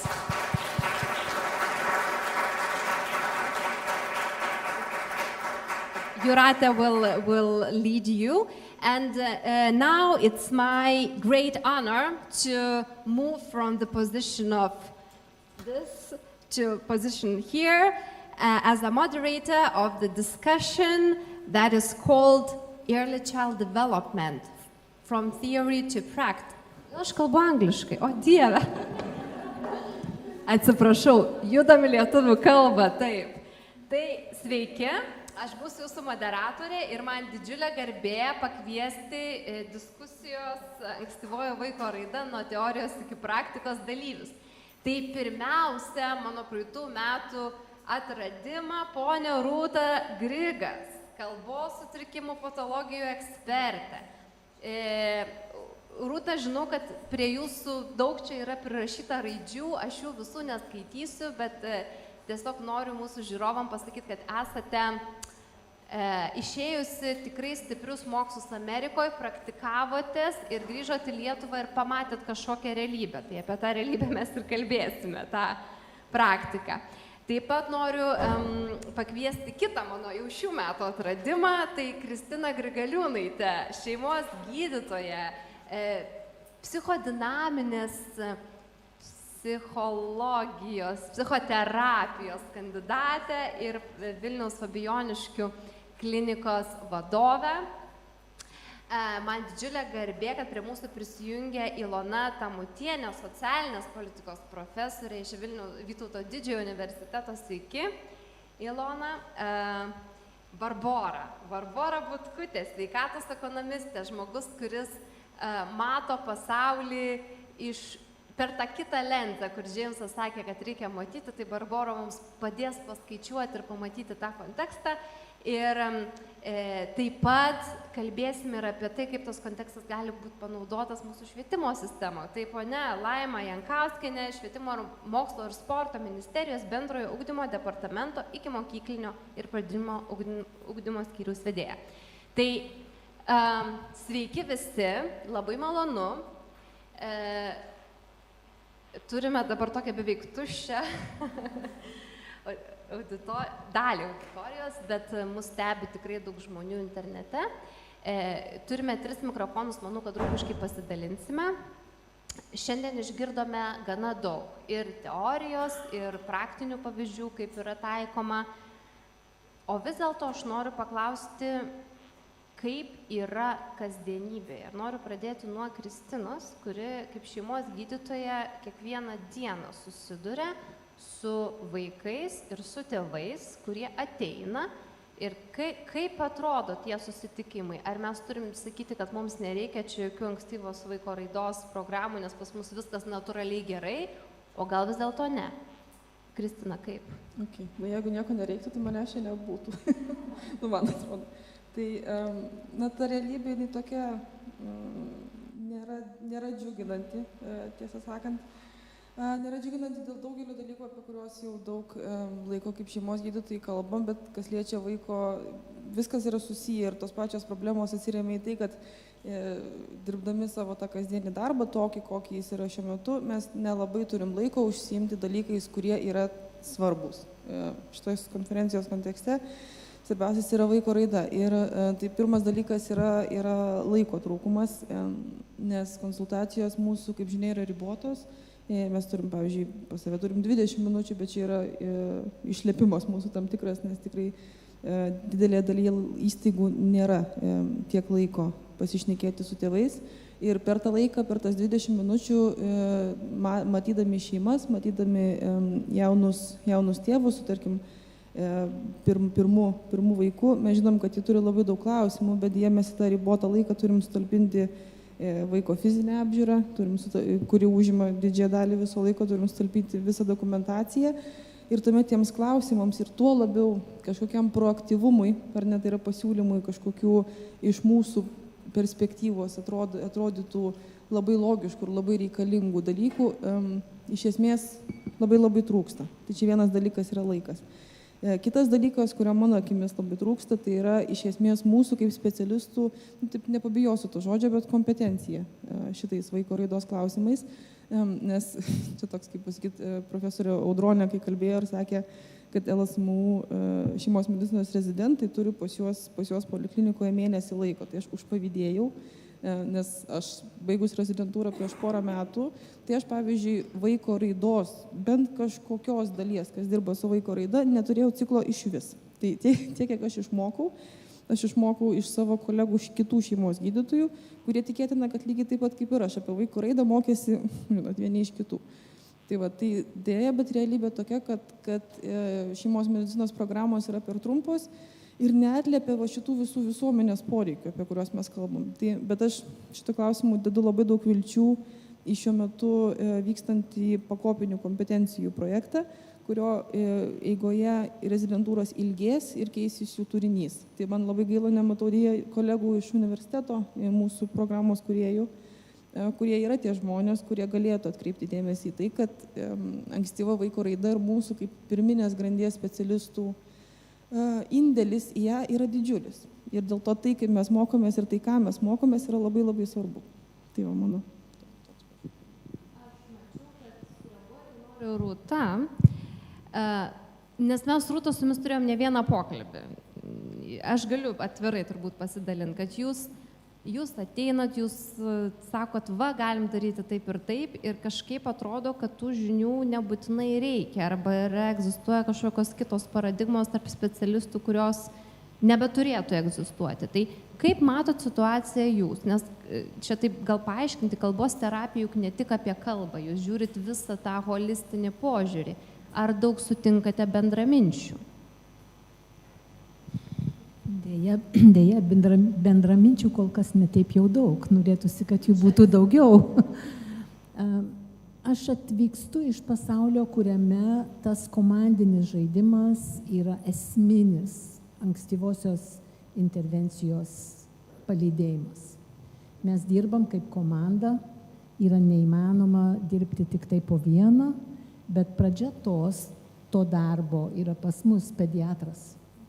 Nes vis tiek pirmas susitikimas vaiko ir vaiko šeimos yra toj pediatriniai aplinkoj ir iš to yra būtina suprasti, kad iš to pirmo susitikimo yra tolimesnės galimybės pradėti formuoti komandą, kuri gali būti reikalinga tam vaikui.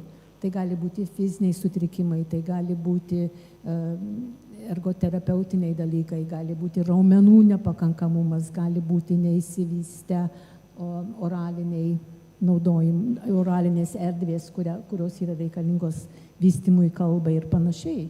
Bet pirmoji ta grindis yra pediatras ir aš šito nematau Lietuvoje. Labai norėčiau aktyviai kaip nors pajudinti medicinos fakultetą Vilniaus Universitete, kad jie tą trečią koją pastatytų. Jau aš matau, kad jie pradeda ugdyti kineziterapeutus ir pradeda ugdyti ergoterapeutus, pradeda jau jam kažkaip tai truputėlį parodyti, kad tai vaikai yra labai geri kandidatai jų darbeliams. Tai trečia koja, speech language pathologist. Mes esame ne logopedai, mes esame ištreniruoti anatomijoje ir fiziologijoje ir iš to taško einam prie vaiko ankstyvosios raidos gydyme. Ir neurologija, taip, tai yra bazė viso mūsų to gydymo. Tai va, pradėkime nuo gydytojų. Mano šį vakarą užsiėmimas bus su tik tai vienu atveju, bet tame atveju pats pagrindinis elementas turėjo būti gydytojas ir jo nebuvo.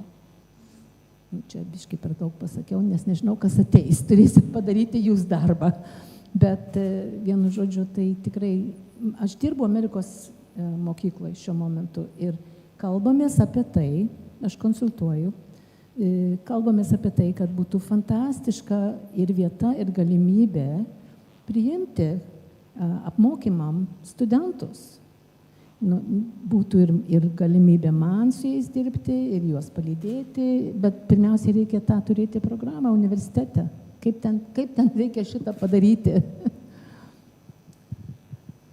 Laima, jūs dabar esate ant karštosios kėdės, iš karto informuoju, nes ir viena pašnekovė, ir kita kalbėjo apie tai, kad kažką reikia daryti universitetuose daugiau ir švietimu. Žinau, kad ne jūsų sritis ir vis dėlto. Kaip jums atrodo mes integruojam ir naudojam švietimo srityje visą šitą žinias, nes atrodo visi pranešėjai netgi tą patį grafiką naudojo, tik tai skirtingai išsivertė. Vadinasi, lyg tai yra terpė žmonių, kurie sutinka, kad tai yra status quo, faktai, kuriais mes tikime. Ar juos naudojam? Nes tam tikrą prasme skaitom apie prastėjančius matematikos rezultatus, akademinius rezultatus ir aš visą laiką keliu klausimą jau 2 metus, ar čia mokytojai staiga pradėjo blogai mokyti, ar ateina karta, kuriai pritrūko tų ankstyvosios vaiko raidos intervencijų. Nes labai iš telefonų gerai mokosi, taip, Audronė? Turbūt girdisi, taip? Girdisi. Ačiū už klausimą. Pirmiausia, norėčiau padėkoti už šią konferenciją ir organizatoriams ir visiems pranešėjams. Klausiausi ir galvojau, kad kiekvienas istorinis laikotarpis turi savo vaikystės sampratą. Nuo to laikotarpio, kai susiformavo vaikystės samprata kaip tokia, nuo vaiko kaip darbo jėgos ir dabartiniai moksliniai tyrimai, kuriuos pristatė ir gerbiamas ekspertas iš Harvardo universiteto. Beje, šitą kreivę jau turbūt 5 ar 6 metų ir mes rodom susitikimuose su praktikais. Ir čia turbūt būtų atsakymas ir kalbant grįžtant prie padėkos už šią konferenciją, aš manau, jinai labai vertinga keliais aspektais. Pirmiausia, kad mes kalbam apie ankstyvąją vaikystę. Ir nepriklausomybės pradžioje mes Lietuvoje turėjom labai gražų projektą, kuris turėjo tokį moto išsikėlęs, kad vaikystė tai nėra liga, kurią reikia persirgti ir tada jau bus gyvenimas geras.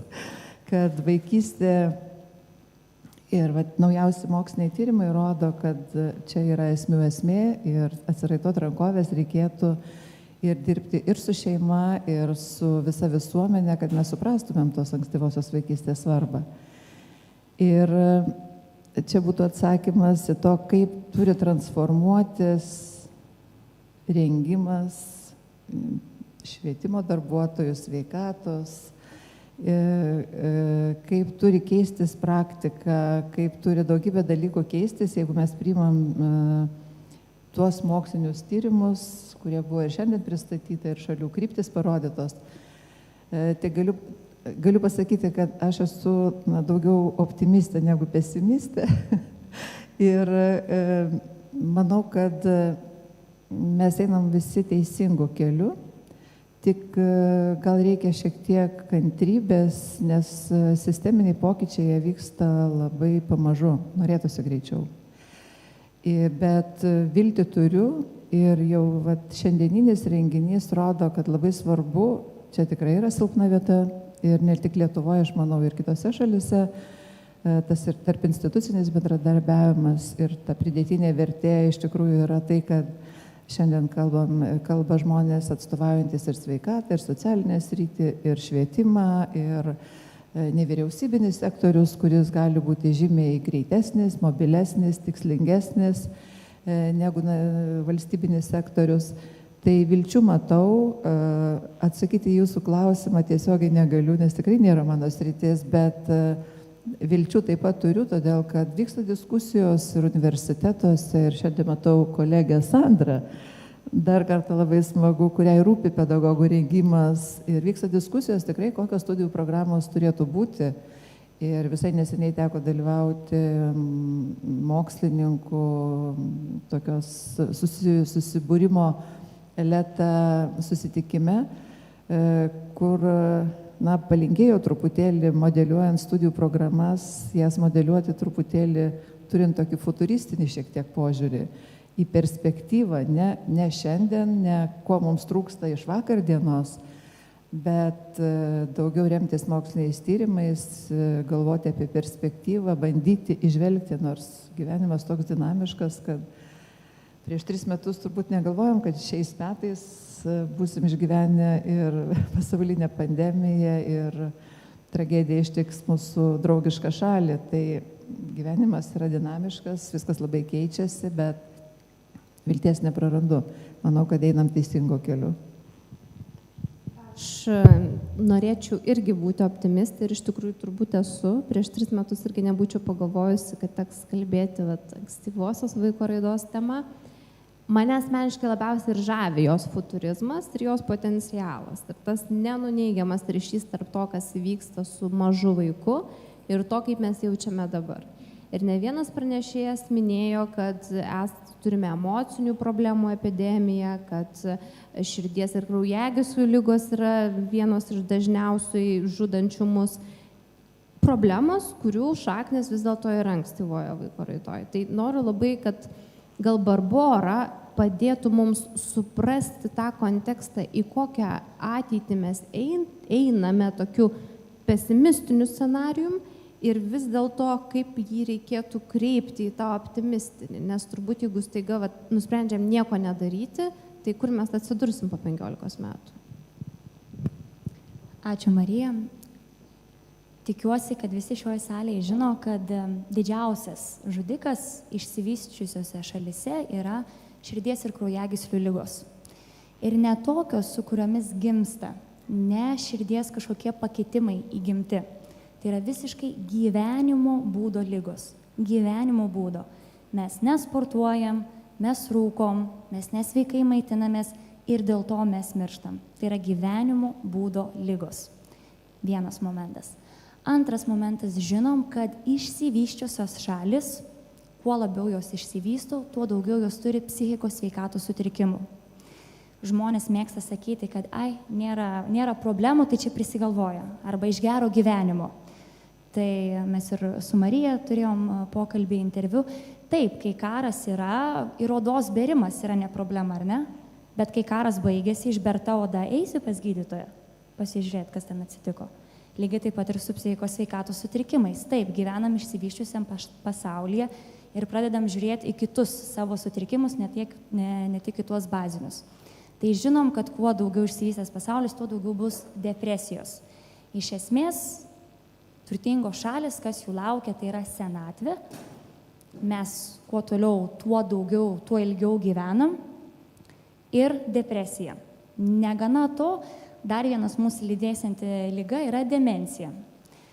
Jeigu salėje yra sprendžiančių kryžiažodžius, kad išvengtų demencijos, tai galit nustoti. Kryžiažodžiai nepadeda išvengti demencijos. Žinot, kas padeda išvengti? Laimingas gyvenimas. Mokymasis iš savo klaidų, kai tai teikia malonumą. Pavyzdžiui, mokymasis groti instrumentu, mokymasis tapyti ir panašiai. Bet iš esmės turi patirti malonumą, darydamas tuo veiksmus. Ir dėl to nesistebėm, kad neretai habilituoti profesoriai turi demenciją. Kaip čia taip? Intelektualas, eruditas, demencija. Tai dėl to, kad esi labai protingas, dar nereiškia, kad turėjai šviesų be streso gyvenimą, ar ne? Tai iš toli labai, bet taip, tai susiremia į tą gyvenimo būdą, o apie ką yra gyvenimo būdas, tai yra apie auklėjimą, apie tai, kokius mes įgūdžius turim. Jeigu mes patiriam stresą, kaip mes su juo dorojamės. Mūsų santykiai pakriko ar ne, ten išsiskyrėm su vyru, netekom darbo, ką mes darom? Ar mes einam žiūrėti Netflix'o 8 serijas, ne, kiaurą dieną? Ar mes einam ledų porcijos 12 valandą nakties valgyti? Ar mes pradedam rūkyti? Ar mes žinom, kad aš išeisiu pasivaikščioti, man dabar labai pikta, bet pasivaikščiosiu valandą, man bus geriau. Aš nueisiu paplauksiu, man bus geriau. Ar mes turim tuos įgūdžius? Ir ką Džeimsas ir minėjo, taip, tuos įpročius galima suformuoti, kai mums yra 40 metų. Bet tai yra daug sunkiau padaryti, negu kai tam kūdikėliui yra tenai metai 2. Aišku, kūdikėlis neis pasivaikščioti valandą, bet ar ne, mes galim jį mokinti atpažinti savo emocijas. Matu, kai tau liūdna dabar, noriu apkabinsiu tave, ar ne, mes galim juos mokyti tų įrankių. Tai Lotynų Amerikos šalis 20 amžiui turėjo priimti sprendimą. Į mokyklas ėjo tik tai vaikai, kurie buvo iš gerai gyvenančių šeimų. Ir į pradinės mokyklas, ten keli procentai ėjo vaikų. Ir šalis turėjo priimti sprendimą dėl universalaus mokymosi pradinėse mokyklose. Ir jos tą sprendimą priėmė ne dėl to, kad labai mylėjo vaikus, o todėl, kad faina, dabar jie yra darbo jėga, pigi darbo jėga, bet mes su tokia darbo jėga nelabai toli nueisim.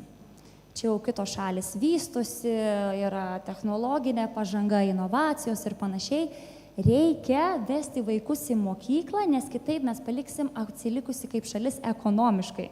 Tai tas sprendimas buvo pagrinde padaryta iš ekonominės prizmės. Tai jei mūsų politikų, formuotojų ir sprendimų priėmėjų neįtikina emociniai argumentai, kad reikia stengtis dėl vaikų, tai gal įtikins ekonominiai argumentai, kad nėra ateities, jeigu mes neinvestuojam į vaikus vos jiems gimus ir dar prieš gimimą. Labai išsiplėčiau, atsiprašau. Labai teisingas išsiplėtimas. Taip, turbūt arba emocinis, arba ekonominis pagrindas veikia.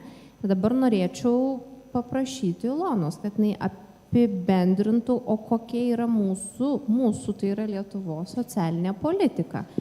Kas čia vyrauja, ar emocinis, ar ekonominis motivatorius, o gal iš viso jo nėra. Jūs tiriate ankstyvosios vaiko raidos taikymą Lietuvoje. Kaip tai atrodo? Ar aš viena kažko nematau, o gal viskas gerai, gal vėlgi čia sikėlėm problemą ant lygios vietos?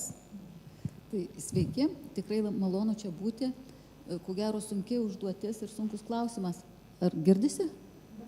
Atrodo, girdisi. Sunkus klausimas turbūt atsakyti, nes tyrimai tik prasidėjo. Iš tikrųjų, mano tyrimų sritis vaikų apsauga ir vaikų gerovė tokia platesnė buvo, bet iki tos temos vis tiek atvedė mokslas, kaip ir daugelį disciplinos vakarų šalyse, į tą ankstyvąją vaikystę ir neuromokslininkus, ir psichologus, ir biologijos, ir ekonomistus kai kuriuos, ir žodžiu, ir pedagogus į tą mūsų amžiaus tarpsnį patį jauniausią, kuriam iš tikrųjų negali galvoti, kad nėra mokslų grįstų įrodymų, kad mes galėtumėm kažkaip jį apeiti ir po to spręsti problemas jau tada, kada jau vaikas išeina iš šito amžiaus tarpsnio. Va.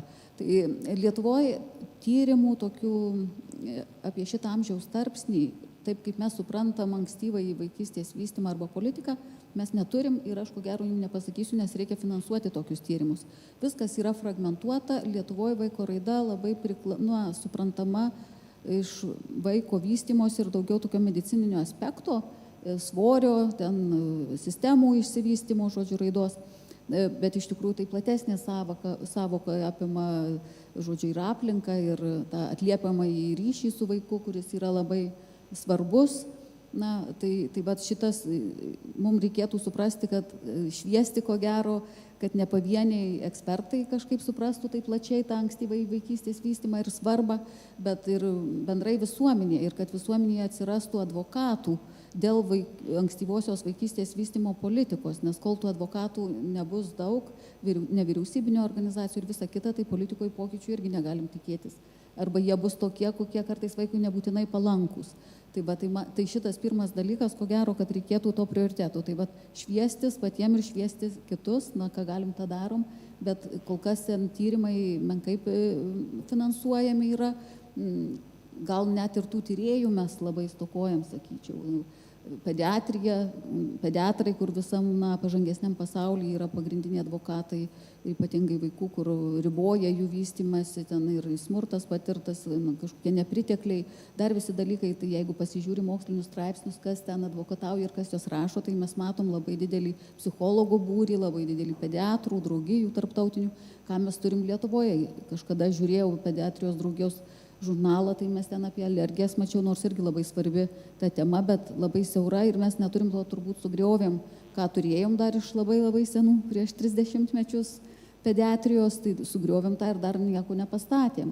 Tai va šitas, kad čia labai šnekėjau teisingai, kad reikia nuo švietimo turbūt ir aukštojo mokslo labai stipriai pradėti, tai aš paantrinsiu ir ko gero tikrai tai yra svarbus dalykas, į kurį turi kreipti dėmesį, nes kai aš pradėjau tyrinėti šitą sferą, tai viską turiu angliškai skaityti, nors ne mano mokslo sritys, ne aš psichologė, ne aš medicinos, kaip sakant, sritį atstovauju, bet aš turiu žiūrėti, versti viską, nes aš nieko lietuviškai negaliu tokio rimto rasti. O ką jau kalbėti apie tam tikrų dalykų, čia taikomumo tyrimus Lietuvoje, mūsų kultūrinėje aplinkoje, o mes turim visokių gražių iniciatyvų, bet kartais kopijuoju ir perkeliu ir nežiūrim, ar pas mus veiks, arba baigėsi projektas į stalčiuką. Tokių sisteminių mes neturim, bet neturim, kas ir formuoja visą tą nuoseklumą. Čia irgi faktas yra. Tai pačios aukštosios mokyklos turbūt be lyderių, be atitinkamos politikos turbūt irgi kažko nepadarys. Tai tų advokatų įsilavinusių mums labai reikia ir jų būrį leisti. Dabar jeigu grįžtant jau į kitą lygį, ko gero, tai aš manyčiau, kad mes kartais, tikrai nemažai tų straipsnių skaitau ir ypatingai mane domina įrodymais grįsta politika, nes ir atstovauju politikos mokslus, viešą administravimą. Tai žinot, tiek visko yra daug ir tie vertinimai ir įrodymai, jie vieni yra tokie rimti, kiti nebūtinai rimti. Žodžiu, ir kartais tas manipuliuojama yra ir tas mokslas tai tikrai nėra religija ir neturėtų galbūt. Tai mes irgi kaip mokslininkai savo duoklę turim atlikti, kad padėti tas visokias vadinamas intervencijas ir įvertinti ir visuomenėje atsirinkti, kurios tikrai veikia. Tai aš galvoju, nes yra tikrai visokių ir aš matau labai daug ženklų prastų Lietuvoje praktikoje, kad mes turim labai daug tokių aš jas vadinu baudžiamoji intervencija. Ta pagalba, bet iš tikrųjų jinai duoda poveikį visiškai atvirkštinį. Ir radau tikrai, dabar žiūrėjom, monografiją rašėm ir kai tik doktorantė Vaida Uglytė sėdi salėje, tai ir mes darėm, žodžiu, dėl alkoholio srity ten, žodžiu, ar kaip tos intervencijos, kur patiria žalą, sakykime, vaikas dėl tėvų ar kitų suaugusių aplinkui vartojimo. Ir radom įvertintas intervencijas, pavyzdžiui, Amerikoje tai tikrai keletą straipsnių ir jau galima tikėti, kad tikrai rimti tyrimai, kad rodo, kad priešingą poveikį neduoda. Jeigu tai yra baudžiamosios, tokios kontroliuojamos, nepalankiančios, tai su kontrolinė grupė keletą straipsnių išleistų, žodžiu, kad jeigu mes einam į namus ir tik kontroliuoti ir moralizuoti, tai galima atvirkštinį efektą gauti, tos moterys nenustojo gerti, plus dalis jų didelį anksti pagimdė ir dar vaikai 355 gramai mažesnio svorio. Tai toks visiškai žalingas net tos intervencijos efektas, galima sakyti. Tai mes tikrai jas turim tyrinėti ir kaip matėm čia pranešimą šiaurės šalių, kad tai labai svarbus dalykas. Nes tas mąstymas, kada jisai be atliepiančio ryšio tokio yra, tai jisai kartais ir suponuoja tą žalingumą. Nes pavyzdį duosiu, mes reformą vaikų teisų labai padarėm, tokia didelė, čia praūžė jinai, žodžiu, bet tas poveikis vaikui ir šeimai nei karto netirtas ir nežinia, kada mes dar jį tirsim. Bet aš matau daug tokių ženklų iš savo keletą tyrimų dėl kitų, kad tas nuolatinis vizitavimas, šeimų nenoras bendrauti su specialistais, su vaikais tyrimai, kur mano daryti, tai matosi, kad suaugę su suaugusiais ir ką veikia tie pagalbos darbuotojai, patikrina ten švarą, tvarką, žodžiu, tą tokį buitinį lygmenį, bet ne emocinį. Tai čia tokių problemų mes turim, tada nes tos paslaugas, vadinkim, gaunančios šeimos, jos supranta tą pagalbą labiau kaip tokią baudžiamą. Žodžiu, ne kaip pagalba, bet kaip kontrolė ir tokį, nes tas baudimas ateina suvokimas, nes yra dar kita, turi įrankį pagalbos darbuotojai, ypatingai tų šeimų, kurios su iššūkiais ir papuola į akiratį vaiko teisų dėl to, kad jos turi vaikų. Tai tada, žinot, visi pagalbos darbuotojai turi įrankį, kad jeigu kas, paimsim vaikučius. Ir vaikučiai irgi šitą supranta kaip didelį baudimą, kai kurie tyrimai su vaikais parodo, kad vaikai gauna traumą visam gyvenimui, nes jie prisima atsakomybę, kad tėvai geria. Žodžiu, jeigu ten prie tų vaikučių negražiai turiu pasakyti taip, turbūt specialistam atrodo, kad tai yra pagalba, bet iš klientų perspektyvos tai nėra pagalba. Tai yra Amerikos tie tyrimai suvedu mintį ir mano, kur yra Lietuvoje, bet jie nėra įsamūs, tik prielaidos, kad rimti tyrimai būtų, reikia rimtai ir užsiimti, rimtai jas padaryti, kad tą galėtum kietai pasakyti. Tai šitas yra ir aš rašiau monografiją ir labai daug šiandien žinių, kur buvo iš anglų kalbos, tai yra laisvai prieinama ir jinai ta monografija vadinasi nuo baudžiamosios intervencijos link puoselėjančios globos, todėl kad aš esu šventai įsitikinus, kad mes kaip visuomenė turim tą virsmą padaryti. Todėl, kad tos labai dideli mokslai ir visa kita kartais sueina į labai paprastus dalykus. Sakykime, iki nėštumo, jeigu mes žiūrim, kaip ten irgi gražiai Estija rodė, kaip jie identifikuoja, mums šito dar reikia. Pas mus tos mamos, kurios nėščios ir turi sunkes gyvenimo situacijas, tai tokios labai dabar prastoj situacijoje, krizinio nėštumo centras yra ir kažkur dar galbūt gali nuklyst pasiguos, bet jeigu jos niekur neina vienos, tai niekas jų neidentifikuos. Mes jas paleidę ir jeigu jos labai vartoja alkoholį, kur po to raidos sutrikimai ir niekada gyvenime mes jų netitaisysim, šiek tiek palengvinti jau tiem žmonėm galima dalę. Na, tai mes jų tiesiog prevencijos nevykdom, nes vaiko teisėm nepriklauso, nes nėra dar vaiko. Žodžiu, kam tada priklauso, nes į visur kitur turi pati mama nueiti, kuri nešia, o jeigu neina, tai mes matėm net vaikų sveikata ten praeitais metais, kiek ten 16 berods procentų vaikų net vieną kartą per metus nepatikrinta, nes greičiausia tai yra ta grupė, kuri turi tų sunkumų, kurią aš tai kartą ir tyrinėjau ir kurią matau, kad jinai palikta tokia su ta baudžiamąja intervencija arba be nieko. Žodžiu, arba tokiais labai išimtiniais atvejais yra tokios veiksmingesnės pagalbos. Tai mes turėtumėm irgi žiūrėti, kad visuomenė ir vaikai nėra homogeniški, šeimos labai visokios, vaikų situacijos šeimose visokios. Žodžiu, neuromokslai irgi turbūt aš sakyčiau negalima taip, jau praėjau aš tą emocinį perdegimą, kad čia apie visus vystymusis, ten greičius neuronų. Irgi reikia mums ataušusiai žiūrėti ir kurti savo sistemas, nes visuomenėms blogai baigėsi, labai blogų dalykų prigalvoja, kada labai patiki vien biologiją. Mes turim praeito amžiaus irgi inžinerijas, tai mes turime žiūrėti, mokytis iš gerų patirčių, bet svarbiausia tyrinėti, ko gero, savo tą kultūrinį kontekstą, ar mums kaip mūsų visuomeniai, administraciniai sistemai, paslaugų sistemai visai, tiek medicinos, ar tinka tos iš užsienio atėję intervencijos, ar kaip dabar įprasta vadinti, ar tai bus dar vienas papildomas šeimai krūvis. Nes aš stebiu procesą, kada mes perimam gerasias patirtis, pavyzdžiui, šiaurės šalių, bet aš matau, kad tikrai mūsų kontekste nelabai galbūt jos veiks, turiu įtarimų tokių. Todėl, kad, pavyzdžiui, būna tik tai konsultavimas, o pas mus bazinių tų paslaugų trūksta, kad ir maisto, sakykim, stogo virš galvos. Ir tada mes prikuriam daug paslaugų tarpinių, kad mes tik informuojam, konsultuojam, teikiam psichologinę pagalbą ir visą kitą, bet žmogui visai kitų dalykų trūksta. Tai va čia yra rizika mums ir mums labai svarbu savo kultūrą pažinti, žinoti, va, kai tik Gelbėkit vaikus Dičpetrienė labai gerai parodė tas šeimas, kokios jinai, ir jau ten labai senos tos situacijos, kaip vaikai užaugo, bet nelabai pasikeitė ta situacija kai kurių žmonių.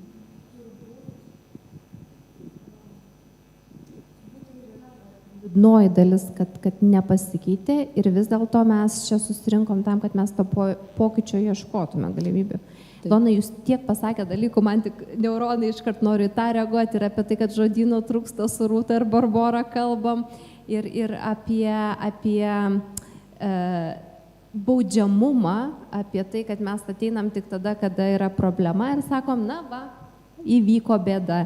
Ir aš visą laiką galvodavau, tai palaukit, o dieną prieš niekas nematė, savaitę prieš niekas nematė. Vat jau tada, kai tikrai bėda akivaizdi, tada jau Rūta turbūt pas jūs ateina tada, kada jau ir aš pamatyčiau, kad yra problema pas vaiką. Taip?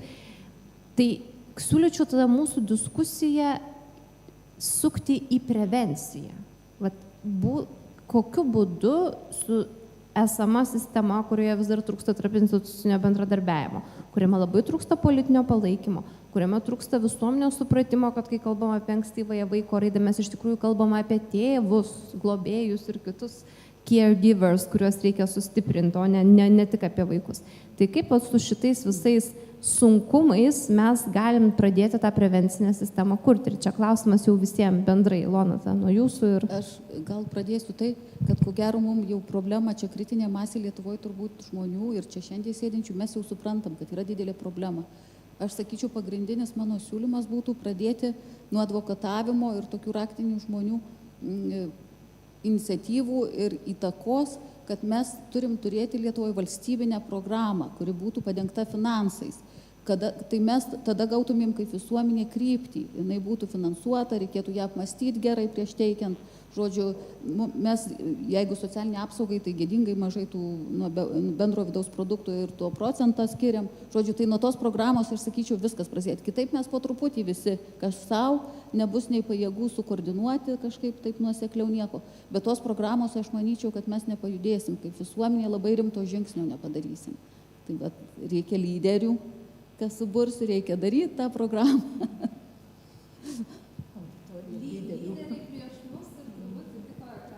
Nežinokit, aš dariau tyrimus, kas veikia mūsų visuomeniai. Tai aš įsitikinus ir iš savo asmeninės patirties ir tyrimai man patvirtino, kad mūsų politikam, jeigu mes sukuriam gerus instrumentus, bet reikia viską padaryti nuo A iki Z, kažkuriai grupiai, tada praeis. Bet jeigu mes nueisim su reikalavimu ir tik sakysim padarykit, tada dar mes prašysim 30 metų to paties. Praktiškai aš dėl savo entuziazmo atsiprašau, iš karto puoliau į ankstyvą intervenciją, bet čia klausau ir suprantu, ir tikrai tai suprantu, kad reikia pradėti nuo tų apatinių dalykų, pačioj pradėti bazę ruošti ir statyti. Ir reikia pradėti būtent nuo finansų, todėl kad programos neužgimsta kažkam tai to darbo neįdedant, o tos darbo valandos ir žmonių gyvenimai kainuoja labai daug, medžiagą susirasti, išanalizuoti ir taip toliau kainuoja labai daug. Tai reikia pirmiausiai įveikti Lietuvos finansinius dalykus ir klausimus. O po to, jau šiandien vieną turėjom pranešimą iš daktarės Prasauskienės, kuri mums įrodė, kad tai yra labai daug neišnagrinėtos, nepažįstamos statistikos. Reikia mums formuoti Lietuvoje tą bazę tokią, kuri yra liečianti tik tai čia gyvenančius vaikus. Nes negalim taikyti iš kitur atsivežę visokias ten evidence-based practice ir panašiai, todėl kad netinka jos mums čia. Nes iš kitokios kultūrinės erdvės, sovietiniais laikais tėveliai buvo labai savo vaikučius globojančius ir mažai į pasaulį išleidžiančius dėl labai suprantamų dalykų. Ir ta karta užaugo šios dienos tėveliais. Ir tie tėveliai nelabai moka savo vaikus auginti. Tai čia yra monumentalių daug kitokių problemų dar apie ankstyvą intervenciją ir darbą joje ir susisteminti, pastatyti tą programą ir turėti komandinį žaidimą ir panašiai. Yra biški per anksti, iš tikrųjų. Tai nereiškia, kad negalim pradėti universitete, pavyzdžiui, kursą, bet dar po to praktikos ir kiti dalykai prisidės, bet dar pirmiausiai reikia tą pagrindą, tą padaryti visą tą research, tą visą darbą, žinoti, kad tai yra remiama ir bazuojama Lietuvos gyventojais, Lietuvos vaikais.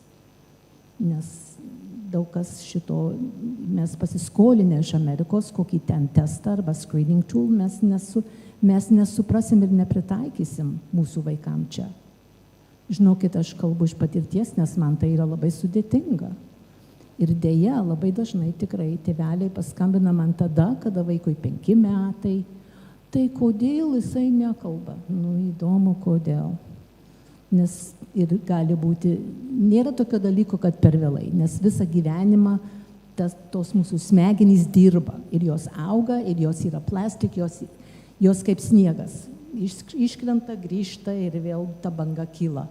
Bet tai nereiškia, kad nėra to lango, kuris yra pats svarbiausias, kuris jau seniai užsidaręs yra. Bet nežiūri ir nemato, kad yra ne tik kalba, tai yra tas žmogutis nesuformuotas. Jisai bijo įsižiauti, sulaužo kokį žaislą, tai tėvelis naudoja 3 sakinius paaiškinti, kodėl jisai padarė blogai, kad sudaužė tą kažkokį tai žaisliuką. O, Joneli, tu ten sudaužiai, tai matai, jisai dabar nevažiuos, tai ten ta. O tas vaikas žiūri didelėm akim ir galvoja, kodėl čia man reikėjo šito viso traktato? Galėjau pasakyti, negalim daužyti. Ir pasakyti, kodėl, keliais žodžiais. Vienu žodžiu, pasaulis labai margas, labai norim greitai kažką turėti, bet greitai mes neturėsim. Bet reikia susitelkti visiems sueiti kartu ir atsinešti viską, ką mes turim savo bagažę, juo dalintis, klausyti, išgirsti, klausyti neužtenka. Mes labai dažnai išgirstam, netgi savo vaikus, bet ar mes klausom? Ar mes klausom atidžiai, kad atsiliepti teisingai?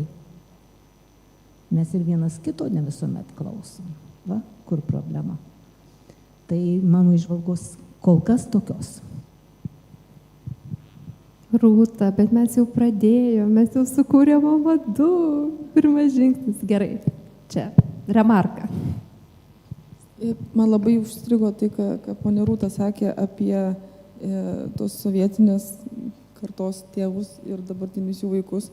Tai man atrodo, mes, kai dirbam savo šeimos gydytojų darbą, tai kalbėti visą laiką apie šitus nemedicininius arba šiek tiek toliau nuo medicinos, tokios somatinės esančius dalykus yra labai sunku, nes turim dirbti su labai labai daug pasipriešinimo. Ir galvojant apie tai, iš kur tas pasipriešinimas kyla, tai man atrodo, kad labai labai svarbus toks ir visai visuomeniai ypatingai svarbus momentas yra kažkaip perdirbti tą visą sovietinio laikmečio įgytą traumą mūsų kaip visuomeniai, pripažinti, kad esam traumuoti ir jau tada tvarkytis su to pasiekmėmis. Nes yra realybė tokia, kai užaugo mūsų tėvai ir mano tėvų karta ir mano senelių karta užaugo laikotarpyje, kuomet pripažinti, kad kažką tu darai ne taip, ar kitas daro ne taip, yra neįmanoma, tai tuomet iš to labai yra sunku pasidaryti išvadas.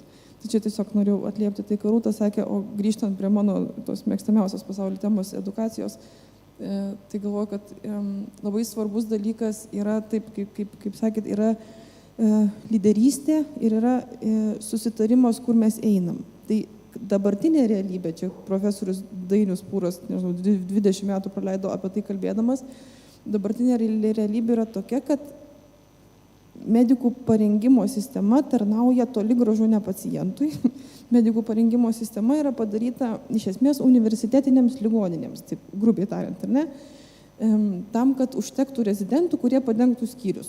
Tokia yra, taip yra, tokia yra, žodžiu, realybė.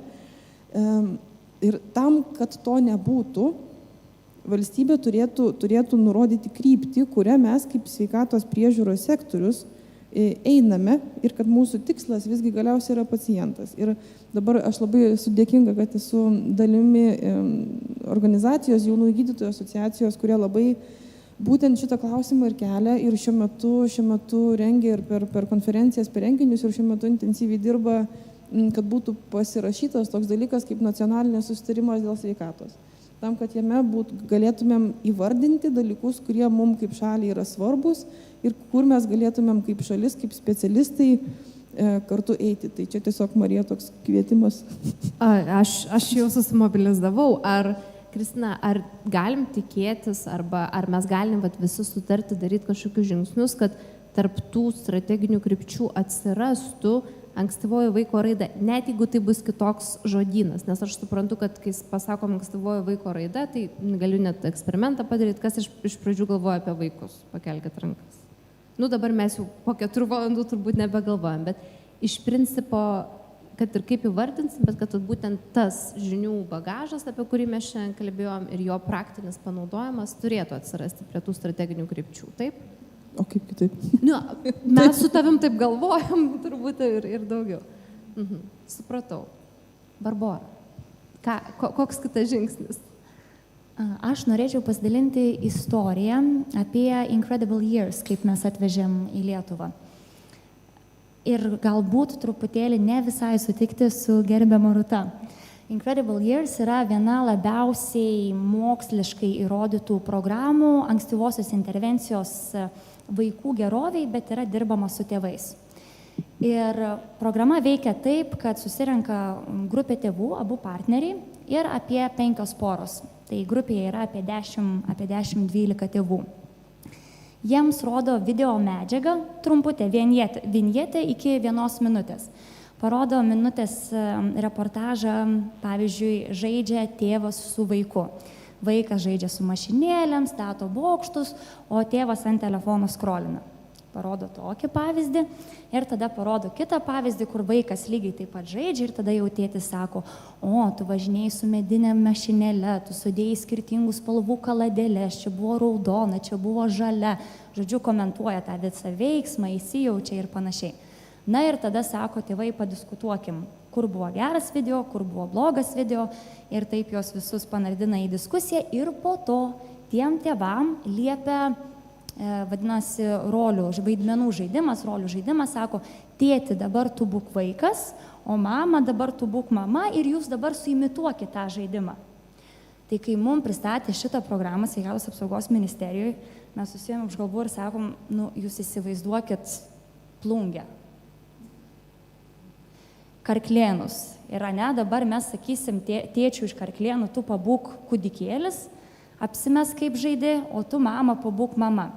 Neis mums tikrai neis, nepaeis, pasidarykim savo programą. Bet kadangi finansavimas atėjo iš Norvegų, norvegai reikalavo, kad būtent Incredible Years, neįtikėtini metai lietuviškai, kitaip negausit finansavimo. Tai tiesiog buvo ministerija įsprausta į kampą, reikia tos programos. Prasidėjo dėrybos su Amerika, su programos kūrėja. Ačiū Dievui, kad tas žmogus yra principingas, visiškai jai ne apie pinigus yra ta visa programa, nors aišku jau dabar ir tai yra ir tuo pačiu verslas, bet tarkim Čekijos Respublikai jinai nedavė šitos programos, nes sakė, kad jie yra nepasiruošę. Nes kai mes skaičiavom projekto biudžetą, skaičiavom ne tik, kad licenciją nusipirkti, bet transportą, kaip tuos tėvus atvežti iki to susitikimo vietos. Kas prižiūrės vaikus, kol vyksta susitikimas. Maistą išskaičiavom, užkandžius. Sako, kūrėjo programos, jeigu reikia, jūs limuziną nusamdykit. Nepasiteisinimas, nieko tie tėvai nenori. Girdim tą iš specialistų, kurie yra pavargę, perdegę, nieko tiem tėvam nereikia. Jie ateina, jie parūko, taip, bent jau mes tą girdim iš perdegusių specialistų. Tai tikrai laikė stuburą principingai, kaip turi būti laikomasi tos programos. Pavyko dėrybos, programa yra atvežta į Lietuvą. Vilniui sakė, kai paskelbė programą, dingsta registracijos vietos ten valandos bėgyje. Tai su Vilnium problemų nėra pritraukti, žodžiu, eina tie lietuviai ir žaidžia ir daro tas vaidmenų žaidimus ir kol kas atsiliepimai labai geri. Taip, mažesniuose miesteliuose yra sunkiau pritraukti, reikia daugiau darbo pritraukti, bet pritraukia. Ir mums kurie nuo pat pradžios sakė, aš žinau, kad jūs norėsit pasiteisinti dėl kultūrinio konteksto. Aš žinau, kad jūs norėsit sakyti, kad neveiks, bet jau yra kitose šalyse padaryta ir veikia. Ir yra programų, kurios yra išbandytos kitose šalyse. Taip, negalima padaryti įsakymo, nuo rytojaus naudojam Incredible Years kaip pagrindinę programą ir tikėtis, kad tai yra įrodymais grįsta politika. Ne, yra labai daug vadybos visame tame procese, bet aš esu ganėtinai karšta šalininkė išbandytų programų ir kad neišradinėti dviračio, kai žinom, kad jau kažkas veikia. Ypač su mūsų politikos formuotojais, kurie yra linkę ir rodiklius rinkti pro akį ir patys savo pasitepti, kad čia viskas veikia, kad viskas įgyvendinta ir panašiai, matau, kad... Aš norėčiau ko gero pridurti ir pratęsti mintį, mes net gausim niekada savo kultūrai tinkamančių įrodymų, jeigu mes nebandysim, ir bandyti ko gero reikia, kur yra pasaulyje išmėginti ir jau gerus duomenis turintys kažkokie tai ar Incredible Year ar kitos priemonės, bet mes turim jas, kada ateina iš kitos kultūros priemonė, mes turim ją pilotuoti, kai čia vadina, tokį bandyminį padaryti ir ištirti. Ir tas tyrimas turėtų pažiūrėti, ar jinai ne tai, kad tik juoda ir balta, kad tinka, netinka. Dažniausiai yra tas tarpinis variantas, kad mes pamatom, kaip ją korektiškai taikyti mūsų kultūroje, kokie yra kliuviniai, kokie galbūt kažkokie geresni dalykai. Tai čia mokslininko reikalas yra ištirti ir pasižiūrėti, kaip kažkokį gerą daiktą pritaikyti mūsų visuomeniai. Ir gal ne tik, kad tai pritaikyti visuomeniai, bet pažiūrėti, kaip jį įvesti į sistemą. Nes iš tikrųjų, jeigu labai gera priemonė, kad ir čia jau minėta, greičiausiai po to nueina į privačias tas iniciatyvas, jinai netampa sisteminė. Mes turim kažkokią taip bet kaip ir labai ribotam kiekiui žmonių su ribotais finansais, ko gero. O tie, kurie yra pažeidžiami, mano tyriamojo grupė, kurią aš tyrinėjau, taip ir lieka prie suskilusios geldos, jeigu jau to projekto nebėra. Tai čia ties pilotavimai, jie turi tokią platesnę reikšmę, kontekstinę tą reikšmę. Ir užtat aš čia, kaip sakant, tikrai labai irgi Rūta turbūt turėjo tą patį omeny, kad neveiks, jeigu mes jos neadaptuosim savo kultūrai. Žodžiu, ne tai, kad aplamai jų nereikia ten atvežti iš užsienio tų priemonių, jų reikia, nes tai vadinasi išorinis tas validavimas, pritaikymas tam tikrų dalykų ar skalių, ar dar kažko skirtingom kultūrom, kai kurios galbūt iš karto veiktų, o kai kuriom galbūt reikėtų labai stipriai kontekstą atsižvelgti ir pamodifikuoti kažką, tai truputį padėti. O taip tai iš tikrųjų mes, taip gal labai aš taip pirmai, kad tas problemas, sociologai žino, duoną valgo iš problemų identifikavimo. Tai aš turėčiau pasakyti, kad mes turim ir gerų dalykų, kas liečia tą ankstyvą, aš vystymą išverčiau jūs raidos, nes man ta raida tai labai medicininis terminas nusistovėjęs Lietuvoje. Tai specialiai ankstyvosios vaikystės vystymas verčiau iš anglų kalbos, kad labiau biškį tą platumą pažiūrėt. Tai mes turim, mūsų, sakyčiau, tų moterų, kurios ateina link akušerių priežiūrą prieš gimdiniminių laikotarpių, kurios ateina, čia ne mano tikslinė grupė, kurie tyrinėja, bet tos, kurios ateina, sakyčiau, yra visai gera. Po to, jeigu mes žiūrėsim ir į gimdymo, ir statistikas, mūsų išgyvenamumo, ir naujagimių, ir gimdyvių, sakyčiau, irgi nėra tragiška. Po to, jeigu mes žiūrėsime toliau tą universalę pašalpas gimusiems vaikui, motinystės, tėvystės atostogų sistemą, šitą mes irgi visai neblogai turim susitvarkę, bet ko trūksta mums, tai turbūt tos atliepiančios priežiūros ir ne tik santykiai su vaiku, bet ir su administracijom, savo darbo vietose, visur, per visą visuomenę, bet mes čia turbūt gerai kažkas pastebėjo, kad esam traumos visuomeniai ir kada mes apie toksinį stresą žinom ir kaip pasidaro tie visi mechanizmai, kaip mes reaguojam karštakošiškai, kaip mes galim greitai koks čia žodis, turbūt lietuviškai paprastai iškeikti viens kitą arba pabėgti, susimušti, tai čia mūsų reakcijos į tuos stresus, žodžiu visokios, tai jeigu mes žinom šitą, tai mes tada jau ir ant tų klientų tada nepykstam ir patys iš savęs gal taip labai skaudžiai nereikalaujam, bet gal kažkaip tas pažinimas mums padėtų tuos žingsnius įgyjimą žengti kaip visuomeniai, nes mes vis tik tai priespaudoje gyvenę, labai tokių istorinių dalykų daug išgyvenę įvairiausių, tai negalim ir savęs plakti, nes tas plakimas labai neprisidės prie nieko. Turim neblogų dalykų irgi. Šiaip tai taip, čia buvo Džeimsas ir mes rytoj eisim į socialinės apsaugos ir darbo ministeriją ir kalbėsime apie Lietuvos vaiko priežiūros sistemą, kuri yra gerokai pažangesnė negu Amerikos.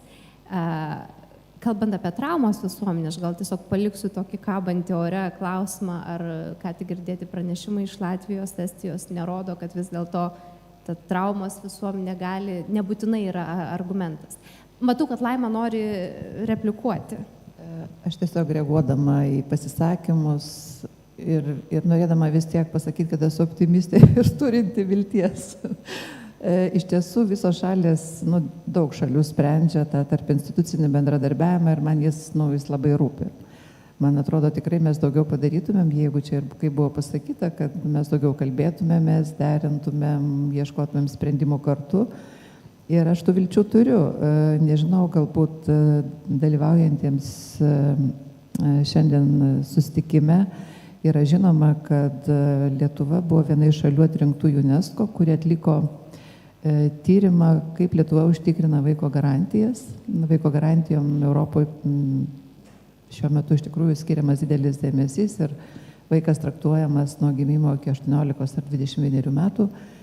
Ir kaip tik analizuojama įvairūs aspektai, kas irgi yra turbūt vienas iš fokusų, kuris skatina tą tarp institucinį bendradarbiavimą, tai yra analizuojamas ir sveikata, ir maistas, ir būstas, ir švietimas, ir ankstyvasis, ir bendrasis ugdymas.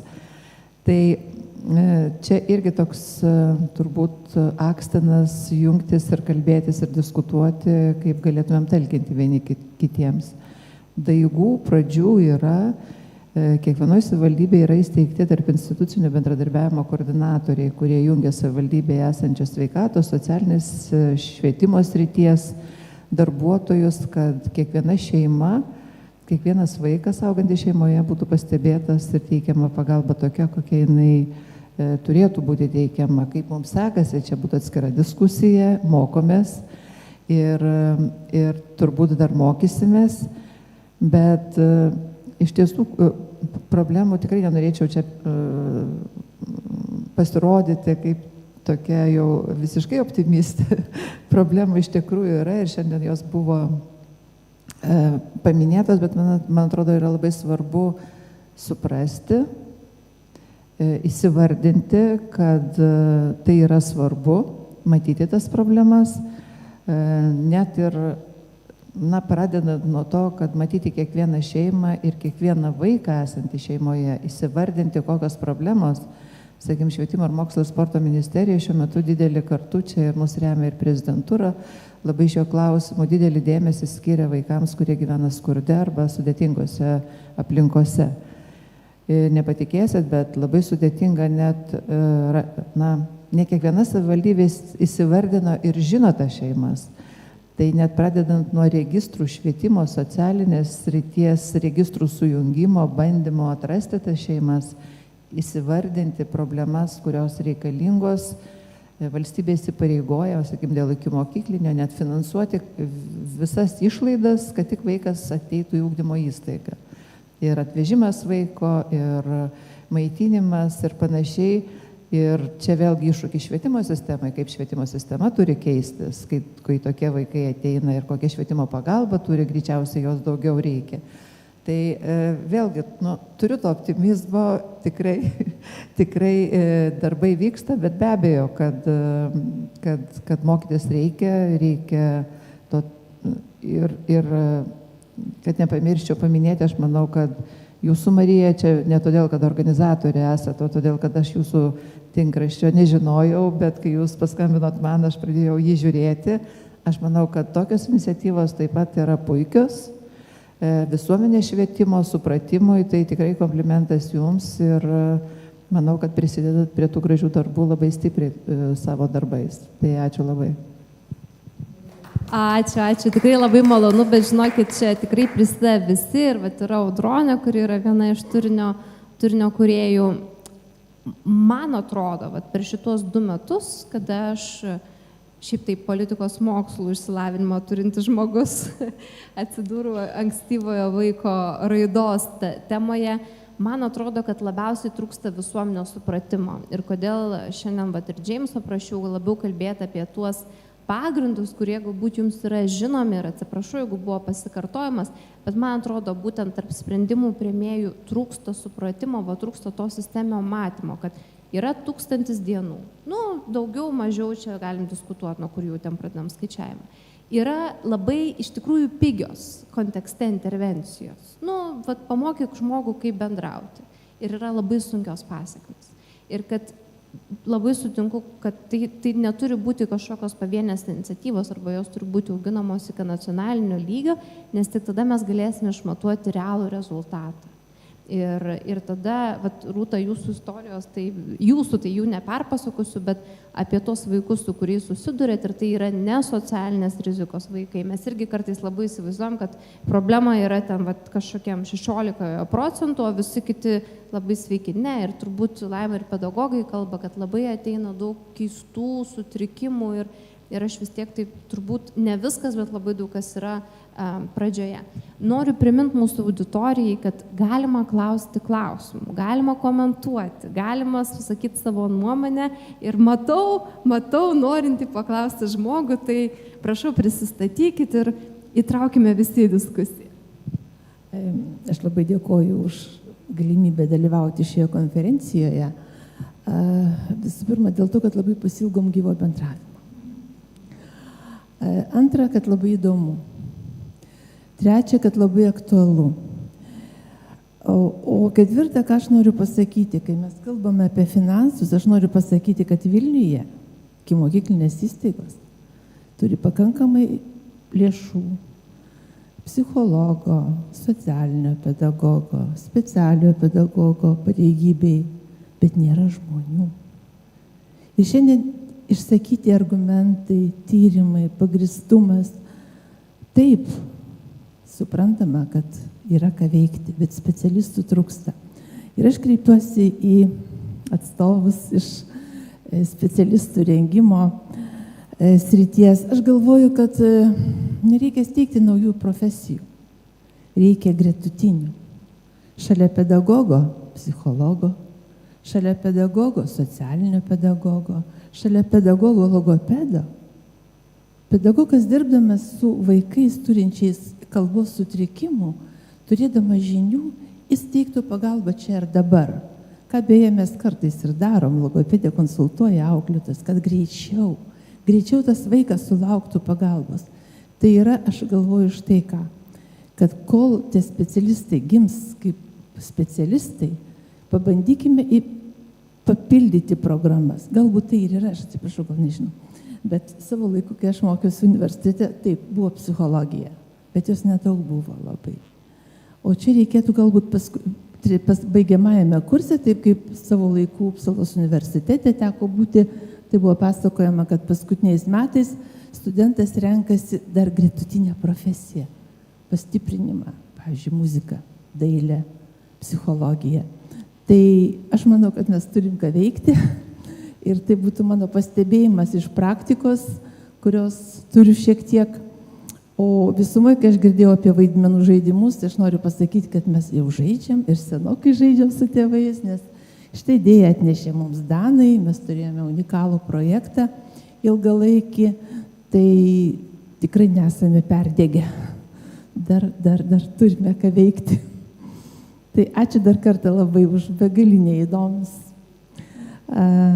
pranešimus, labai įdomią konferenciją, tikiuosi, kad turėsiu dar galimybę pritaikyti informaciją, žinias. Ačiū. Aš irgi labai tikiuosi, tiesiog sureaguojant į specialistų trūkumą, kas yra žinoma problema. Sigrun minėjo, kad mes turim naudoti skaitmeninius įrankius. Tai man atrodo, ką jau parodė COVID-as, kad mes galim susijungti per atstumą, kad gali vienas specialistas dirbti ir su toliau regionuose esančiai žmonėm, nes man atrodo, kad yra labai nemažai žmonių, kurie tą emocinę motivaciją turi ir nori dirbti. Audronė, jūs turite išbėgti, aš jūsų neišleidau be paskutinio žodžio. Tai prašau, jūsų įžvalgos. Ačiū labai. Aš keliais aspektais noriu išsakyti kai kurias mintis. Pirmiausia, kolegė šeimos gydytojos mintis apie tai, kaip gydytojai, šeimos gydytojai vargšai nespėja ir to ir ano padaryti ir šito dar nespėja.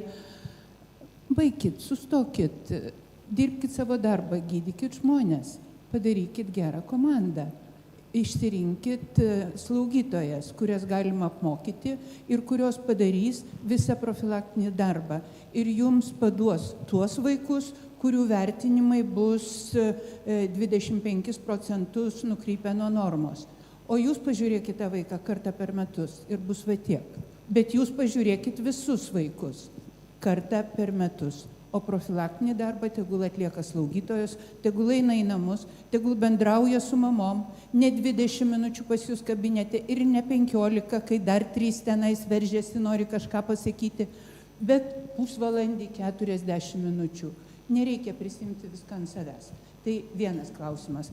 Dabar kitas dalykas dėl studijų programų. Pas mane stalčiui guli parengta, be jokių pinigų, va šiaip sau neturiu ką veikti laisvalaikiu, ir darau studijų programas.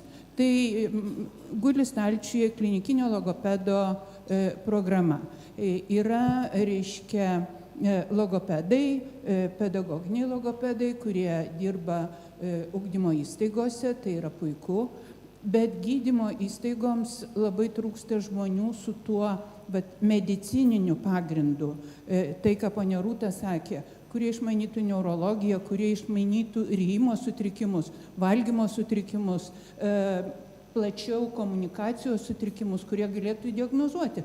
Mūsų logopedas Lietuvoje, dabar tas pedagoginis logopedas negali diagnozuoti kalbos sutrikimo. Jis gali pasakyti sutrikusi kalba arba nesutrikus. Aš ir be to žinau, kad jinai sutrikus. Tai guli stalčiui programa ir jau guli 2 metai. Duos Dievas, gal aš ją kam nors įsiūlysiu. Ir dėl Dėl to, vat, dar viena pastaba dėl optimizmo. Jums atsakymas. Optimizmas yra toks sudėtingas dalykas. Iki tam tikros ribos jis yra optimizmas, o paskui jau tiesiog neigimas realybės. Tai per tuos metus, kai aš dirbu vaikų neurologė ir dirbu raidos sutrikimų srityje, po visų kelionių į įvairiausias pasaulio šalis, konferencijas, stažuotės ir visa kita, esu prisivežus visokių idėjų ir vis bandžiau tas idėjas pateikti sveikatos ministerijoje, dirbdama ir darbo grupėse ir visaip. Ir mes su kolegom netgi paruošėm naują teisės aktą su visom procedūrom, reiškia, kas ką turi daryti ir kaip turi daryti. Ruošiant tą teisės aktą peržiūrėjom angliškai kalbančių šalių teisės aktus susijusius su šitom paslaugom. Aš dar biškį norvegiškai moku, tai mes dar biškį ir skandinaviškų tų teisės aktų pažiūrėjom. Ir ką jūs galvojat? Nieko. Ir aš jau nieko nebegalvoju. Tai iš tiesų aš nežinau, kaip reikia išjudinti šitą vežimą. Ir gal prieš kokį 15 metų dar žinojau, bet jau dabar nebežinau. Bet manau, kad kaip ir savo pranešimo pabaigoje sakiau, galbūt atėjo nauji žmonės, kurie geriau moka išklausyti, kurie turi kitokį išsilavinimą, ne tik tai medicininį, kurie turi išmanimo apie politinius dalykus, apie psichologinius dalykus. Gal jie sugebės parodyti tiem žmonėm, kurie daro sprendimus, kad ne jų pinigai ir ne jų kišenė svarbiausia.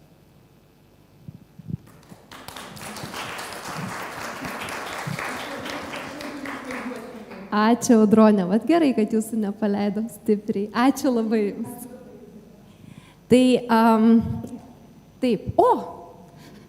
Šiandien mes turime labai daug Jungtinių Amerikos valstijų atstovų, Amerikos lietuvis Tomas Girnius. Ačiū.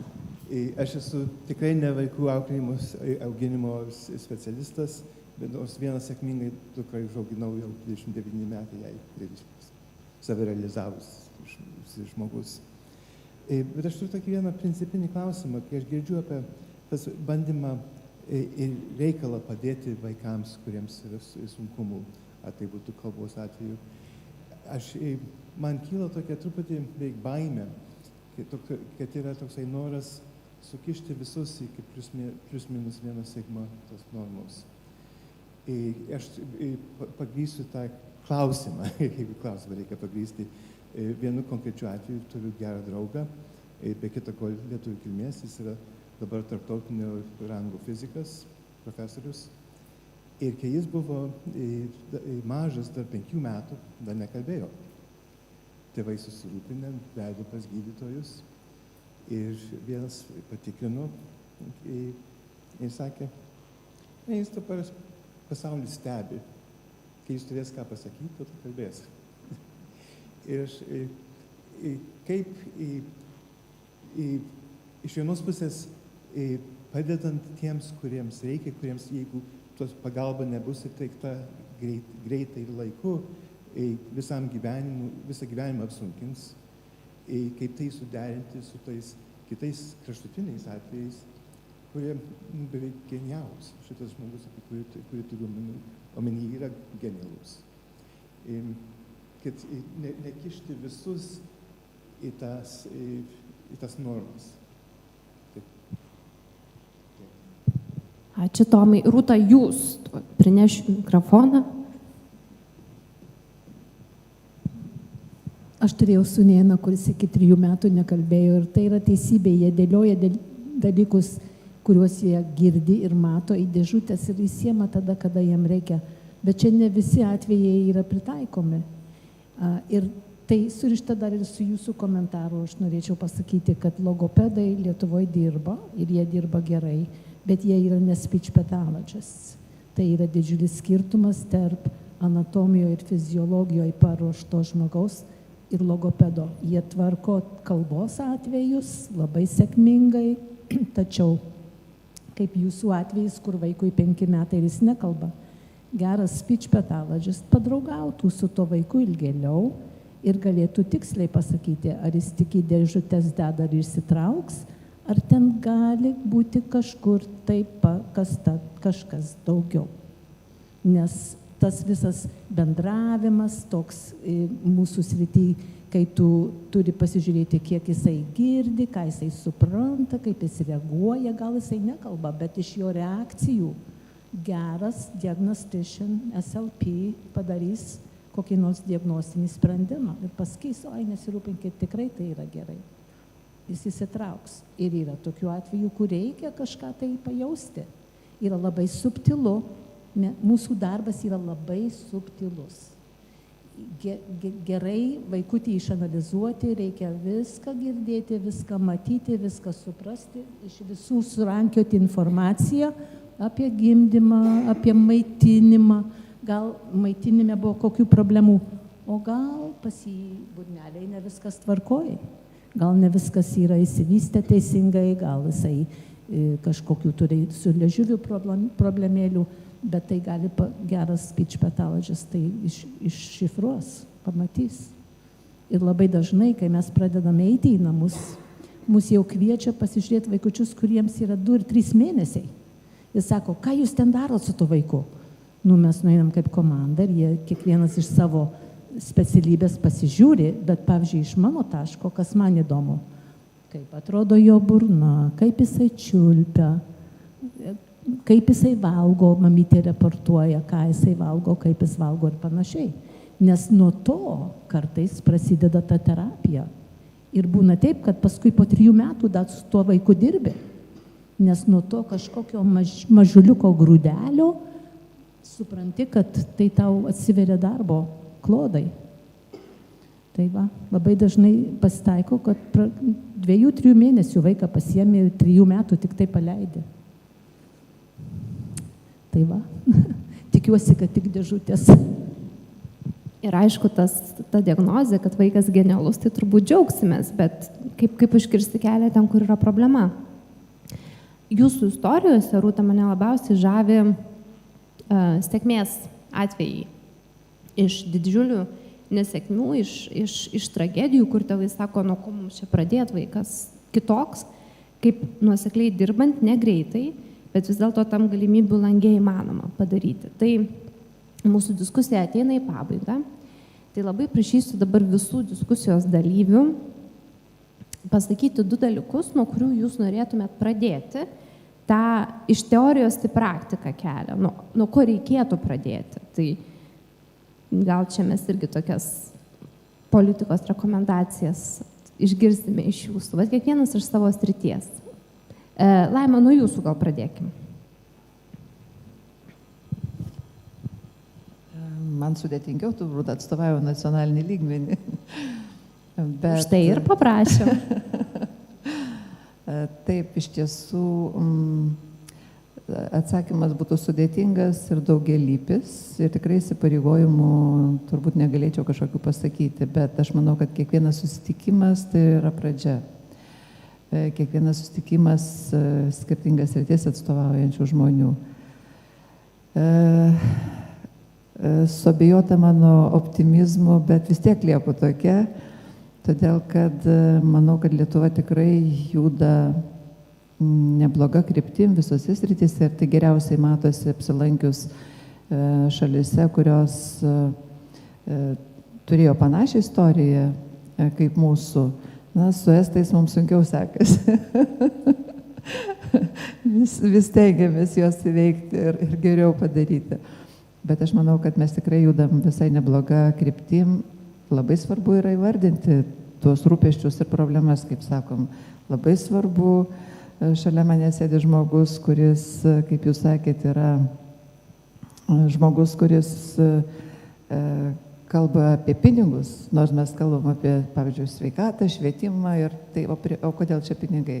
Bet tas tikslinis finansavimas idėjų kažkokių ar ten susitarimų, jis vienas iš garantų sėkmiai.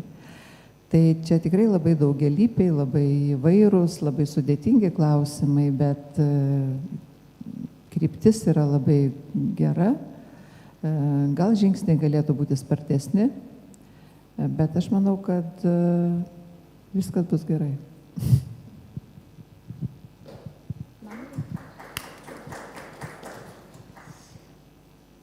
Šiandien nustebau, kad palyginus mažai minėjom žodį slaugytojos.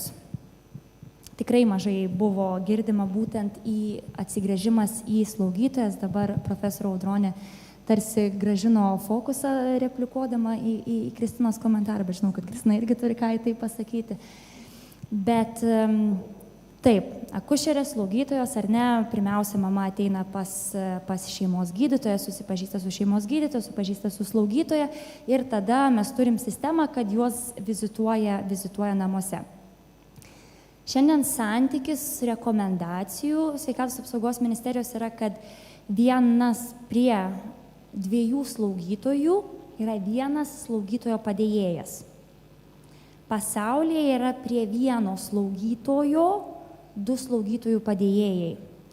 Ir kol mes neperversim šito santykio, mums labai bus sunku kalbėti apie reformą. Nes slaugytojai, atsiprašau, kad naudoju moterišką giminę, slaugytojai yra pagrindinė darbo jėga, atsiprašau už tokį išsireiškimą, į kurią reikėtų fokusuoti tą tikrai pačią ankstyviausią intervenciją, kai dar kalbam apie nėštumą ir tada pirmi 2 metai po gimdymo. Nes yra sveikatos apsaugos ministerijoje vienas projektas, kur nori būtent išmokyti slaugytojas, kaip bendrauti su šeimomis, jas vizituojant namuose ir ypač su rizikos šeimomis. Tai praktiškai tą, ką pristatė Estai arba Latviai. LSMU paruoš programą ir yra paskelbtas kvietimas savivaldybėms dalyvauti tame projekte. Projektas nupirks automobilį, kad slaugytojos galėtų važiuoti į namus, finansuos pilnai darbo vietą už atlyginimą, kurio siekiam, ne už tą mažesnį, bet tokios, kokios yra rekomendacijos, ar ne? Savivaldybės nedalyvauja, nes jie ir taip neturi slaugytojų, tai sako, tai ką mes dar ir iš savo ligoninės slaugytojas prarasim, kad čia po kaimus mums važinėtų, nedalyvauja specialiai, nes bijo praras savo slaugytojas. Tai šitoj srity mums labai jų trūksta. Ir kol samas nesupras, kad mes turim pakeisti santykį, aš turiu omeny aritmetinį santykį tarp slaugytojų padėjėjų ir slaugytojų ir labiau įgalinti slaugytojus atlikti aukštesnės kompetencijas, kam jie mokosi bent 4 metus, tol mes striksim ir boksuosim ir pokyčio nepasieksim. Tai čia tokia labai konkreti politikos formavimo rekomendacija.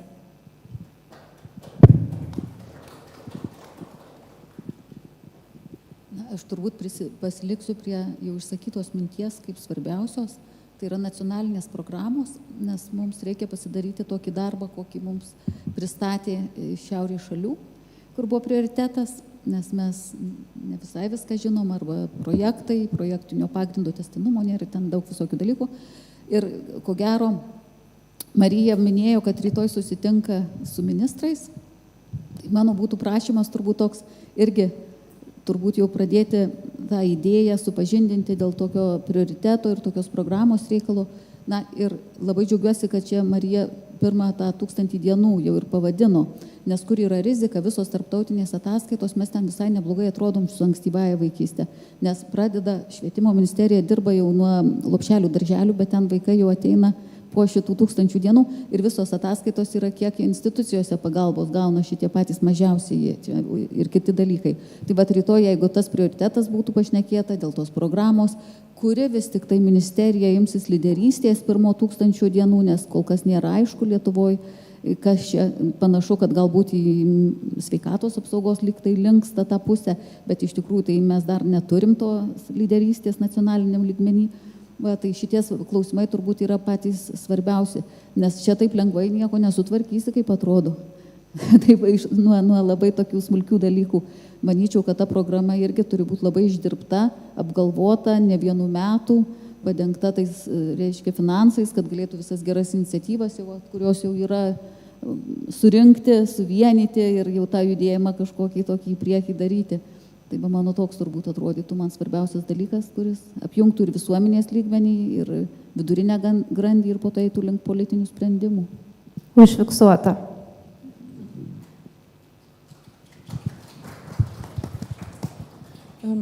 Aš irgi dalinai pasikartosiu. Tai vienas dalykas atrodo, kad iš sveikatos sektoriaus tai svarbiausia garsiai įvardinti, kad vaiko raida yra svarbu. Labai mums visiems taip svarbu kaip niekas kitas, čia viena. O kita tai yra įgalinti tuos specialistus, kurie yra fronto linijose, rūpintis visuomenės ateitimi. Įskaitant, žinoma, ir slaugytojos, ir dabar galvoju, kaip čia reikės klinikų iš tikrųjų pakeisti tą darbo kažkokį mechanizmą, kad galėtume mes komandiškai teikti geresnę paslaugą. Bet tam irgi labai svarbu yra įgalinimas ne tik kompetencijų, bet ir teisės aktų lygmenį, nes slaugytojos teisiškai gali daryti labai nedaug dalykų. Tai iš manęs tiek. Tiesiog komentaras, kad mano žiniomis Kristinos vadovaujama Fabioniškų šeimos klinika labai svajoja ir turi labai gražių idėjų, kaip nelaukiant dar teisės aktų padaryti. Tai manau, kad kitą kartą jau girdėsim gerosius pavyzdžius.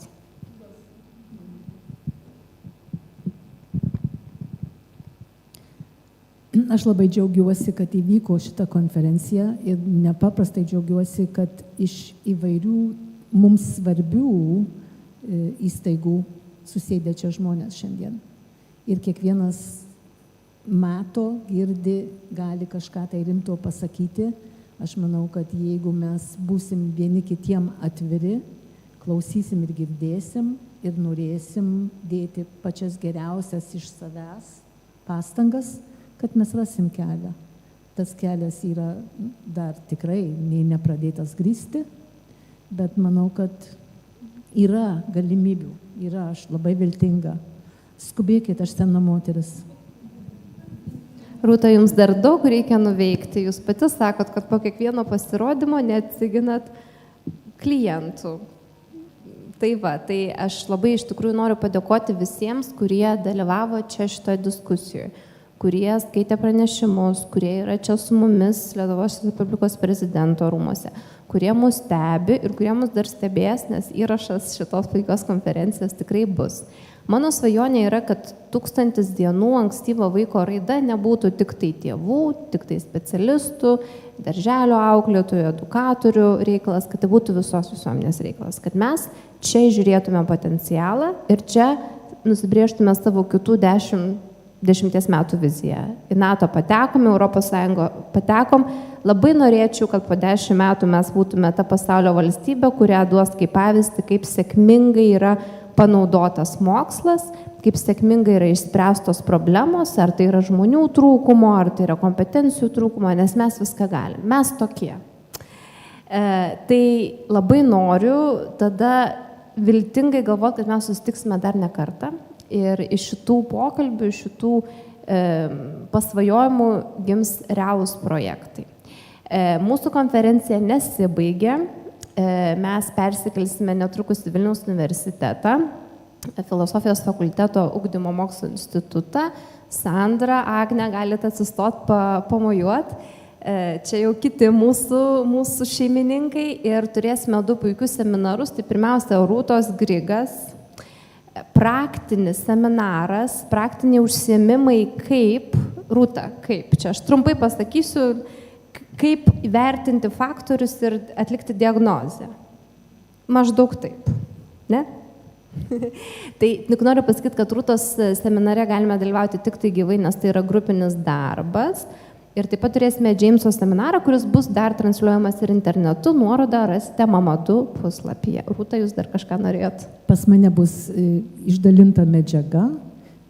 Esu paruošusi tokį scale, ten yra ne testas, bet scale, pagal kurį ir išdiskutuosim, kodėl bus įvadas ir paskui padirbėsim pasidalinę į grupeles ir medžiagos gausit visokios. O paskui sueisim ir nuspręsim, ar mes gerai panalizavom, ar ne visai į tą kryptį. Žiūrėsim, kur mes norim keliauti. Tai mielai kviečiu. Tai tikrai manau, kad labai laukiam to. Tai jau nuo be 24 duris atidarytos, dabar gražiai atsisveikinsim. Tai dar kartą dėkoju visiems žiūrėjusiems transliaciją, dėkojame šeimininkams, Lietuvos Respublikos prezidento kanceliarijai, jums visiems. Labai smagu, kad ankstyvos vaiko raidos bičiulių ratas auga. Gražios likusios dienos. Iki.